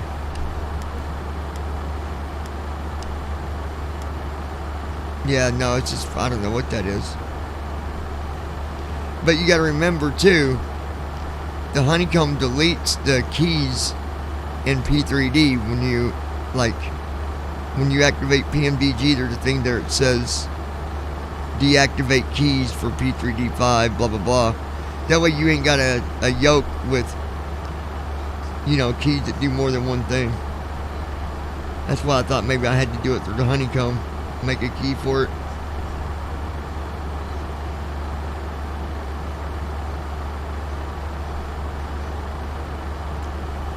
So that's my autopilot.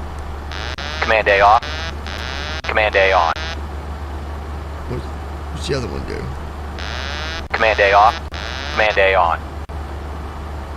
Yeah, they're both Command A, but how would you make both of them Command A? What the hell? Command A off. Command A on. Yep, that's Command A too. That ain't gonna work. Shit. Well, there went that idea. I guess I'll just use F3 until I get me a throttle.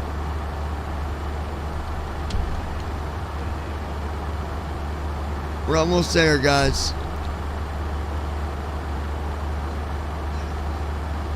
Shaska, California. I hope this ain't that stupid runway at San Francisco. I got 19 left. Does that sound familiar?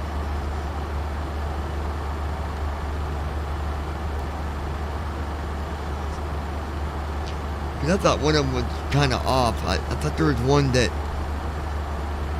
was one you didn't want to land. Maybe it wasn't San Francisco.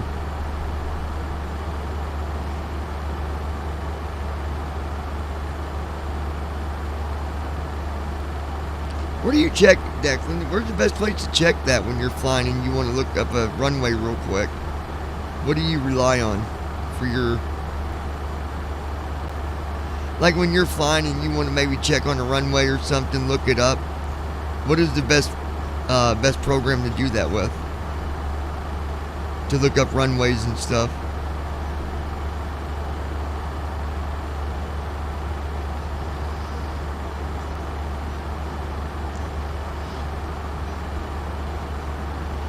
Steve gave me a site, and I forget what it is, but you can actually go there and see what the actual active runways are at airports and stuff. But that's for, I don't remember what it, yeah, I don't remember what the URL was for that one. Oh, that's it, FAA ATIS or FA ATIS. Oh, okay. Let me see something.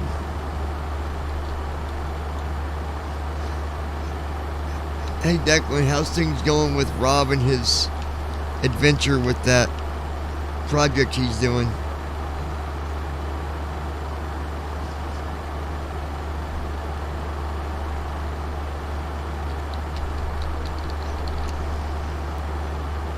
Uh-huh.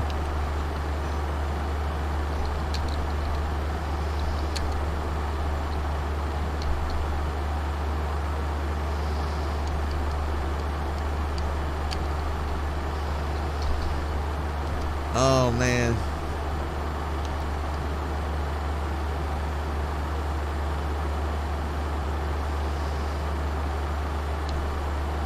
Okay, Ezra, let's see what he'd sound.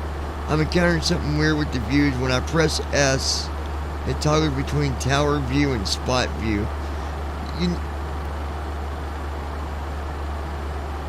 To get to the cockpit view, Ezra, you need to hit is it F9? That's the cockpit, or is it 10? Well, they both are. Hit F9. 9 is 2D and 10 is 3D, I think.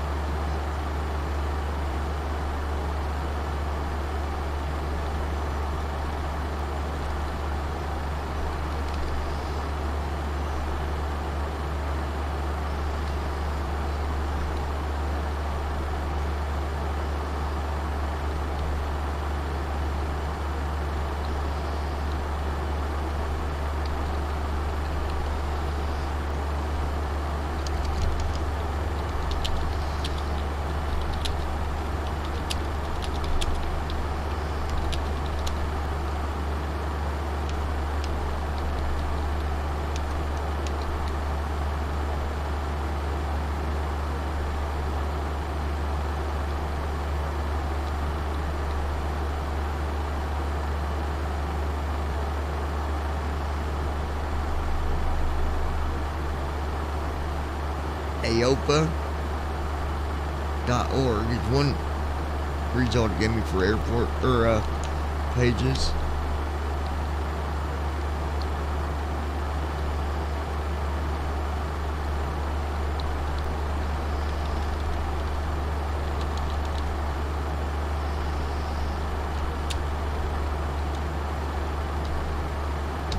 Hey, you're welcome, buddy.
Oh wow, when I look up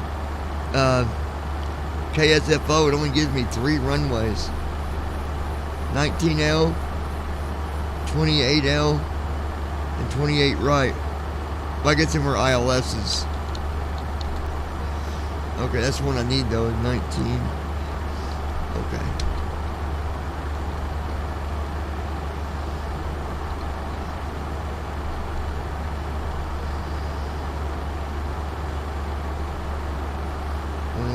.90, 193, 108.90, 193.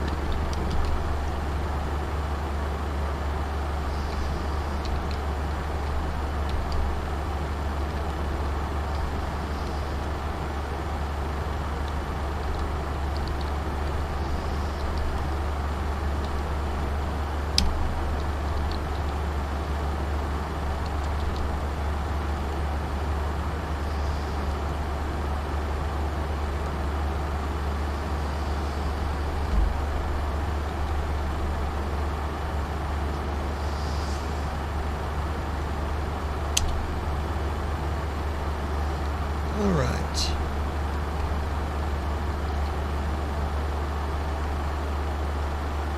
Almost there, guys. Getting ready. 50 miles till descent. Descent checklist. Pressurization. Set. Recall. Checked. Auto brakes. Set. Landing data. Checked. Altimeters. Checked. Approach briefing. Completed.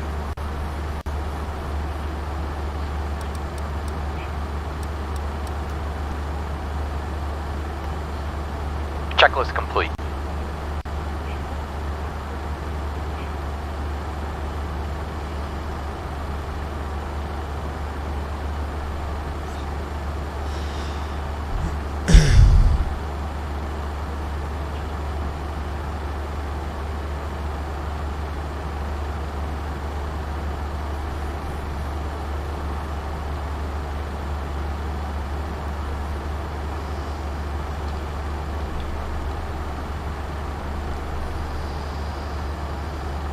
So it is 1911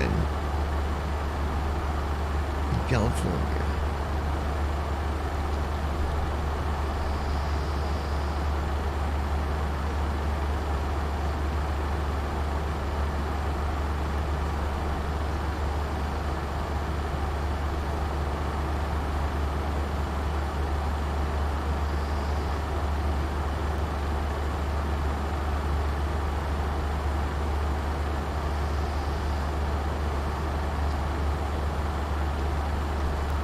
So it's almost 7:30 in California.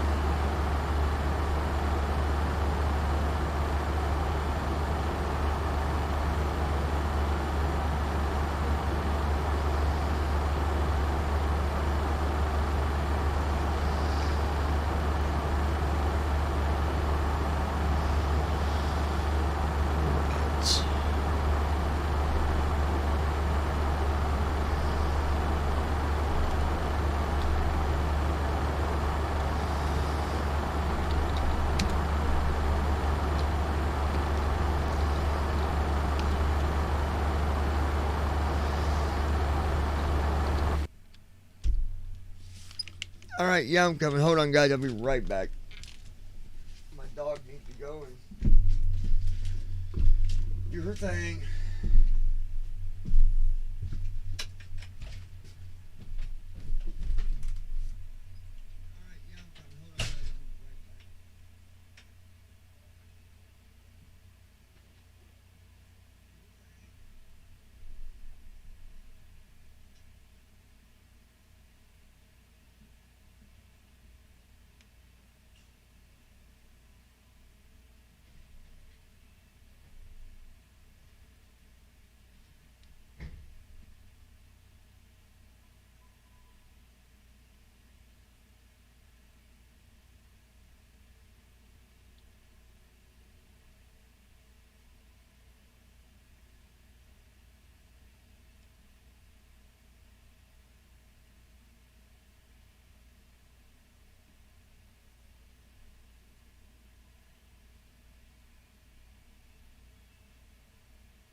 It don't matter.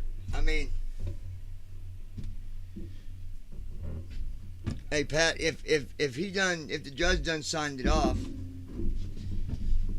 I would just go ahead and go off the warrant you got. You don't need a new one. You got the one from last week, right? So why would you need a new warrant? It don't make no sense.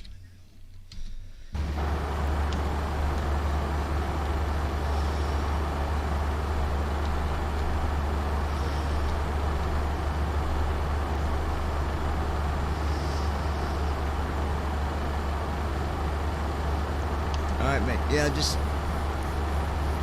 get with me at the office tomorrow.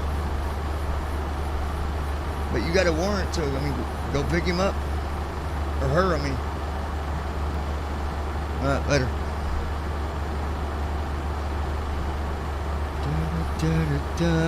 All right, you guys.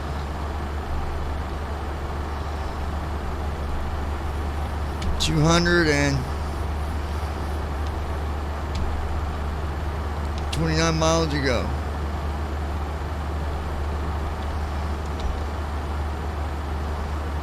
There's a cloud 26,000 feet below us.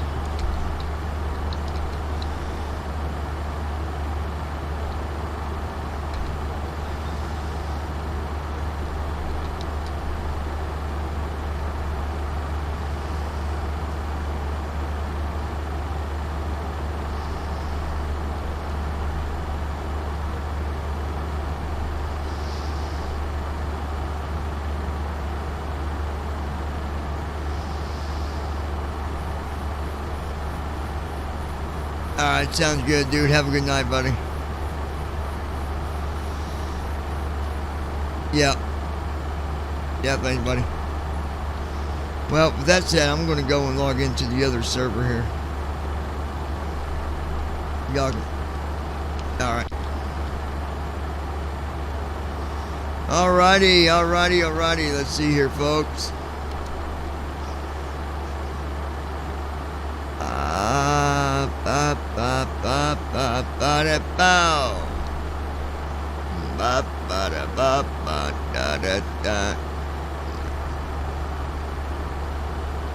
Come on, you stupid.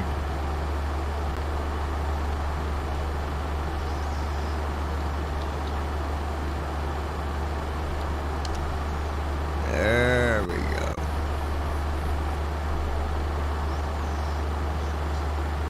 There we go. Alright. Yep. 14 miles to go. Here we go. What's going on, buddy?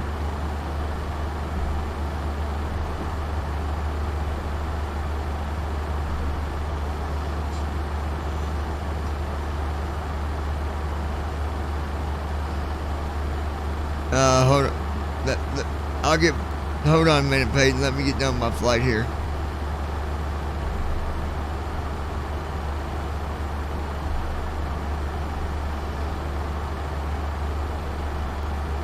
No, you're fine. I'm preoccupied.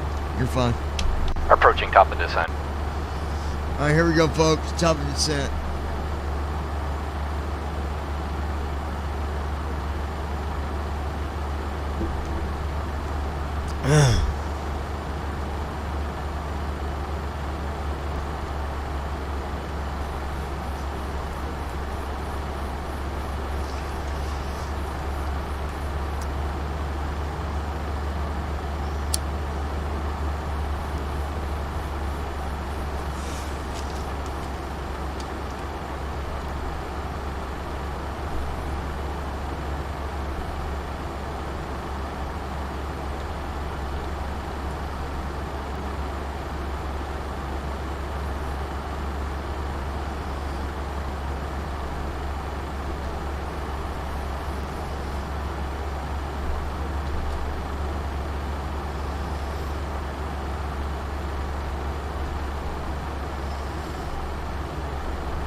I'll be at you guys in a minute.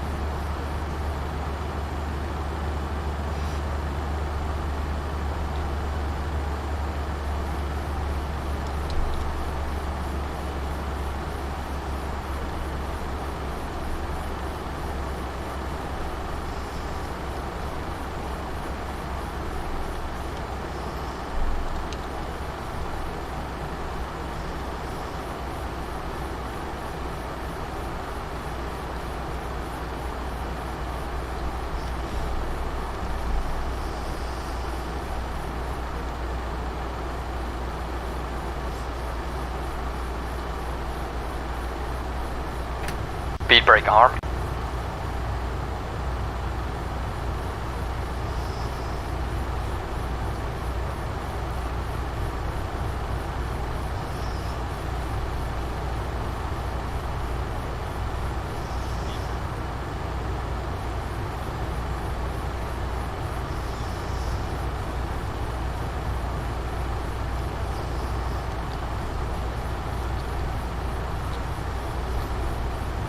What is this thing doing?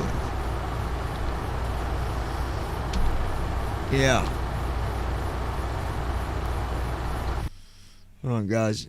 Gotta pause for a minute. TFM's being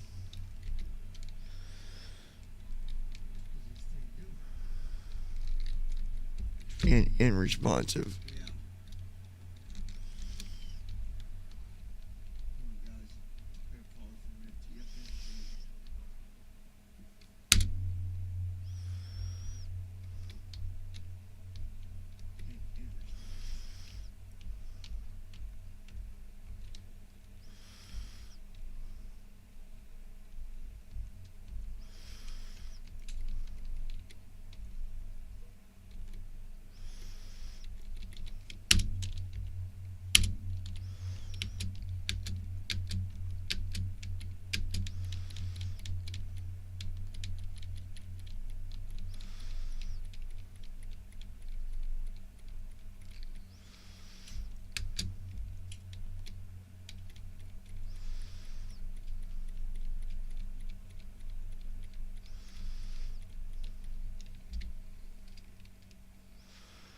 Come on, what is this doing? Hold on, guys. I muted for a minute because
hold on, guys. TFM is being dumb.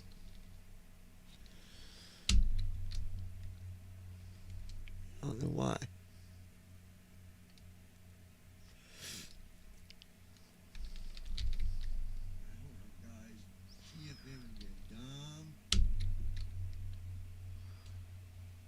I gotta kill TFM and restart it.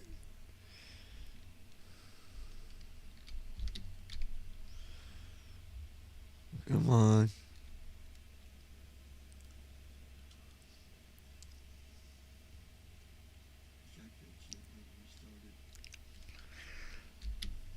Come on, TFM.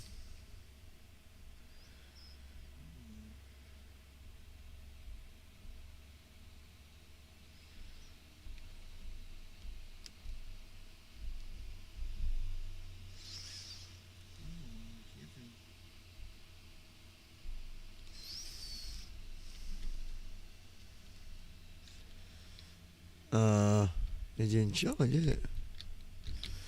Okay.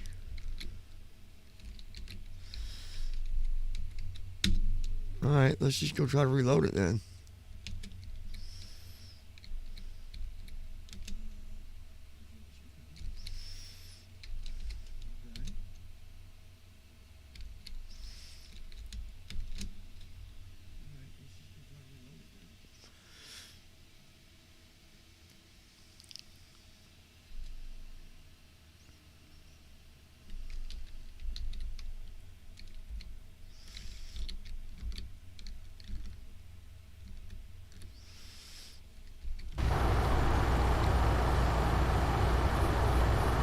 KSFO.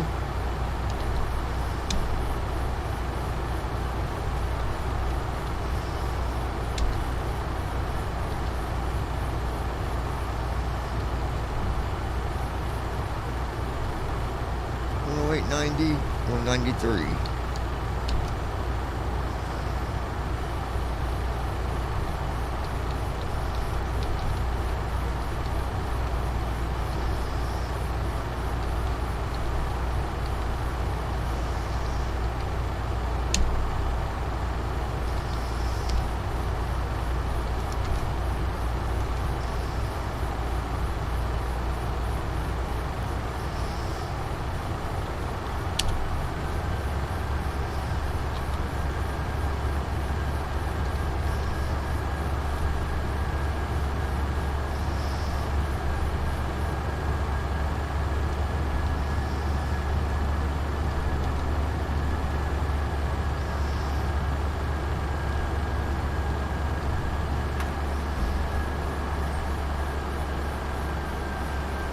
Oh yeah, listen to them engines, baby.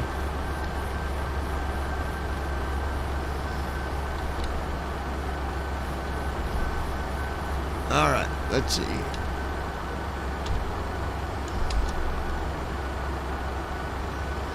Well, it's 19,000 feet below us. We're at 28, so...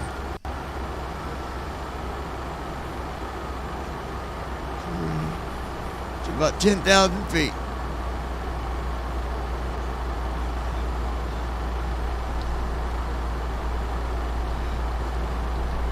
Speed brake armed. And what is it that would, like sometimes it say left and right FMC light on, then it goes off. Is there a message or something that it's giving me?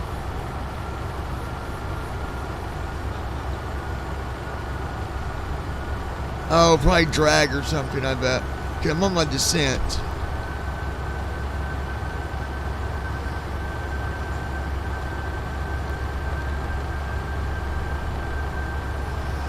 It says unable 280 k.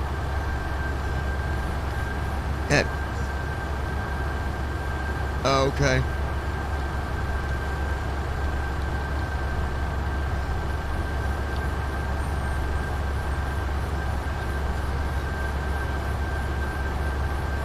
Oh, okay.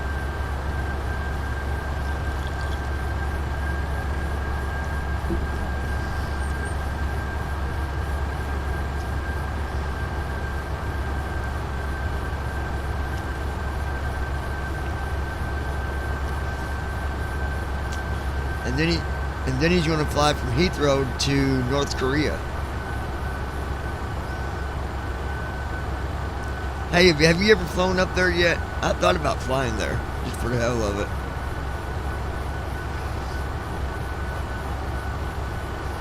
I was told even the images in the sim look just as bad as it does when you're really there. Like it's not a good looking place.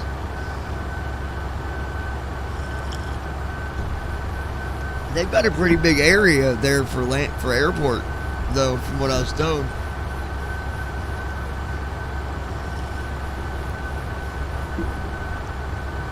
Hey Google, how big is the airport in North Korea?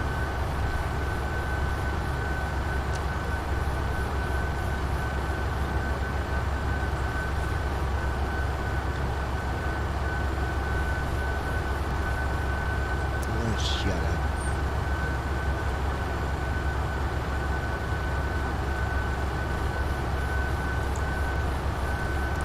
up. Are you flying like on, what are you flying? Or what, like what company?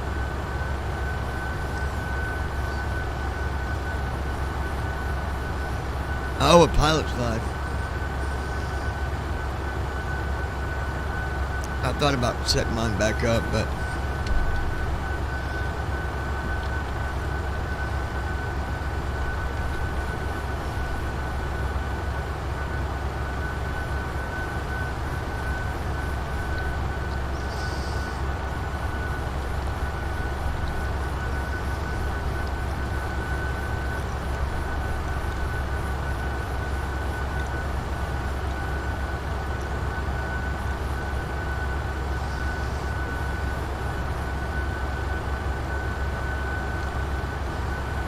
yeah.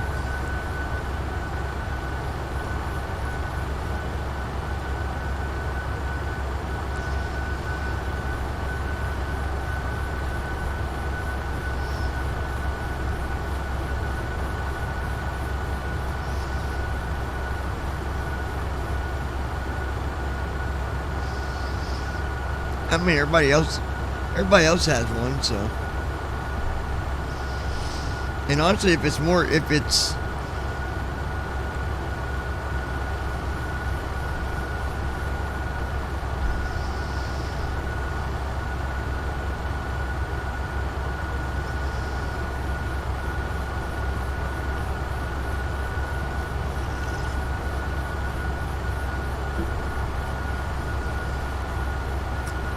yeah, I do like that.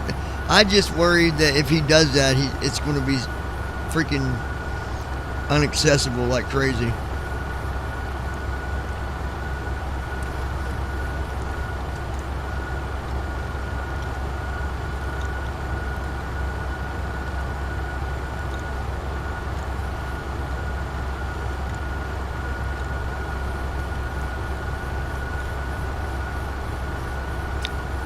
It'd be just for 2020 too.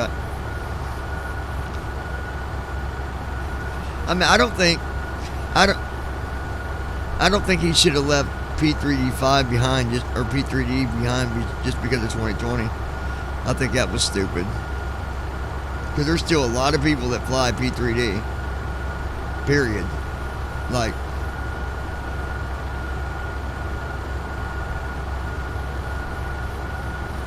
yeah, but there's a lot of people that hasn't though, Josh. 2020 is not like 100%.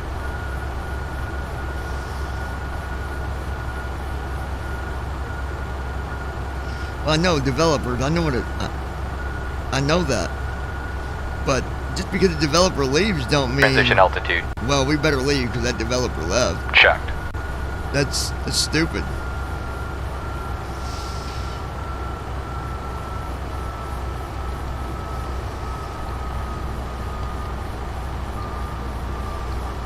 He only did it because of other developers, though, and that's stupid. That's a stupid reason.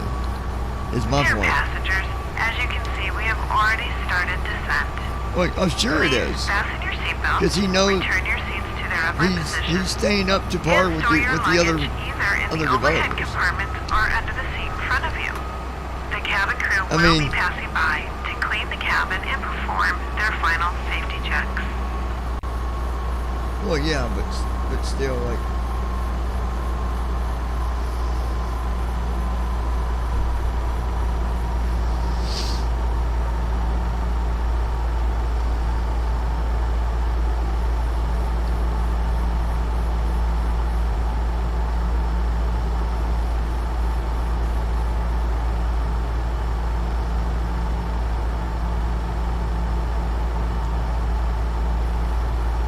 I mean, that like P3D5, like that's P3D5 is, you know, it's a new the newest one that P3D's came out with, and it's not, I mean, you don't see them fucking saying, well, we better just stop because of developers. Like, it's just, it's silly.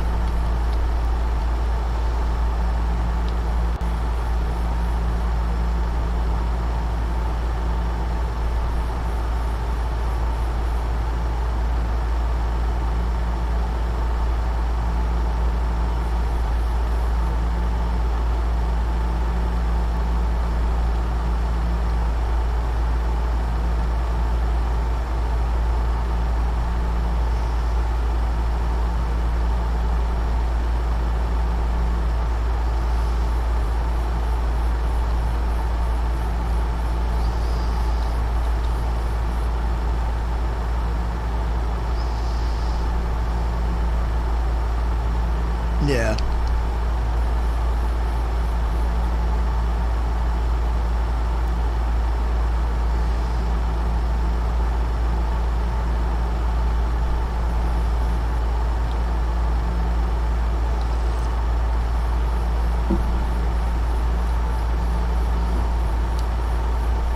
Yeah, I should say 2022 is when, yeah. I mean, a lot of developers went to 2020 because other people went, so they figured that's where that's where they'll make their money. And it might be, but there's still a lot of, like,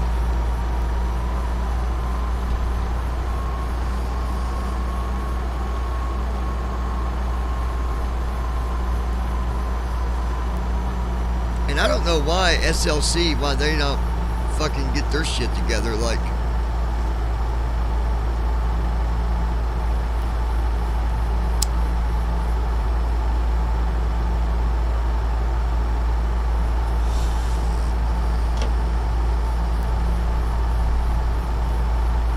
Glide slope alive.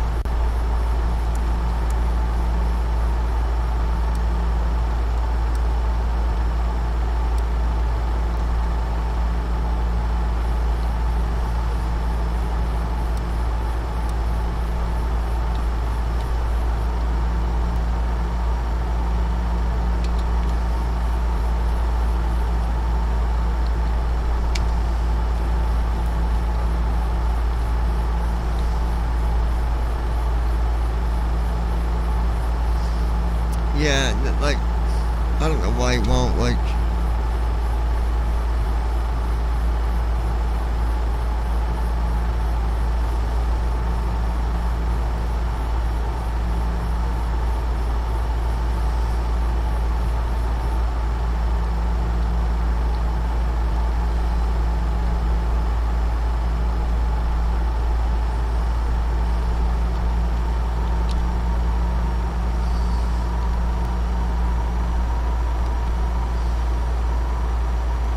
I'll be back here as soon as I get landed. Hold on, guys. I'll be right back.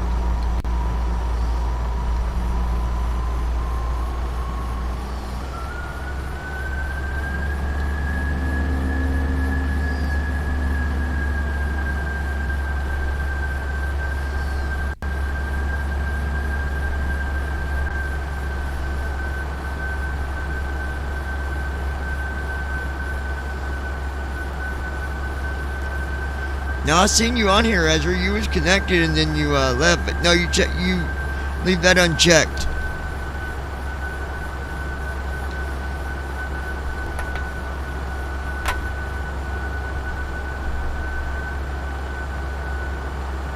Flaps 1. Yeah, leave that box unchecked.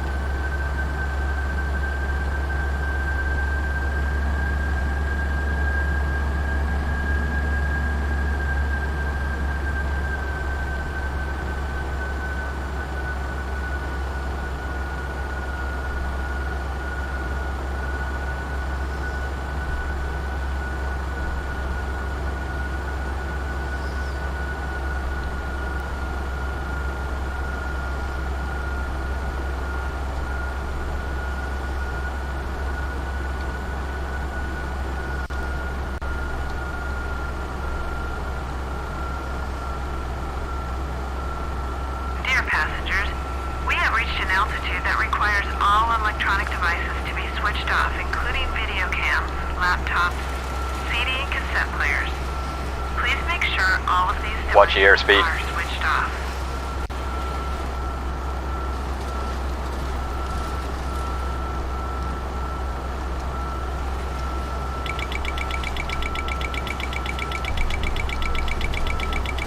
Dear passengers, we have reached an altitude that requires all electronic devices to be switched off, including video cams, laptops, CD and cassette players.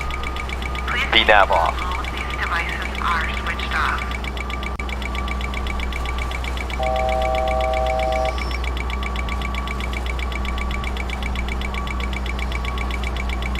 I don't know what happened here, Speed but brake arm.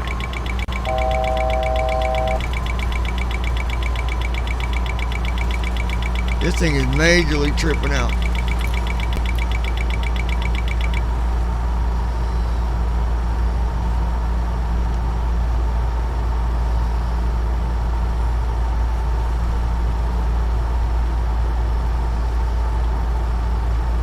Approach, hold on.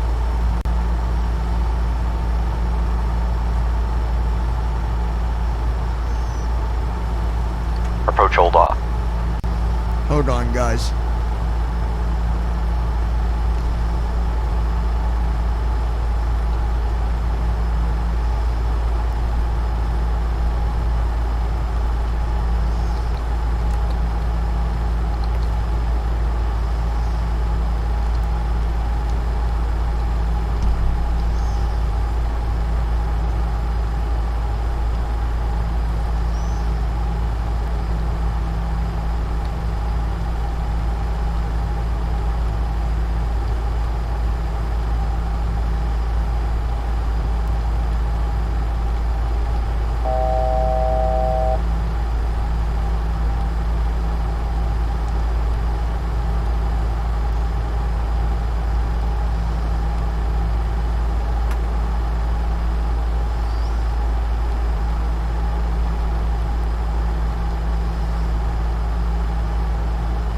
I gotta go to a holding position here for a minute, Ezra. Something went way off on my CDU here. I don't know what happened, but we're gonna do a go around.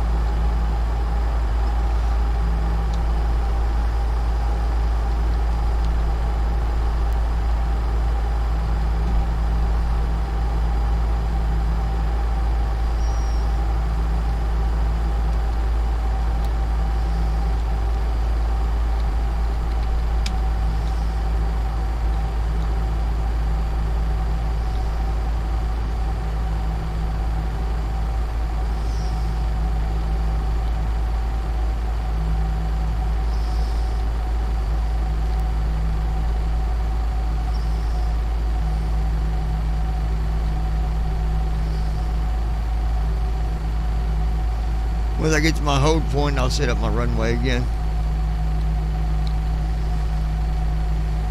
Airspeed low. Airspeed low.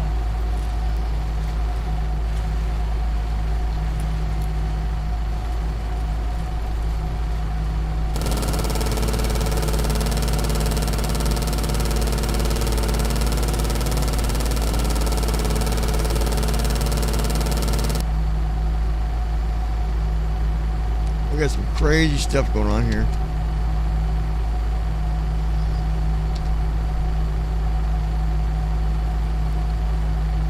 This should take us to 4,000 and hold. Nah, it ain't. I'm gonna do that shit over.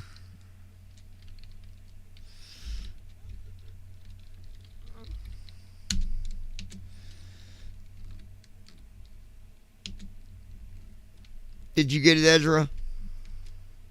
Hey, Jesse.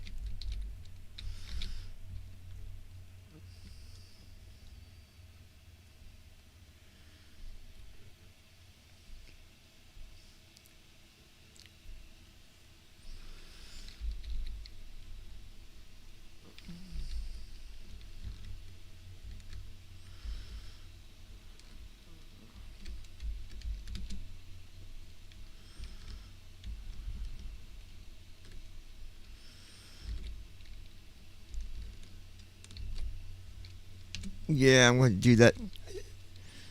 I don't know what the hell.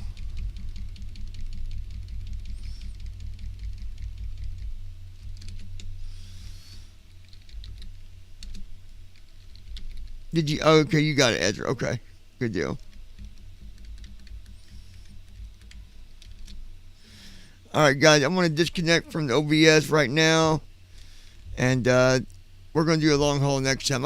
There's still something going on with my 737. I don't know what it is, but it's not holding the speeds and stuff. It's doing the same stuff it did the other day. So I'll have to figure that out, and we'll do it again. But we'll do a long haul probably. I might set one up here later and do one all night.